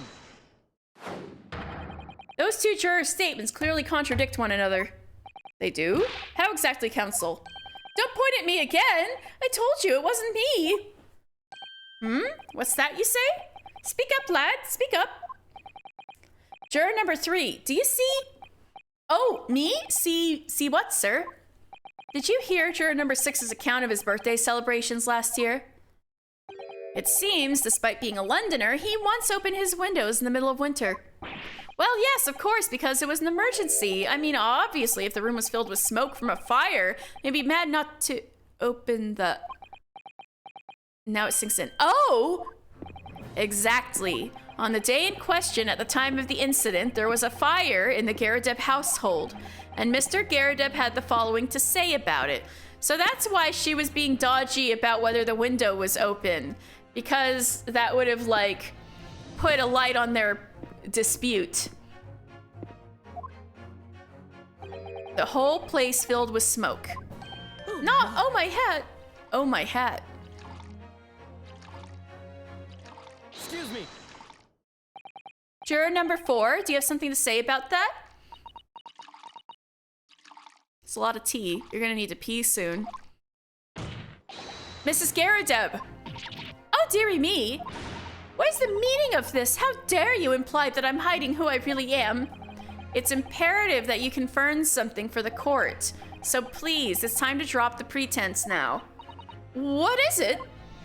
When the fire started in your house that day, did you or your husband open the window?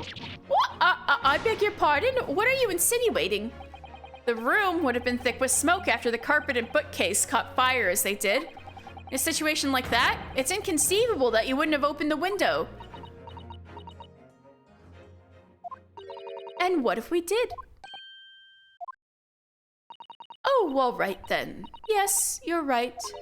My husband was frantically trying to open the window, which can't have been easy since I continued to give him a justly deserved book battering. Even though your house was on fire? Oh, you never stop throwing until the anger subsides, so it'd be terribly bad for the nerves to do otherwise. Good God. Of course, I should have realized. That's a significant step forward, Mr. Naruhodo. You've managed to establish that the window was open. We simply must have that added to Mrs. Garadeb's formal statement. Now you mention it, yes, the window was open at the time. I'd clean forgotten, but it's true. The window could have been open when the window was throwing books. I mean, it's definitely a possibility. Why'd she mention it? Hold it! At the point when the victim was attacked on Briar Road, we know there was a small house fire in the Garadeb household on the opposite side of the street. Well, yes, it certainly seems that way. And on account of the smoke, I imagine they would have had the windows wide open in spite of the cold. We also know that Mrs. Garadeb was throwing flaming books at her husband. Her husband, who was backed into a corner by the window due to his wife's frenzied attack. Yes, that's right. So there's definitely a chance that one of the books could have flown past the man and out the window. Only what? Only I can't really see how it could have gone all the way over to the other side of the road, if that's all. Ah! So I don't really see how I can change my decision, really, because she has powerful arms, but we need to establish that. Oh, I see. That wasn't enough? What is it gonna take to persuade these people? Her strength. We need to know about your brute force, juror number 4. Hold it! The 4th book found at the scene of the crime shows very obvious signs of fire damage. And the title of the book is The Lion's Pride. The same title, in fact, as the book that Mr. Garadeb told us he had been reading. Well, I really couldn't say. On the day in question, did you or did you not throw at your husband the copy of The Lion's Pride that he had been reading? I did. It was the first thing I could lay my hands on, so I hurled it straight at him. And now you come to mention it, yes. He was rather enjoying reading it, you're right.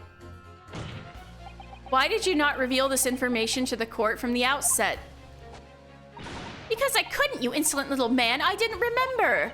At times like that, you pick up and throw whatever you can lay your hands on as well, you know. I really don't. I barely noticed I was throwing a book, much less the title of it. Oh, did that... You remember something? Excuse me. What is it, juror number 5? You know something? I remembered what it was. That memory I'd blocked out. Ah. It was listening to what this granny was saying. Brought it all flooding back. She's gonna smack you for... Who are you calling a granny, you cheeky devil? I'm Mrs. Garadeb, or the maid. Or the maid. I'll have you know. The man doesn't even flinch. Please tell me that's not because he's so used to being hit all the time. I'm pretty sure it is, unfortunately. It was about 2 weeks ago now. I just got back home after work, I put my hand on my pocket for the wages I'd just earned that day. And I nearly died. There was a hole. Every last penny dropped out. Oh dear, what a disaster. You haven't heard the half of it, boy. Oh? The wife was cutting up some chicken at the time. I could hardly get the words out, but I told her straight, I've lost the day wages, love. Next thing I knew, the blade was whistling past my ear, stuck the wall next to me, it did, about an inch deep. No words, just terror. I could smell it then, you know, that god-awful stench of the Thames. I was sure I was going to end up face down in the muddy banks that night, I can tell you. Now, that's a real disaster, isn't it? I'll never use the word lightly again. Anyway, the point I'm trying to make is this. When women lose their rag, they'll throw anything at you. Knives, hatchets, hammers, you name it. Mr. Naruhodo, you mustn't think that all women are so short-tempered and unrefined, says the Susato throw practitioner. No, I wasn't thinking of that. Throwing household objects at people is, well, it's so uncivilized. At least attack with honor. Use a bow or the like. What? Attack? Who are you going to attack? You. Never mind. Anyway, this man's words could be rather significant, I think. All right, we'll come back to the bow and arrow thing later, if I dare. A woman in a rage will hurl almost anything at you. The kitchen knife really brought that home to me. Now you mention it, the window was open at the time. I'd clean forgotten, but it's true.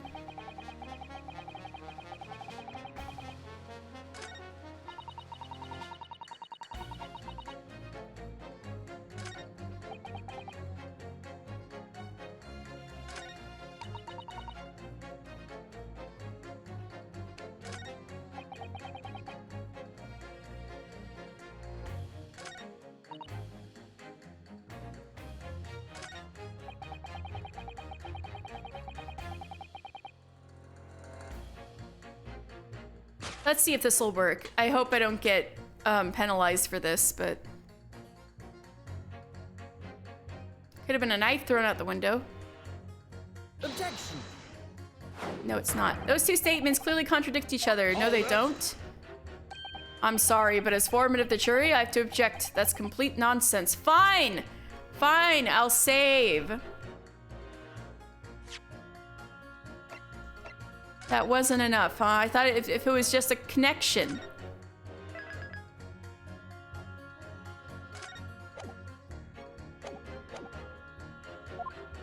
What? I'm a banker, don't forget. An educated man, and there's no contradiction as far as I can see. Fuck.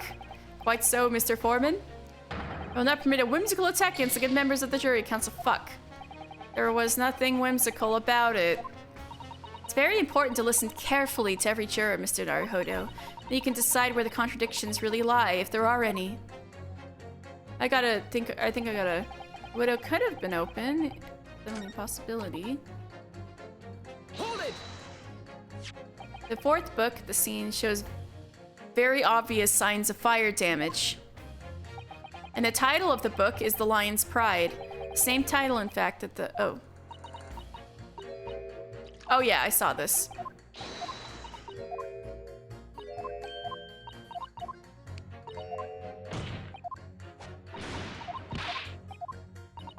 I barely noticed I was throwing a book, much less the title of it. Right, totally understandable. I mean, you can't waste your time deciding what to use next, can you? When you feel the way I did, you don't care what it is, you just want to smash into his face. You see where violence can lead, Miss Susato? I'm disheartened to think you might believe me capable of such behavior, Miss Susato throw. Anyway, I have a feeling I might have noticed someone reacting a little strangely to Mrs. Garrideb's remarks just now. Ah, perhaps I missed something while I was preoccupied.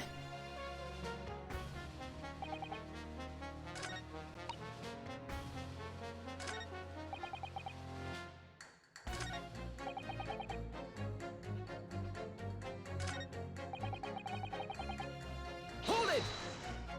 Your wife really threw a kitchen knife at you? That's right. She was chopping meat with it. Had a tidy edge on it, I believe me. Still, it's all memories, isn't it? Started with that smile she threw me when we were recording. And since then, the list of things she's thrown at me has grown along with our relationship. There was a cup, then a glass, then a pot, a kettle, a chair, a wardrobe, a cooker, a bathtub. Your wife must be even beefier than you. And things came to a head last week when she threw me right into the Thames. Oh my dear God. Still, she's not bad when she's calmed down. She's a little sweetheart, really. I'm so happy for you. You want to know what I think? I think this whole idea of ladies first that we're so obsessed with in this country was set up by some clever lads who've been tossed in the Thames a few too many times by their wives. Oh boy. That's a very interesting theory. What a terrible thought. On the face of it, this juror's statement just sounds like a really extreme anecdote. But I think it might turn out to be an extremely powerful weapon. I agree. I just need a weapon I might be able to use to make the jurors accept an alternative explanation here. Winter house fires are dull. Hold it! Did you change your statement from before? Well, yes, it was one of my most memorable birthdays, you see. I couldn't let it go unremembered. I'm sure the defendant will be delighted that you're using his trial to explore your past. And how is that memory related to this case exactly? Sorry. What's that? You'll have to speak up, I'm afraid. Never mind. He's as deaf as a post when he wants to be. But actually, this old man's anecdote... I just proved the alternative explanation I need to make my point to some of the other jurors. We used unlit candles on my birthday this year. It's safer that way. So the window was open when the Garridebs were arguing that day. Yes, Mrs. Garrideb had finally admitted to it, which is a very significant victory for the defense. I feel like the fog's starting to clear and an alternative explanation to this case is starting to show itself. Accused... Hold it! So, you might be willing to change your decision, you mean? Oh my, such delight on your face, but I'm afraid I shan't be swayed by emotion. Despite what you may think of me, I am a very modern, metropolitan, and rational woman. That's great. If one reads the morning papers, it's all forgotten by tea time, isn't it? So, why read them in the first place? You see, modern, metropolitan, and rational thinking, wouldn't you say? And not at all extreme. As I see it, an old, overwhelmingly suspicious Japanese man has just been implicated by overwhelmingly strong testimony. So despite one or two minor puzzlements, I do declare that the man is overwhelmingly guilty. Modern, metropolitan, and rational logic, wouldn't you say?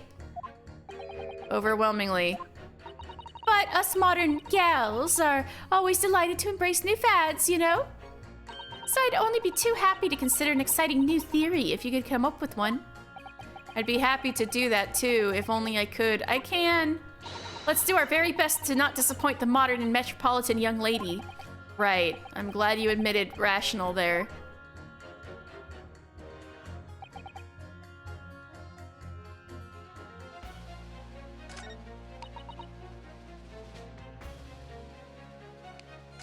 Oh, I guess those technically, it could have been, it was open. I'll try that.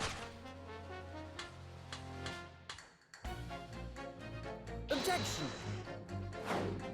Those two statements clearly. Seriously? Seriously? Seriously? It was. Ah.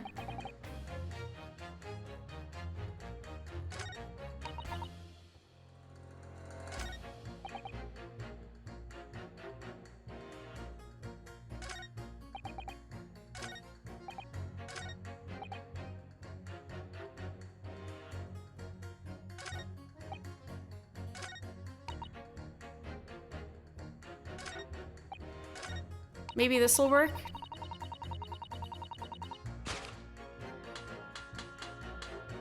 Objection! Yeah, that's not gonna work either. Hold it. Motherfucker.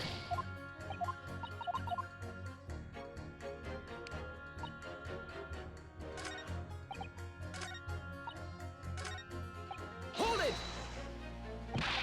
But as we now know, there were 4 books, not 3. Well, what difference does it make? There's every possibility that the 4th book, in fact, belongs to the defendant's landlord. Yes, and that part I have a problem with. Sorry? Well, at the point the woman was stabbed, this landlord fellow was at home, wasn't he? Enjoying a fiery scrap with his wife or something, you said. That's not exactly how I put it, no. Well, anyway, the point is, the fellow and his wife were somewhere else when it happened. This is what I needed. I needed to press him. I think that's what you call a strong alibi. So it couldn't have been the landlord who did it, which only leaves the Nipponese fellow. Honestly, I can't see what all this palaver's about. It's a done deal, isn't it? Suppose it is, since I've nothing witty left to say.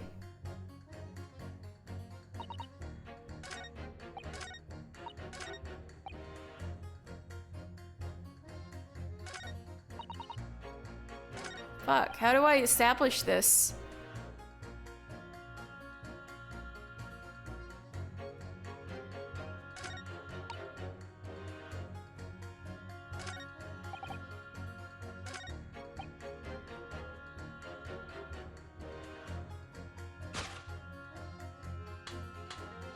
Objection! That's not right either. Hold it.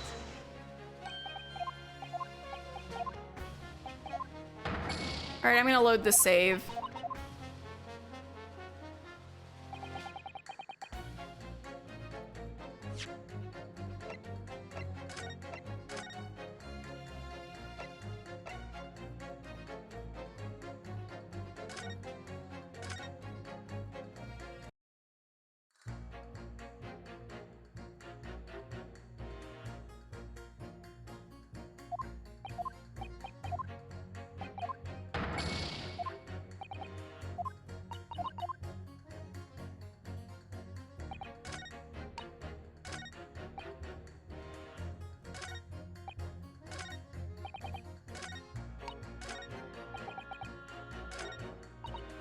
Hold it!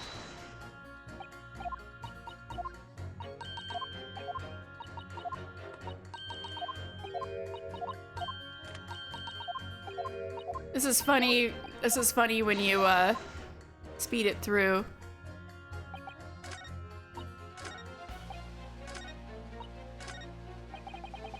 I know what I want to say, it's just how. Hold it!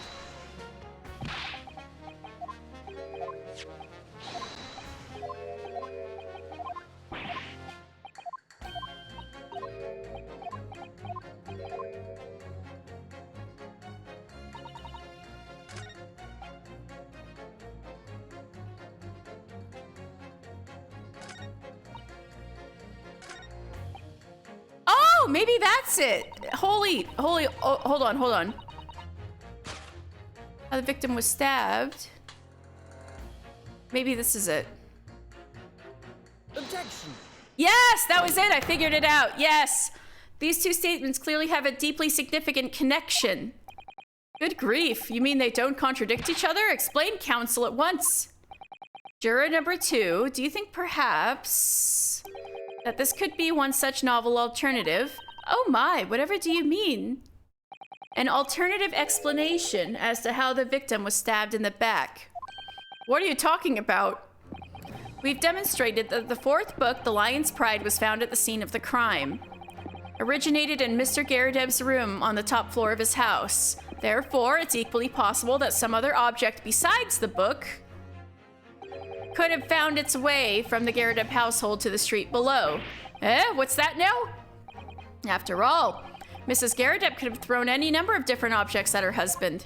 Isn't that right, juror number 4? What are you insinuating now, you little beanpole? I'm beginning to think that ever since the true origins of this book came to light, perhaps she's had a feeling this might be what happened. Now you listen here, you you Eastern Gala. As the foreman of this jury, I demand a straight answer. You give us this yarn about some other object making its way out of the house, but what? What was it? Knife. I'm really taking a big gamble here. It was a bold accusation to make, but I haven't any real evidence to back it up. But I'm certain that at the very least this warrants further investigation. Yeah, exactly. It's not a formal accusation, it's a possibility, reasonable doubt. All right, Mr. Foreman, I'll try to explain the defense's theory. The other object that found its way from the Gerajeb household to the scene of the crime was the jackknife. Take that! Juror number 4, Mrs. Gerajeb. What? What now? I must apologize in advance for this. But I need you to confirm something else for the court. This knife. Have you ever seen this knife before? Ah! Good lord, counsel, what on earth are you doing? That's the weapon that was lodged into the victim's back, man! Well, you're gonna ruin the surprise! I just need to show it to— Oh wait, she would already know, she's been here the whole time. My lord, remember that when the victim was attacked, Mr. and Mrs. Gerajeb were in the throes of an argument. Mrs. Gerajeb was hurling anything she could at her husband, who'd been backed up against the window. A window that had been opened to clear the smoke, through which a book sailed to land at the crime scene. You can't seriously believe that. The book was found in the victim's grasp. She probably saw it on the ground and picked it up. Are you saying that it flew out of the window and across the street to land neatly in her hand? Ha! Even my missus hasn't got a name like that. Yes, I admit there are many details we don't yet understand, but that's the point. It's precisely why we must not allow this trial to end. Not right now. Oh my. Ah! Mrs. Gerajeb, your answer, please. Have you seen this knife before or not? Oh,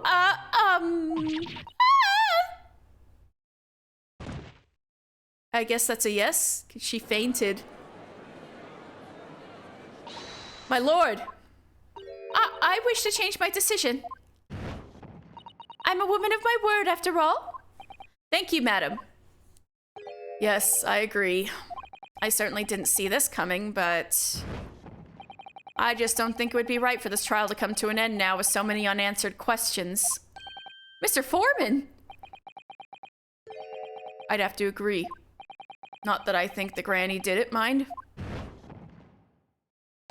Yes, you know what? I'm not quite happy about this at the moment either. All together now, ladies and gents. The old man's just chilling. That was cool to have them all 4 in a row. We did it? Oh, congratulations, Mr. Naruhodo. So, as a result of the defense's summation examination, a number of jurors' leanings have changed. 2 jurors call guilty against 4 now calling innocent. Accordingly, the opinion of this court is divided. And this trial will continue.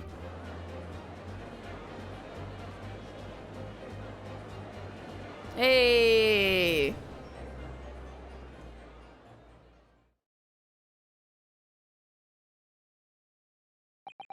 Now then, Lord Van Zeeks, how does the prosecution wish to proceed?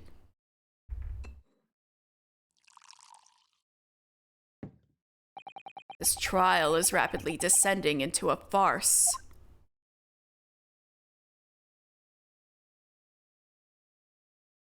Like a corked wine, the first few sips are bitter enough.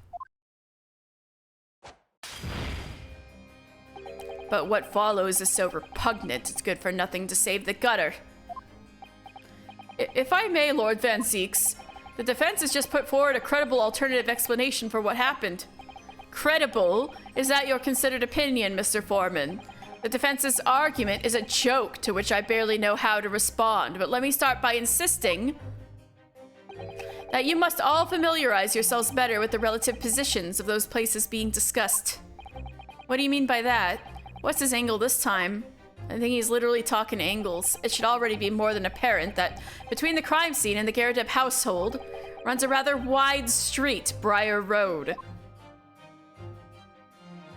which means that the distance from the Garadeb's house to the scene is some, yes, 15 yards. Let me see, 15 yards? That's around 14 meters. 14 meters? Oh, that's a little farther than I'd imagined. And as you ladies and gentlemen of the jury rightly noted as having portentous significance, the fourth book was found in the victim's clutches. In other words, the smoldering book, which wantonly hurled by the lady of the house, traveled some 15 yards to land on the opposite side of the road, neatly between the collapsed victim's fingers and thumb. No, I don't believe that's what happened. I think she bent down to pick it up, and that's when the knife could have gotten in her.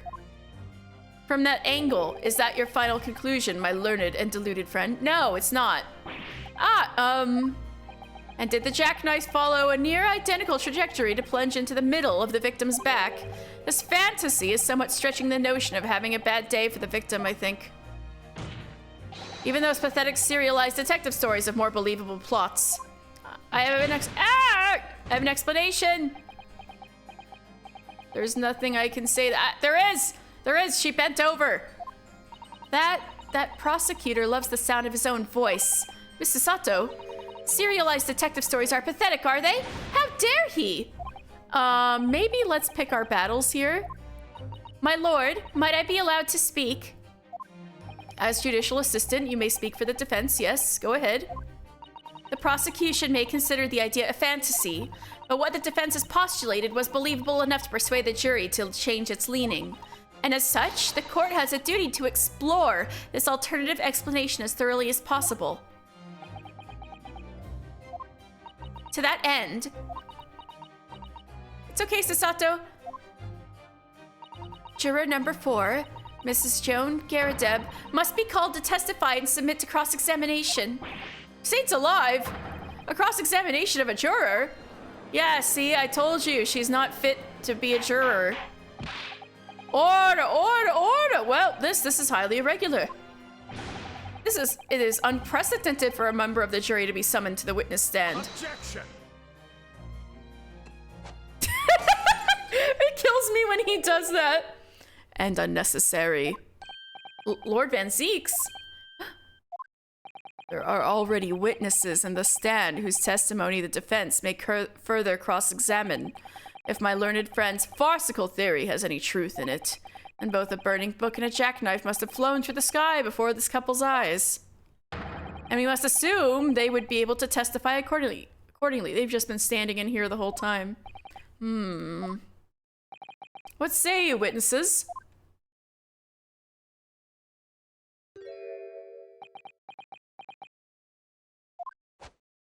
Yes, sir! Constable Royally Beat reporting for duty, sir!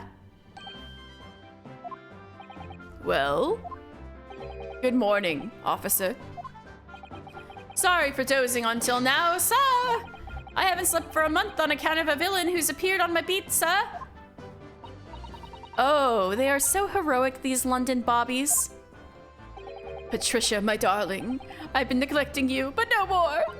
Oh, Roly, my hero, you make me swoon. Very well, I hereby reject the defense's request. Oh, and order the witnesses in the stand to testify again. State forthwith before the court any details pertaining to the defense's alternative explanation of events. Yes, sir!